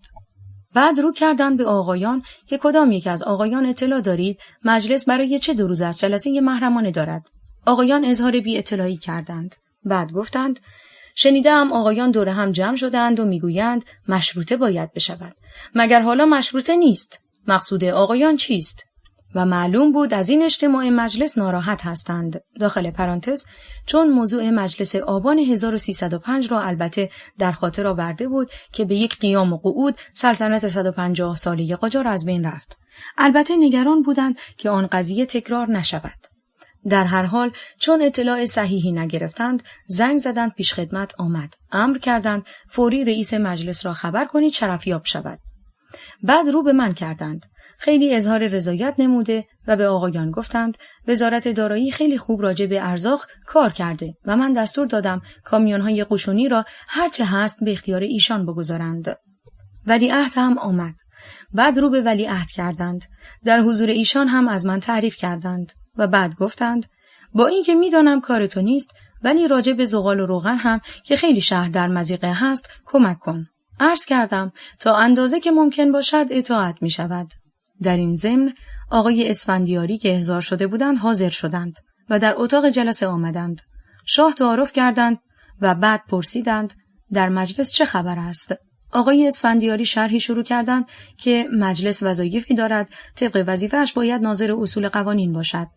جلسه شده بود و نظر این بود یا چند نفر از آقایان حضوراً شرفیاب شده یا شرحی نوشته شود که شاه بیشتر توجه به اصول قانون اساسی نماید.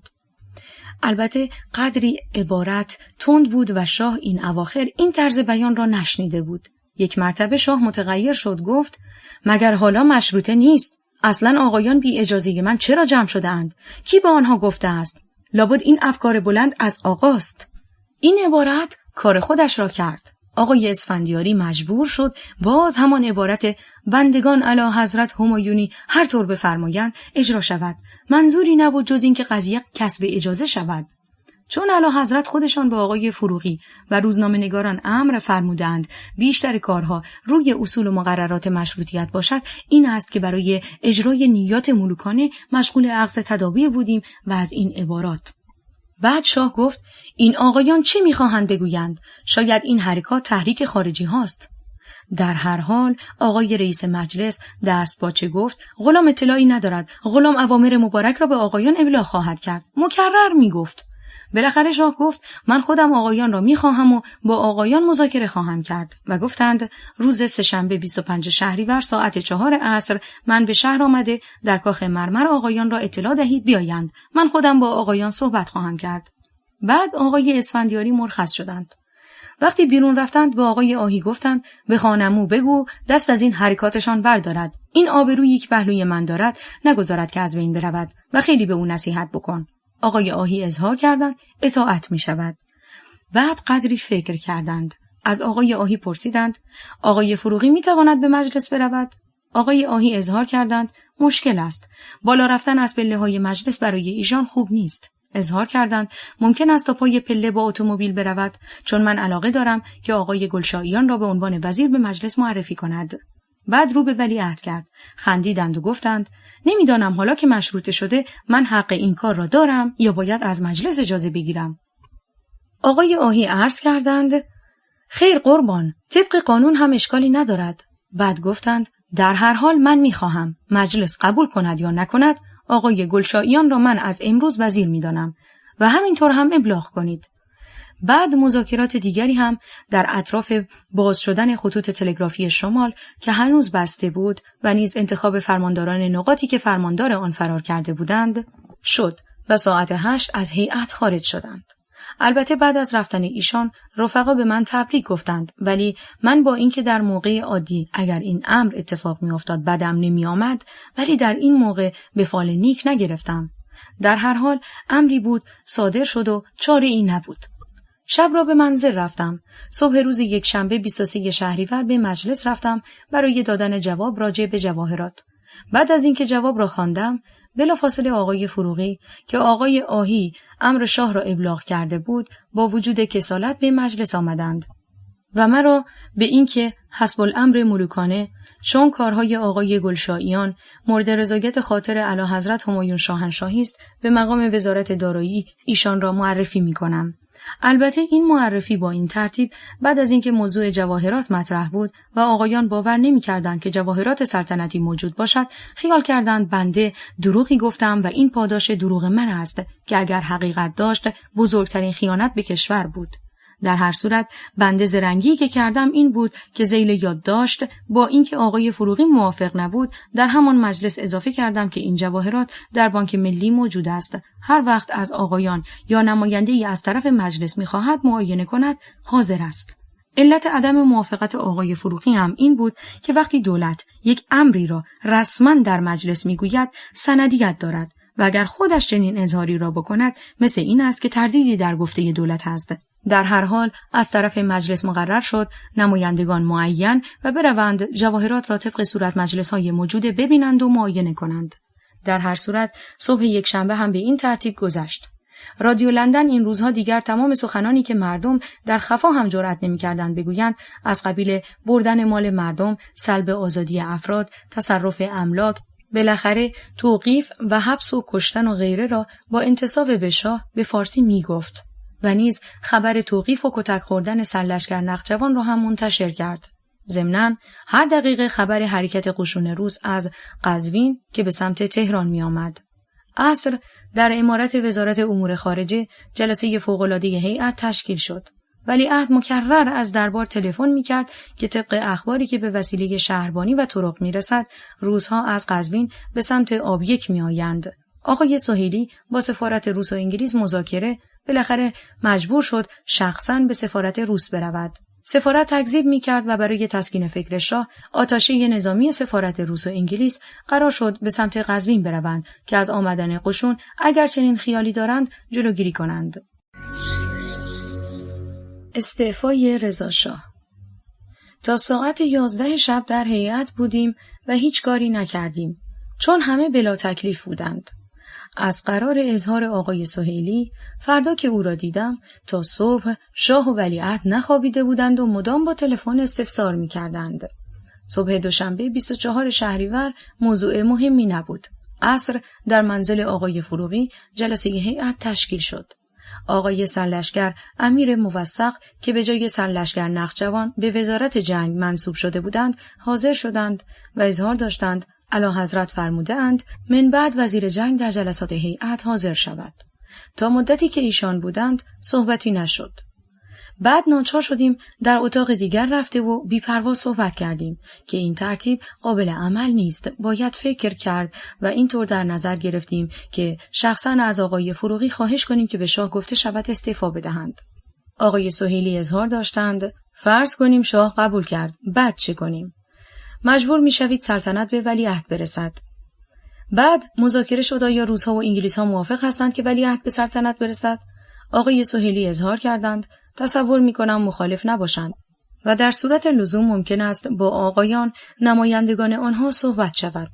خلاصه بعد از رفتن امیر موثق به اتاق خواب آقای فروغی رفتیم و نظریات خود را گفتیم. آقای فروغی پسندیدند و گفتند عقیده خود من هم این است، چون در ملاقاتی که با آقای سفیر انگلیس کردم، یعنی سفیر به عیادت من آمد، طبق امر شاه پرسیدم مقصود از مذاکرات و انتشارات رادیو لندن چیست. جواب مضحکی دادند که حکایت از این می‌کند انگلیسی‌ها دیگر اطمینان از این شاه ندارند. شرح مذاکراتشان با سفیر انگلیس به این ترتیب بود که از سفیر می‌پرسند خوب نیست برای مردم ایران این اظهارات را بشنوند. جواب می‌دهد مگر مردم نمی‌دانند یا نمی‌گویند؟ آقای فروغی می‌پرسد چرا جلوگیری نمی‌کنید؟ می‌گوید مگر ما می‌توانیم جلوی رادیو فارسی را که یک نفر ایرانی حرف می‌زند جلوگیری کنیم؟ لابد این گفته ها صحیح است که مردم ایران اینقدر علاقه‌مند شدند. در هر صورت آقای فروغی اظهار کردند که از بیانات آقای بولارد سفیر انگلیس مفهوم میشد که دیگر کار پهلوی تمام است، ولی مشخص و معلوم نیست چه نظری دارند. میخواهند شخص رضا شاه برود یا تمام خانواده‌اش. بعد به ایشان گفته شد که ما چون در نظر گرفته ایم که از شاه تقاضا شود استعفا دهد و اگر مصلحت میدانید شرحی به ایشان نوشته شود. آقای فروغی گفتند مصلحت نیست نوشته شود. ممکن است من تنها فردا صبح به کاخ رفته و رسما نظر دولت را به شاه بگویم. بعد تلفن به آقای شکوه شد که به عرض برسانند که هیئت دولت استدعا دارند فردا صبح وقتی را اجازه دهند که شرفیاب شوند. بعد از مدتی جواب آمد ساعت 10 صبح شرفیاب شوند. قرار شد که فردا صبح 10 مانده منزل آقای فروغی جمع شده که به اتفاق شرفیاب شویم. شب باز صحبت زیادی از آمدن قشون روس به تهران بود. در هر صورت به منزل رفتیم. فردا صبح 25 شهریور ساعت 6 آقای سهیلی با تلفن به من گفتند که قشون روس به سمت تهران دارد می آید و شاید به کرج رسیده باشند. فوری بیایید منزل آقای فروغی. منزل آقای فروغی که رسیدم، سایر آقایان وزرا هم تدریجاً رسیدند. آقای فروغی نبودند و گفتند صبح زود شاه او را خواسته. آقای سهیلی را هم آقای فروغی از کاخ با تلفن صحبت کردند که فوری به سفارت روس و انگلیس برود. ایشان هم رفتند. ما ماندیم در یک وضعیت بی تکلیف. مذاکره شد که چه بکنیم. بالاخره من گفتم مصلحت در این است که منتظر باشیم تا آقایان مراجعت کنند، بعد هم به وزارتخانه‌های خودمان برویم، بگذاریم قشون روس بیاید ما را در وزارتخانه‌هایمان توقیف کند. بعضی از آقایان معل اندیش مثل آقای علم عقیده داشتند دیگر ماندن ما چه صورتی دارد؟ مملکتی است اشغال شده، برویم به منزل‌هایمان دنبال کار خودمان. بالاخره آقایان با فکر من موافقت کردند. تا 1 ساعتی که گذشت آقای سهیلی آمدند. معلوم شد طبق دستور شاه به سفارتخانه ها رفتند. سفارت انگلیس گفته بود قرار نبود امروز قشون بیاید. فردا قرار بود قشون روس و انگلیس به تهران بیایند، نه امروز. سفارت روس گفتند کار از دست ما خارج شده، مربوط به فرماندهی قشون است. من حالا آتاشه نظامی را میفرستم به پیشواز که جلوگیری کنند، ولی اطمینانی ندارم. معلوم شد اینها حقه بازی است و نظریاتی دارند. در هر صورت تلگرافاتی هم از ملایر و عراق رسید که قشون انگلیس هم به سمت تهران می آیند. در هر صورت ساعت 9 صبح آقای فروغی آمدند و اظهار کردند کار تمام شد. شاه استعفا داد و رفت. ضمناً ناگفته نماند که همان صبح که من به شهر می آمدم در شهر هنگامه‌ای بود و تمام می دانستند که قشون روس تا چند ساعت دیگر به تهران می رسد و همه می گفتند شاه فرار کرد. ولی بعد معلوم شد که خیر، شاه نرفته بود و شرح دادن استعفا طبق اظهار آقای فروغی به ترتیب ذیل بود. آقای فروغی اظهار داشتند ساعت 6 صبح ایشان را بیدار کردند که اعلیحضرت همایونی با تلفن می‌خواهند صحبت کنند. نزد تلفن رفتند. شاه اظهار می‌کند اطلاع دارید قشون روس طرف تهران می‌آیند؟ لازم است همدیگر را ببینیم. آقای فروغی اظهار می‌کند شهر تشریف نمی‌آورید؟ داخل پرانتز چون شاه برعکس همه ساله که 15 شهریور به شهر می آمد هنوز از شمیران به شهر نیامده بود. شاه جواب می دهد خواهم آمد و شما هم فوری بیایید کاخ مرمر مرا ملاقات کنید. آقای فروغی اظهار داشتند لباس پوشیده به کاخ مرمر رفتم. شاه آمده بود و در دفترش قدم میزد. وقتی آقای فروغی را می‌بیند می‌پرسد باید چه بکنیم؟ آقای فروغی جواب می‌دهد باید به نفع ولیعهد استعفا بدهید. می‌پرسند اگر این کار را بکنم آیا با سلطنت پسر من موافقت خواهند کرد؟ آقای فروغی جواب می‌دهند استنباط من این است که مخالفت نخواهند کرد. بعد هم می‌پرسند بعد چه بکنم؟ آقای فروغی جواب می‌دهند تشریف می‌برید جای مطمئنی. اظهار می‌کند تصور نمی‌کنید در راه مزاحم شوند. آقای فروغی جواب می‌دهند اولا هنوز قشون انگلیس به قم نرسیده. به علاوه تصور نمی‌کنم که مبادرت به این اقدام کنند. آقای فروغی اظهار داشتند چون شاه را موافق با این نظر دیدم دنبال کردم. گفتند به چه مضمون باید استعفانامه نوشت؟ آقای فروغی از روی میز کاغذ و قلم برداشته و متن استعفانامه را نوشته و وقتی خواندند 2 کلمه روی آن قلم کشیدند. خواستند پاکنویس کنند چون شاه عجله داشت اظهار کرده بود لازم نیست. بدهید امضا می‌کنم و میان استعفانامه که 2 جای قلم خوردگی داشت امضا می‌کند و بعد با آقای فروغی خداحافظی کرد. یعنی چون ولیعهد حاضر بود اول روی ولیعهد را می‌بوسد بعد روی فروغی را و اظهار می‌کند ولیعهد را به شما سپردم و با قدم متین بیرون آمده سوار اتومبیل می‌شوند و حرکت می‌کند. طبق اظهار آقای فروغی اولا در رفتار شاه از موقعی که مصمم برای استعفا شد تا وقتی به اتومبیل نشست جز همان دقیقه‌ای که با ولیعهد روبوسی کرد دیگر هیچ آثار دستپاچگی یا ضعف مشاهده نمی‌شد و خیلی شاهانه و با خونسردی تمام عمل کردند. متن استعفانامه عیناً درج می‌شود. نظر به این که من همه قوای خود را در این چند سال مصروف امور کشور کرده و ناتوان شده ام حس می کنم که اینک وقت آن رسیده است که یک قوه و بنیه جوانتری به کارهای کشور که مراقبت دایم لازم دارد بپردازد و اسباب سعادت و رفاه ملک را فراهم آورد. بنابراین امور سلطنت را به ولیعهد و جانشین خود تفویض کردم و از کار کناره نموده. از امروز که روز 25 شهریور ماه 1320 است، عموم ملک از کشوری و لشکری ولیعهد و جانشین قانونی مرا باید به سلطنت بشناسد و آنچه از پیروی مصالح کشور نسبت به من می‌کردند نسبت به ایشان منظور دارند. کاخ مرمر 25 شهریور 1320 رضا پهلوی. بلافاصله آقای فروغی استعفای شاه را به اطلاع سفارتین انگلیس و شوروی رسانید و آقای سهیلی مأمور شدند راجع به سلطنت محمد رضا شاه پهلوی ولیعهد با دولتین شوروی و انگلیس وارد مذاکره شوند. آقای فروغی اظهار داشتند باید فوری تا وضعیت شهر به هم نخورده موضوع را به اطلاع مجلس برسانیم و ترتیب مقدمات سلطنت و اقدامات قانونی که لازم است برای سلطنت محمد رضا شاه پهلوی به عمل آوریم. بنابراین فوری به مجلس تلفن شد که جلسه را تشکیل دهند. اعلام سلطنت محمد رضا شاه. در ساعت 10 هیئت دولت به مجلس حاضر گردیدند. خبر آمدن قشون روس به سمت تهران و رفتن شاه به سمت اصفهان در بین وکلا منتشر بود. ضمناً قرار بود عصر آن روز ساعت 4 وکلا در کاخ مرمر برای اظهارات شاه حاضر شوند. طبق گفته یکی از دوستان آقای دکتر غنی نماینده مجلس، همان صبح عده‌ای از وکلا از وحشت اینکه مبادا عصر رضا شاه نسبت به آنها اقداماتی سخت بکند با هم نجوا داشتند که بهتر است در جلسه عصر حاضر نشویم. عده‌ای می‌گفتند مقصود شاه این است که همه وکلا را در کاخ توقیف کند. در هر صورت وحشت از شاه تا این اندازه در حال آقایان بود. همین که هیئت دولت آمدند از پله‌های سرسرای مجلس بالا می آیند و صحبت استعفای شاه است. همه دم گرفتند و برخی به فکر هوشیگری افتادند. صحبت جمهوریت و حکومت موقتی، عزل خانواده پهلوی و غیره ورد زبانها شد. در این گیر و دار هوچی‌های بیکار از قبیل ظهیرالاسلام و غیره به فکر افتادند که برای اولاد کوچک شاه که از دختر مجلل‌الدوله داشت دست و پایی بکند. در هر صورت قشقرقی در راهروهای مجلس پیدا شد. همه سنگ ملت و مملکت را به سینه می‌زدند. هرچه به آنها گفته میشد الان این گفتگوها به هیچ وجه مصلحت نیست، روزها از بی‌تکلیفی و اغتشاش استفاده خواهند کرد، بدبختانه غرور و خودپسندی و شاید نظریات سوء دیگر جلوی چشمها را گرفته بود و خوشبختانه متانت و چالاکی آقای فروغی در این موقع کار را تمام کرد. جلسه تشکیل شد. آقای فروغی پشت تریبون رفته و بیانات زیر را کردند.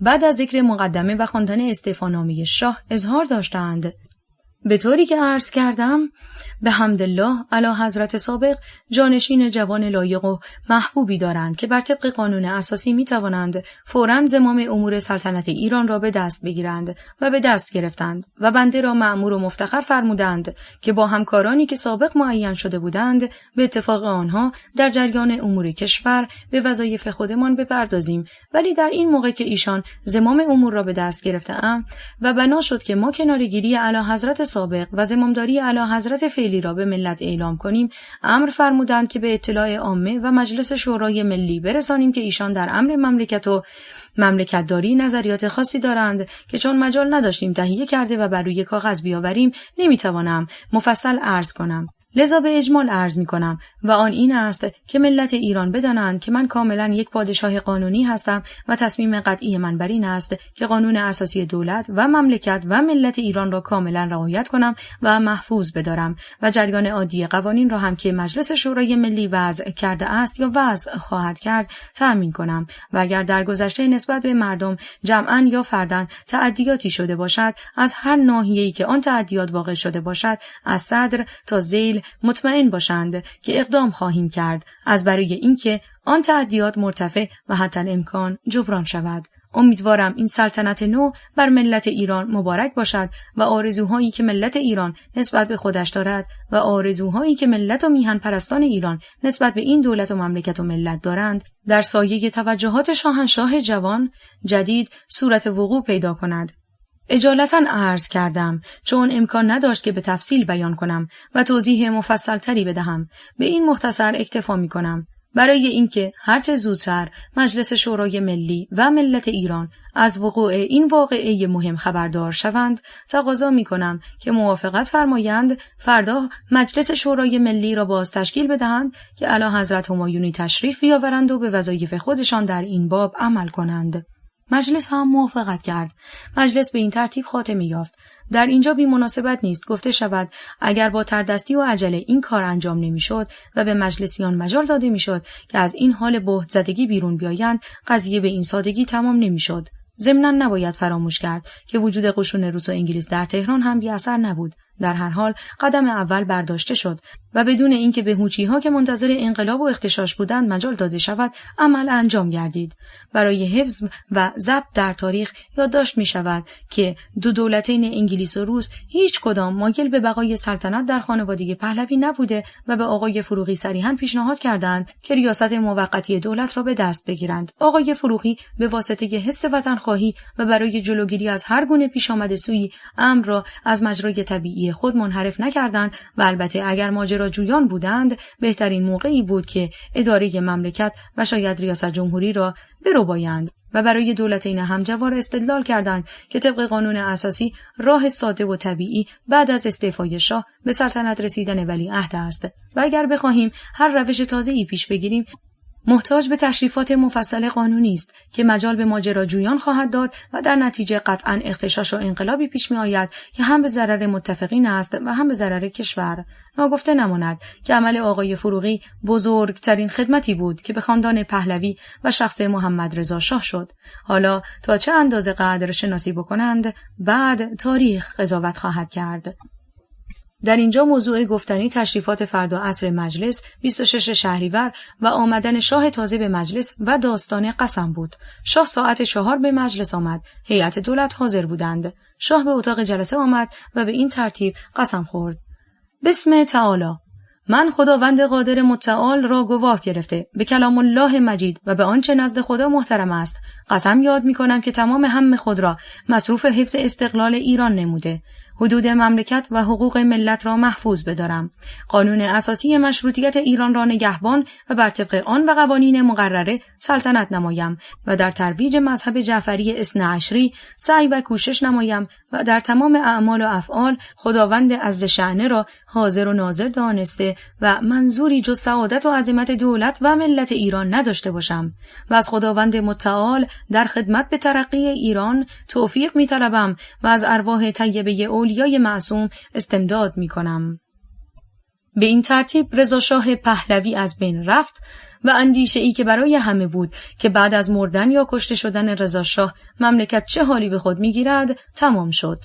چون هیچ کس تصور استعفا نمی کرد و با رویه‌ای که پیش گرفته بود تصور می رفت اگر به مرگ طبیعی نمیرد قطعاً کشته خواهد شد، ولی البته به هر صورت از بین می رفت. مملکت دچار هرج و مرج و انقلاب عجیبی می شد، به جز به این ترتیب که از حدود و تصور همه خارج بود. آوای بوف یک گروه مردم نهاد است که توسط عده‌ای علاقه‌مند به کتاب با دغدغه ارتقای فرهنگ کتاب و کتابخوانی و استحکام بستر خرد اجتماعی تشکیل شده و تاکنون تولید هزاران کتاب ممنوعه را در کارنامه خود دارد. با توجه به اینکه این گروه وابسته به هیچ سازمان و ارگانی نیست و تمامی فعالیت‌ها به صورت رایگان انجام می شود، لطفاً اگر در این رابطه احساس مسئولیت دارید در معرفی ما به دیگران سهیم باشید. avayabooth.com